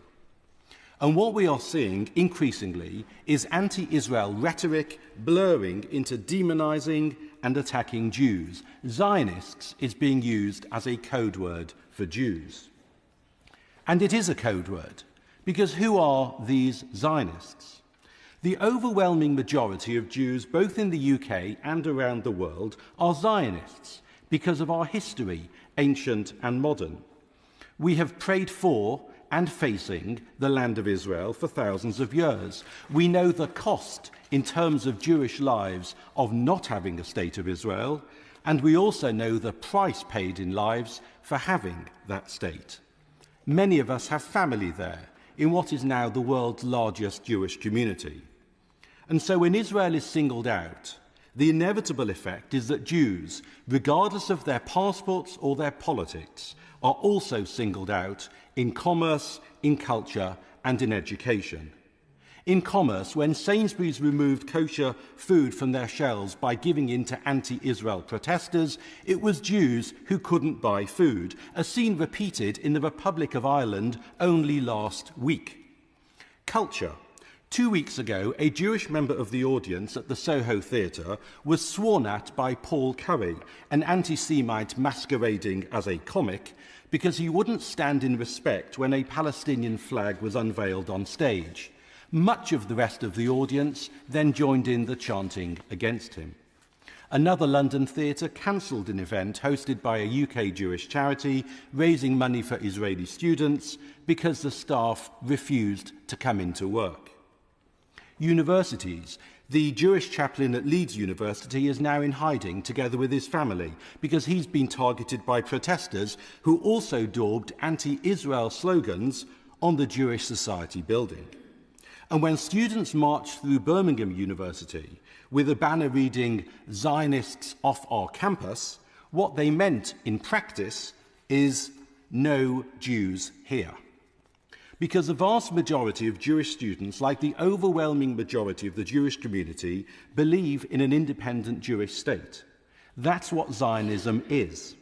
And if, like His Majesty's government, you support a two-state solution, which calls for a safe and secure Israel alongside a Palestinian state, then you are a Zionist too. All of this is a problem for Jews, but it is a tragedy for everyone else. A society which permits anti-Semitism is a society which is suffering from a terminal illness. That is an iron rule of history. Anti-Semitism destroys any society which harbours it. Of course, I'll give way. But I just wanted to read a quote to you from the National Security Minister, Itamar Ben-Gvir. And he says, "Encourage the exodus of Gaza's inhabitants and encourage the influx of Israeli settlers to the Gaza Strip. That would be the correct, just and moral solution." So when it comes to people speaking in language which is exclusionary and discriminatory against the other side, some of that is coming very strongly, I'm afraid, from very extreme right-wing Jewish settlers. I know Itamar Ben-Gvir and his rhetoric. I want to see that sort of rhetoric out of Israel and out of everywhere. But let's just be real. When people opposed apartheid, they were opposing a policy of the South African government. What BDS want to do is not to change the policy of Israel, it's to change the existence of Israel by destroying it. And this bill singles out Israel because Israel is always singled out. And it's quite right, therefore, that if a future minister wants to change that policy, to allow people to boycott Israel and give succour to the world's oldest hatred, he or she would have to account for their actions at the dispatch box. I've no doubt that there are improvements which can be made to this bill. I look forward to working with many others in doing so, especially on the international law point. But for the reasons I've given, I give this bill my full support. I think I'm going to sound a little bit feeble after the passion of the noble Lord Wolfson, and I'd like to apologise for sneaking into the gap. But I suddenly realised there was something I wanted to say, and this is about local democracy. This bill actually threatens to remove the right for councils and councillors to do their best for their residents. Now, I was a councillor on Southwark Council. It was 4 long, hard years, and I'm aware that councillors represent their residents and answer to their voters in a way that most MPs just can't do, because councillors are there on the ground, they're there shopping, they're there gardening or socialising, and people come up to them all the time and tell them exactly how they feel about their fears, their concerns, and what they want us to do. Now, this bill would limit councils' actions on doing the best for their residents. I'd like to give you the example of South African apartheid. I lived in Lesotho for 6 years. That's a tiny kingdom completely surrounded by South Africa. And the residents of Lesotho, the Basotho, saw apartheid up close, even though they weren't involved. And at times, even the white residents experienced the other side of apartheid, because if you were in the post office in a long queue, amazingly, the window would close just as you arrived there. And it made me understand in a tiny, tiny way what it is like to be excluded and unseen. And I think if I'd come back to the UK and become a councillor then, with all my anger and fury about apartheid and how it was penalising people for nothing other than the colour of their skin, I would have done my best to prevent any council support for the South African government in terms of what we bought or what we supported. And I'm fairly sure that the residents of Southwark would have supported my actions. That would be illegal under this bill. So this is another bad bill from a bad government. Yeah. Well, my Lords, this has been a most instructive second reading debate, and I look forward very much to hearing the Minister's response to the many detailed points that have been raised.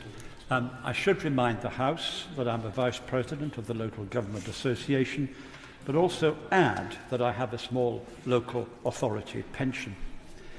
I want to make it clear too that I support the long-term security of the State of Israel. But I also think that a broad bill of this kind should not be built on a single country, and nor in that case should it include the occupied territories, as we've heard from several speakers tonight. No doubt when we get through to committee and report stage, we'll be able to pursue that issue in greater detail. My Lords, I've concluded that this bill is disproportionate. It runs counter to the basic principles of civil liberties, human rights, and upholding international law. And as my noble friend Lord Wallace of Saltaire said, the bill is ambiguous, confused, and contradictory. It has been claimed that the bill will assist community cohesion. But, my Lords, it will not assist community cohesion. It will make community cohesion more difficult. And as my noble friend Lord Palmer of Charles Hill said, it could have a negative effect. And again, as my noble friend Lord Oates said, it will not combat anti-Semitism. Now, my Lords, three tests should be applied to any proposed bill. What is the problem the government is trying to solve? Is what is proposed a solution to that problem? And what consequential problems might arise if the bill becomes an act? And in my view, this bill fails all three tests. And we've heard compelling evidence of that from many speakers today. I've reached the conclusion that this bill is too complex, too unwieldy, and is in practice unworkable. It will require a huge bureaucracy to underpin it at huge cost, with enforcement authorities with powers to issue monetary fines and with all the judicial reviews arising from that process. My Lord, this bill is not proportionate. Now, the government's own impact assessment for the bill says that the number of actual or attempted boycotts or disinvestments that are not consistent with UK foreign policy are relatively low. The Minister has referred to 6. In the impact assessment, there are 6 mentioned. But attempted boycotts or disinvestments are just that, of course. They are unsuccessful attempts. But how many have actually happened? How many have actually been successful? And I think it would help if the Minister, when she replies, or perhaps later, gives the House a list of all the public bodies and public authorities who have boycotted or disinvested from an overseas country, including Israel, on political grounds, so we can understand the true extent of the problem the government has identified. Now, Universities UK has expressed concerns about the unintended consequence for the higher education sector. My Lords, universities are not public bodies. And I have concluded that universities should not be part of this bill, as indeed we've heard from the Noble Baroness Lady Blackstone, from the Noble Lord Willets and the Noble Lord Johnson of Marylebone and others. And I say that myself for three reasons. It could influence the outcome of the ongoing ONS review into university status and whether they should or should not be defined as public bodies. Clause 4 of the bill contradicts duties placed on universities via the Higher Education Freedom of Speech Act 2023 to uphold freedom of speech and academic freedom. And I have concluded that Clause 4 should be deleted from this bill. And thirdly, it would give significant new powers and functions to the Office for Students. But is it, I would ask the Minister, is it able to take those on, given all the other duties that it has? On pensions, my Lord, it is not necessary for the bill to apply to pensions. The Public Service Pensions and Judicial Offices Act 2022 already gives the Secretary of State powers to issue guidance to pension schemes not to make investment decisions that conflict with UK foreign and defence policy. In terms of local government pension schemes, in a Supreme Court judgment in 2020, the government was criticised for thinking that the scheme administrators were part of the machinery of state. They are not. They do not manage public money. It is a funded scheme which is paid for by contributions made by 15,500 participating employers and 7.1 million pension scheme members. Legislation already exists which prevents the local government pension scheme decision makers from expressing political disapproval of a territory in making an investment decision. It contains sufficient enforcement mechanism.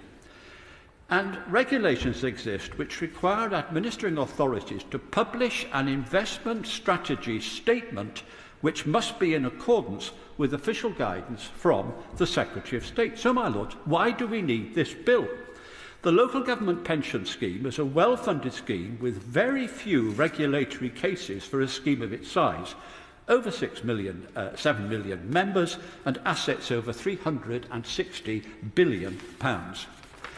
Now, the government's role is to provide clear guidance to the local government pension scheme, setting out its foreign policy aims and objectives so that scheme managers can undertake their duties investing and stewarding in global markets.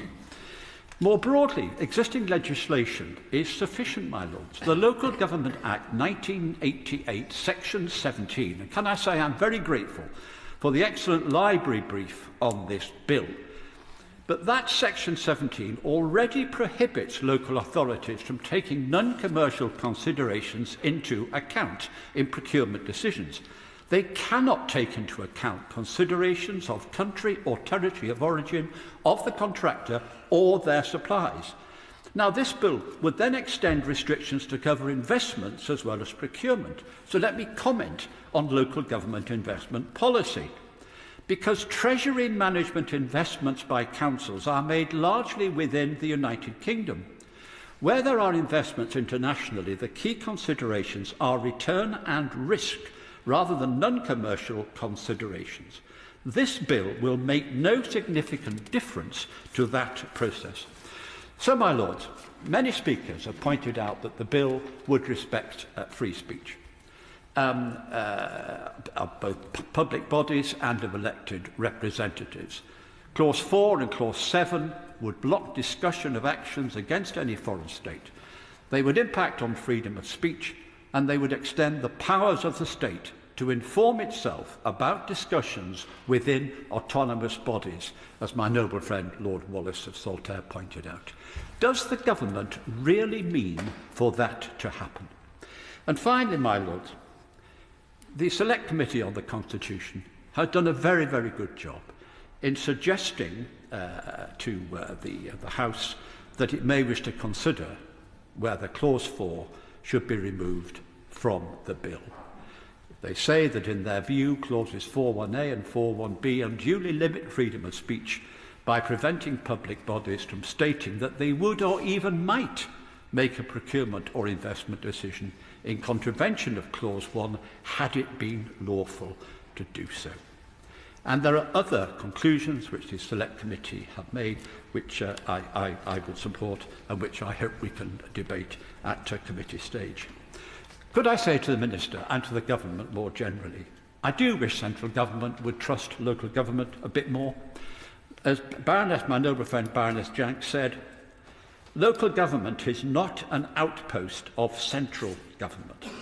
Well, my Lords, at committee stage we shall investigate all of these issues, but might I just point out that if we were to take out clause 4, if universities were not to be part of the bill, if the pension problems the government thinks exist, and which I don't think exists, are also taken out, if the role of local authority procurement policy is properly understood, and if we recognise that there is not much overseas investment by local authorities as part of their investment portfolios, if all those things come out, there really is nothing much left in this bill for us to talk about. And for that reason, I think the government should take a very long, hard look at what it is trying to do. Very good. My Lords, can I start by making one thing very clear, as my noble friend Baroness Chapman did in her opening speech, and that's to make very clear Labour has consistently opposed the policy of boycott, divestment and sanctions against the State of Israel. We do so because we recognise, as many noble lords have said in this debate, including the noble Lord Stevens of Birmingham, that some people have used the cover of BDS to whip up hate towards Jewish people, to seek to hold Israel to different standards from other countries, and to question its right to exist, and to equate the actions of the Israeli government with Jewish people. And that is utterly wrong. Anti-Semitism is a scourge in our society that all political parties, and I'm sure across this House we can unite, should stand together in opposing and eradicating. I think, and I agree very strongly with the noble Lord Johnson, who said that greater effort should be put in education. Greater effort should be in winning people to the arguments that we've heard in this debate. And this legislation simply isn't supporting that fight against anti-Semitism. We have consistently put forward an alternative solution to address the very real concerns over BDS. We have put down amendments, and particularly most recently, of course, in the procurement bill as it was progressing. We sought to ensure that public procurement would prevent, the Act, as it now is, would prevent councils from singling out Israel. We said that public bodies should be able to take ethical decisions, but these must be consistent with their investment and procurement policy within a framework based on principles that applied equally to all countries rather than singling out individual nations. That was a principle rejected by the government when we put it forward in the procurement bill, sadly. But as my noble friend Baroness Chapman said, what we do hope when we move through the stages of this bill, that we can seek a consensus. Because I think actually what I have heard across this debate is whether you support BDS or oppose it, this bill has significant problems with it. It's been across the chamber the concerns have been raised. And many of those concerns, as the noble Lord Shipley has just mentioned, were reported in your Lordship's House Constitutional Committee, particularly the draconian restrictions on free speech. And their report, the protection of free speech, is a fundamental right. Their clear view, like Lord Willet's, is that clauses 4.1a and 4.1b unduly limit the freedom of speech by preventing public bodies from stating that they would or even might make a procurement or investment decision in contravention of Clause 1 had it been lawful to do so. Unbelievable. It is rather ironic that the noble Lord Willet's and I seem to constantly face draft bills from this government that have Clause 4 in it that we seek to oppose. I never thought that would happen to me, but there we go. But, and as the noble Lord Shipley made, the committee made a very powerful case that Clause 4 should be removed from the bill. And I'm sure that will be an important consideration in committee stage. The committee also called for more precise guidance as to how Clause 4.1b will be applied in practice. Now, again, in my experience as a trade union official over many years, and certainly in the labour movement, I have heard that term speaking in a personal capacity many, many times. And I know what it means. It means I don't want to be held accountable for what I decide. I may be General Secretary, but on this occasion, I want to advocate something else. I think it's crazy. I think it's absolutely crazy that there's this sort of ambiguity in proposed legislation. It is really, really dangerous stuff. And as the noble Lord Willet's also raised, the requirements in the clause 4, how will this be balanced with the duties under Section 1 of the Higher Education Freedom of Speech Act? I'm not going to repeat those arguments. I think those are the areas that we would absolutely need to scrutinise and challenge at committee stage. And I hope not only do we have significant amendments, but we'll have probing amendments, because there's so much in this bill that we simply don't understand what it means. And of course, noble lords, have constantly made this loose term, public bodies.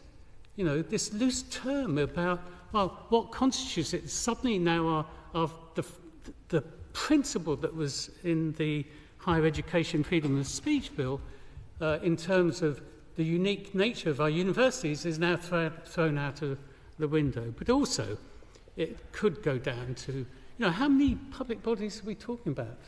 The noble Lord Wallace told me it could be tens of thousands, and actually the noble Lord the Minister, in a throwaway remark, talked about schools and nursery schools and, any body that receives its full financing from the government. I just think it's something that we obviously need to scrutinise in detail.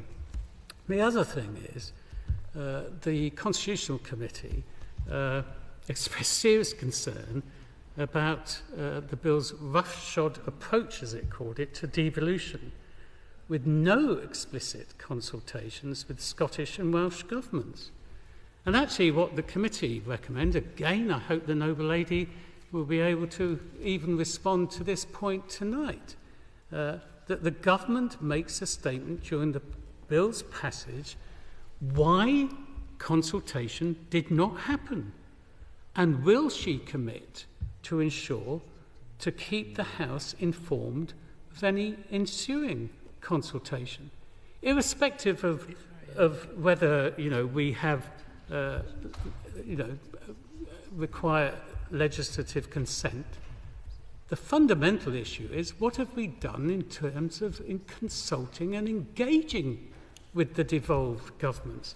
Clearly nothing has happened, and I hope the noble lady will be able to address that properly today. And despite what the noble lady said in her introduction, this clearly is a threat to actions in support of persecuted people across the world. And again, I think my noble friend Lord Hendy is absolutely right. One of the concerns, and we governments that sort of inhibit human rights, the first institutions that they attack, the things that they undermine most, and this is what we see certainly in Russia, is the attack on civil society, the attack on workers' rights, banning trade unions, banning voices, banning churches, banning those sorts of institutions that act as a safeguard against the actions of governments. Now, I think that civil society is one of the most important parts of our democracy here. And it seems to me that this bill is going to be totally undermining that. How can, if a public body says, well, actually, we don't agree with the repression in Xinjiang, or we don't agree with a state that bans trade unions, or bans all those things that we have signed up in terms of the UN conventions and the ILO conventions. I think this is very, very, very dangerous. And of course, the most important element, and noble laws have spoken about that, is the chilling effect of Clause 1 on public bodies, who have a duty under the Procurement Act to make ethical investment decisions and take actions that support upholding international law and democracy and human rights. And the problem is this bill is both incoherent with and waters down the 2023 Procurement Act. The Procurement Act sets key objectives covered for procurement, including supporting public benefit, 21B, and acting and being seen to act with integrity. The Act also gives a mandate to commissioning authorities to award contracts based on the most advantageous tender submitted. And that's a change, because it's a change moving away from what was previously the priority of the most economically advantageous tender under the previous procurement regime. Why was that change there? Perhaps the noble lady can explain precisely that, because we know what the debate said. The debate said that it was to ensure that contracting authorities give more weight to award criteria such as decent work and wider social value. Now, this bill clearly is going to undermine and attack that. This is inconsistency. We shouldn't put up with this sort of thing from a government in such a short period of time. And of course, I do want to conclude on one very important point that has been raised by many noble lords, and that's, in diplomatic terms, the most damaging part of this bill is that it treats the occupied Palestinian territories as if they were, in effect, the same as the State of Israel. And of course, as we've heard, I'm not going to repeat it, runs counter to a long-established policy of this country, of all governments, and runs counter to the decisions of the United Nations that we not only supported but drafted the resolutions. It's incredible that we have done this, and I really do think that for the government to be legislating to breach the UN resolution it voted for and drafted is really difficult to understand. It's hard to understand how any foreign secretary has allowed such a bill to proceed in its current form. Yeah. And I think my noble friend Lord boycott is absolutely right. I supported the noble Lord Cameron in his statements last week in terms of how we give hope to the Palestinian people about a future where we can guarantee the security of Israel with a secure Palestinian state. That is fundamental. So I do hope that we get a better understanding about who is in control here, because foreign policy should be a matter for the Foreign Secretary and not for the Levelling Up Secretary. My Lords, I'd like to start by thanking all of those who've contributed to today's debate and in support of the bill, including my noble friend Baroness Noakes, the noble lady Baroness Deach, the noble Lord Stevens of Birmingham, the noble Lord Verdirem, and my noble friend Lord Wolfson of Tredegar. And I hope to convince many more noble lords to do so during our committee discussions. Valuable contributions have been made today from all sides of the House, and I'd like to address the main themes of a hotly contested debate and some of the questions raised by noble lords. Anti-Semitism is often referred to as the world's oldest hatred, and unfortunately it's still very much alive. Since the October 7th attacks, we've seen a surge in anti-Semitic incidents in the UK. The Community Security Trust caused its highest ever total of anti-Semitic incidents in 2023, and 66% of these incidents occurred after October the 7th. Many British Jews are understandably scared. Some Jewish schools in London even temporarily closed their doors over security fears. Now more than ever, the government should be taking steps to stop behaviour that could legitimise or even drive anti-Semitism, and this is what the bill does. The BDS movement is pernicious, and it has no place in our public institutions, and that is why this bill has been widely supported by the Jewish community in the UK. The bill has been endorsed by the Jewish Leadership Council and the Board of Deputies of British Jews.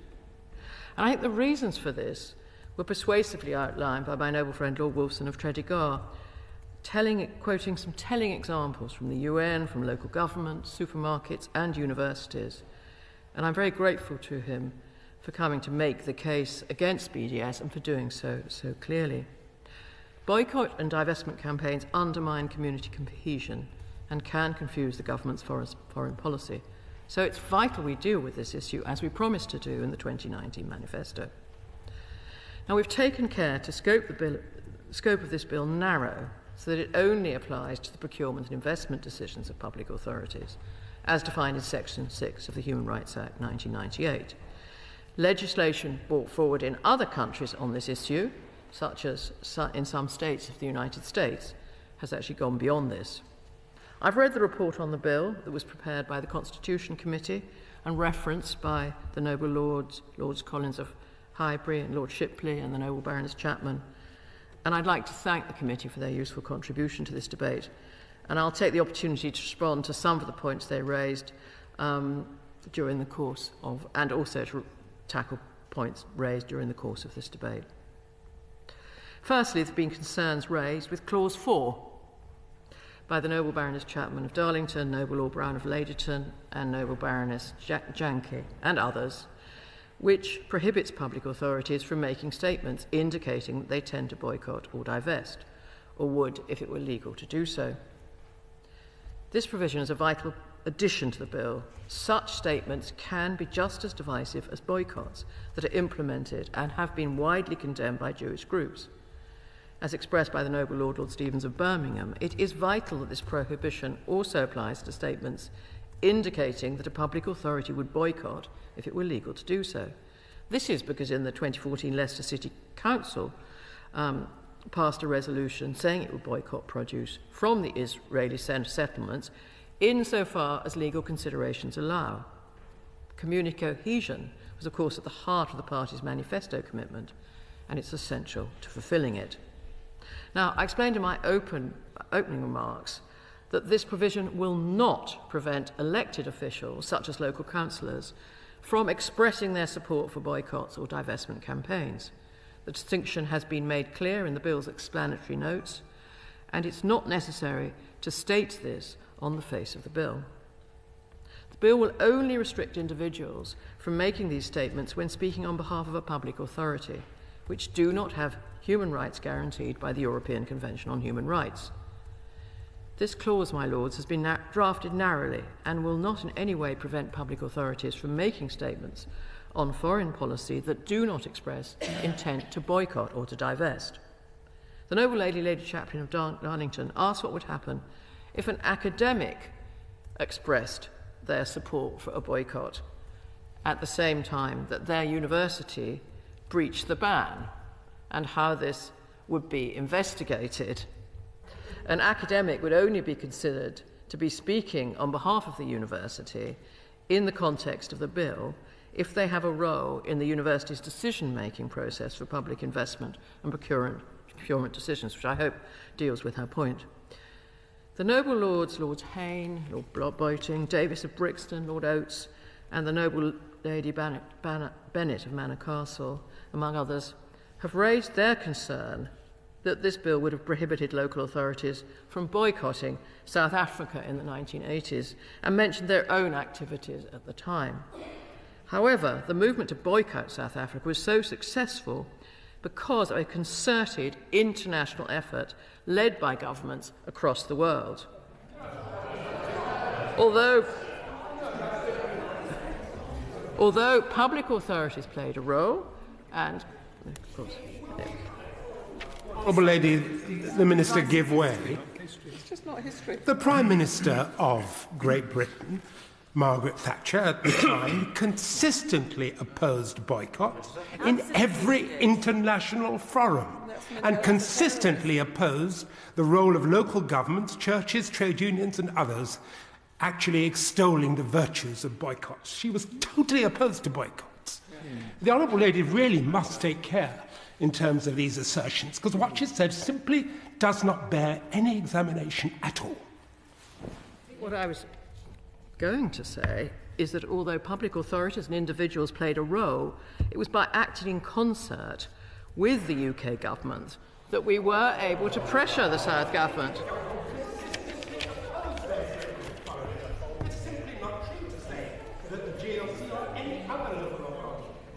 Concert with Margaret Thatcher's government. That's a nonsense. I think we'll move on, but I would obviously agree that the history of... Okay. Yeah. Just on that point, if I could help the noble lady, I did represent this country at the United Nations at the time, and what Lord Boating says is totally accurate. Maybe we will move on. I was just going to say that it was obviously amazing that the change did happen in South Africa, and I remember visiting it in the 90s after the change. Yeah. But really, you can't let that go. You cannot just... if those are your notes, those notes are absolutely wrong. Yeah. And I'm afraid, well, I think an apology is necessary. I think I said what I said with, with due advice and due knowledge. I take the points that have been made. I'm sorry to detain the House, but not only do I endorse everything that the noble Lord Boating said, but the American government as well, under President Reagan, opposed boycott action. Yeah. It was only the Black Caucus in Congress that forced through the loan sanctions in the late 1980s, which actually did accelerate the decline of apartheid. Virtually every government in Europe and right across the world, including white Commonwealth countries, opposed boycott action in every respect. If her officials are feeding her this nonsense, I really think she shouldn't simply repeat it. I'm grateful for the comments of the noble Lord Hayne. I will certainly look into this further, and perhaps we can come back to it on another occasion. Perhaps we could move on in the interests of time to climate change. And I'd like to clarify that this bill will only ban considerations that are country-specific. Therefore, it will not prevent public authorities from divesting from fossil fuels or other campaigns that are not country-specific. The bill will not prevent public authorities from accounting for social value in their procurement decisions, the reform that the noble Lord Collins mentioned and that we, of course, have worked together on, moving to most advantaged tenders. That was a change that's come about. For example, they might structure their procurement so as to give more weight to bids that create jobs or to promote animal welfare. Moreover, the bill contains an exception to the ban for considerations that relate to environmental misconduct, as the noble lady, Lady Bennett, I think, mentioned.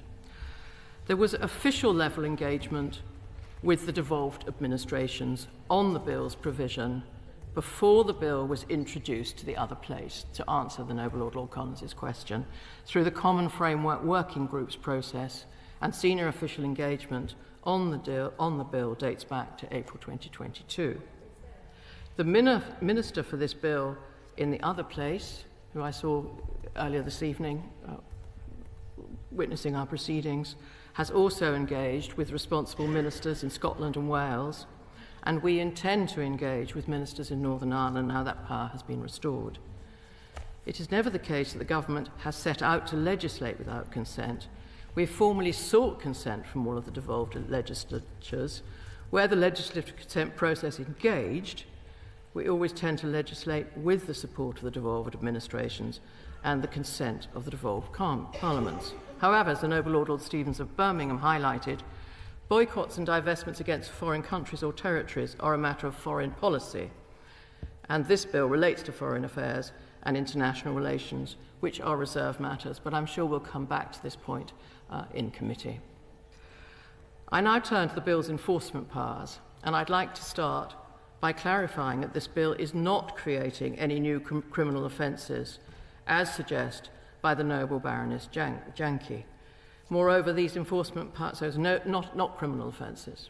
Moreover, these enforcement powers are not unprecedented. The regime is based on existing enforcement regimes, such as the powers given to the Office for Students in the Higher Education and Research Act 2017. Clause 7 is a necessary addition to the bill to ensure that enforcement authorities have the necessary information to assess whether there has been a breach of the ban. And it would not make sense to implement a ban with a toothless enforcement regime. But again, I'm sure we'll discuss enforcement further in committee.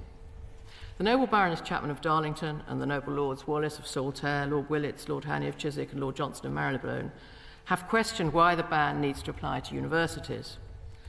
This ban will ensure that any public authority, including universities in scope of the bill performing public functions, can maintain their focus on their core purpose, rather than taking partisan stances that undermine community cohesion.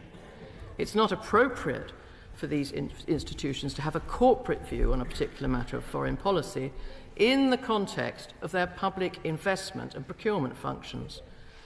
That risks stifling the academic freedom of individual members of staff to take positions on foreign policy. But I note the comments made by the noble Lords Johnson and Willits, the noble Lord Shipley and others on ONS's reclassification of universities, and I will come back to noble Lords on this issue at committee once I've consulted other ministers. Public investment and private investment. A lot of our universities have very substantial endowments. Would the Minister clarify that that is well outside what they do with their, what this bill's remit? When they take decisions on investment and procurement from their private investment funds, they are acting privately and not publicly. Good point. Sensible, but I will obviously, I'll check where we are, and I'd also obviously make it clear that there are things like sort of conference centres and things which are obviously very definitely outside the remit of the exact definition. I think, if I may, I'll come back to the noble Lord, and we can perhaps discuss it at committee in any event. I'll now address concerns that this bill represents a change in the UK's foreign policy. The noble lady, the Baroness Kennedy of the Shores and others, will be pleased to know that the government has been clear throughout the bill's passage. Nothing in this bill changes the UK's position on Israeli settlements. They are illegal under international law, present an obstacle to peace, and threaten the viability of a two-state solution. The government continues to urge Israel to halt settlement expansion immediately. I'd also like to reassure the House that the government's assessment is that the bill distinguishes between Israel and the territories it has occupied since 1967 and is therefore compliant with UN Security Council Resolution 2334. The government believes very strongly in the importance of complying with international obligations under the UN Charter. The noble lady for giving way. Could she tell us how the bill distinguishes? Because the clause applies to them all equally. So could she set that out? The drafting the instructions for the drafting were to ensure the distinction and the compliance. The bill sets out in individual TRAs, and my understanding is that it is compliant. The government believes very strongly in the importance of complying. Yeah? Yeah. The Minister says it's her understanding that this applies. I think her understanding is inadequate on this issue because there's nothing I have seen in this bill that makes a clear distinction between the occupied territories and Israel itself. So perhaps she could come back to the House or write to us all when she's clarified this and set out exactly where this distinction is made. I'd be happy to do that, and indeed to discuss these clauses in committee in the usual way, where certainly the bill does not break international law and could not compel any public authority. Yeah. Yeah. Just a matter of waiting for committee. This is a matter of clearing up something very fundamental following the second reading and the questions that have been raised at second reading. I made clear that it is compliant, and I will write a letter setting that out in the coming days. As many lords have said, there has been a rising problem of anti-Semitism since the 7th of October, and I believe we now need this bill all the more, and that it is important to protect community cohesion. I'd like to thank the Noble Lord Etherton for his kind remarks and for his helpful discussion on his concerns with the exception to the ban for considerations that a public body deems relevant to international law. This exception is necessary to ensure that public authorities are not forced to make a decision which could put the UK in breach of its obligations under international law. Public authorities cannot have their own subjective views on what constitutes a breach of international law. They must reasonably consider the decision relevant to the UK's obligations under international law. I turn to China. As the Noble Lord Wallace of Saltaire and Noble Baroness Jank raised the matter, the Procurement Act, which we worked on together, will further strengthen our approach to exclude suppliers where there is a clear evidence of the involvement in forced labour or other modern slavery practices. This bill will not prevent public bodies from conducting due diligence and considering the location of suppliers when assessing modern slavery risk, and will not prevent public bodies from adhering to modern slavery guidelines. Noble Lords, we will continue to keep our policy response under review. The bill's power to exempt a particular country or territory from the bill will allow the scope of the bill to evolve in line with UK government's foreign policy. Additionally, concerns have been raised with how the bill will impact the ability of public authorities to protect human rights abuses. It's the government's view that allowing for blanket exclusions of suppliers because they are based in a particular country for an undisclosed period of time is disproportionate, unfair on suppliers from those countries who operate fairly and ethically. However, I can assure members of the House that the bill will not prevent public authorities from disregarding suppliers involved in human rights abuses on a non-country specific basis. Public bodies should not be pursuing country-specific campaigns. Thank you for giving way. Can I just ask the noble lady whether she'd just explain how that works? Supposing a public authority decided that it wouldn't trade with a country, with any supplier which banned trade unions or banned the right to strike, and subsequently a tender came in from China, could it or could it not, under the bill, decide not to accept such a tender?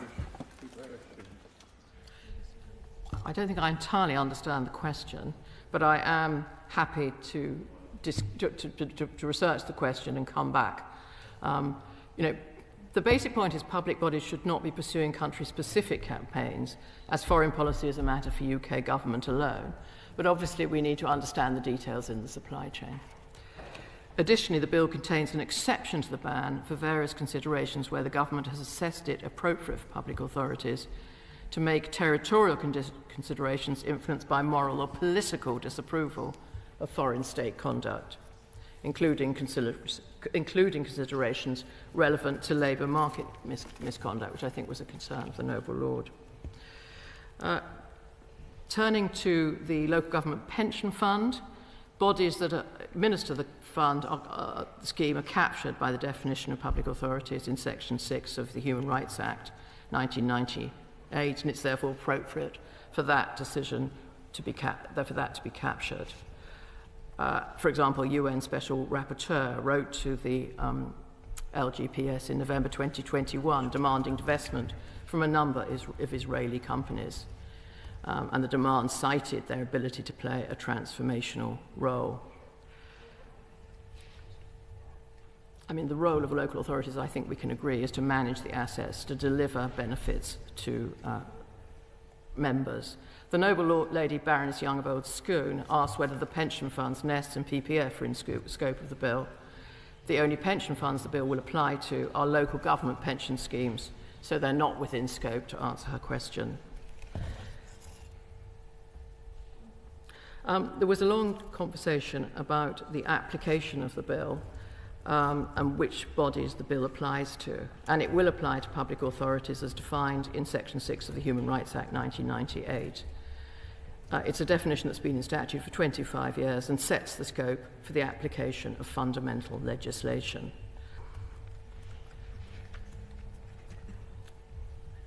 I think I might... Perhaps I can just complete this and then conclude. Indicative factors that were relevant to judges' previous decisions on the issue include the body receiving a significant amount of public funding, the body carrying out acts in exercise of statutory powers, and the body providing a public service. I would encourage any institution that is unsure of whether they are bound by Section 6 of the HRA to seek independent advice. But I've noted various questions on scope which we may come back to in committee, because I think there's been some very useful contributions on that, including from Lady Baroness Gray-Thompson. And I'd like to clarify that on the title of the bill's short title provides a general indication of the subject matter of the bill, and it's clear that it only applies to public authorities as defined in Section 6 of the Human Rights Act. My Lords, this legislation delivers an important manifesto commitment. It will ensure that the UK has a consistent foreign policy approach and speaks with one voice internationally. I haven't had time to answer every point. I've been listening carefully. I look forward to working with noble lords throughout the package of the bill to deliver this important legislation and to continue to engage on the various issues, knotty and important, that have been raised this evening. I commend the bill to the House. Question is that this bill now be read as a second time. As many of that opinion shall say content. Yes. Country not content, the contents have it.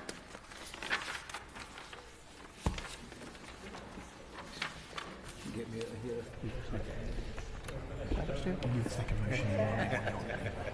I move the second motion in my name on the order paper. Question is that this motion be agreed to as many of that opinion are will say content. Contrary not content, the contents have it. My Lords, I beg to move that the House do now adjourn.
The proceeding has ended.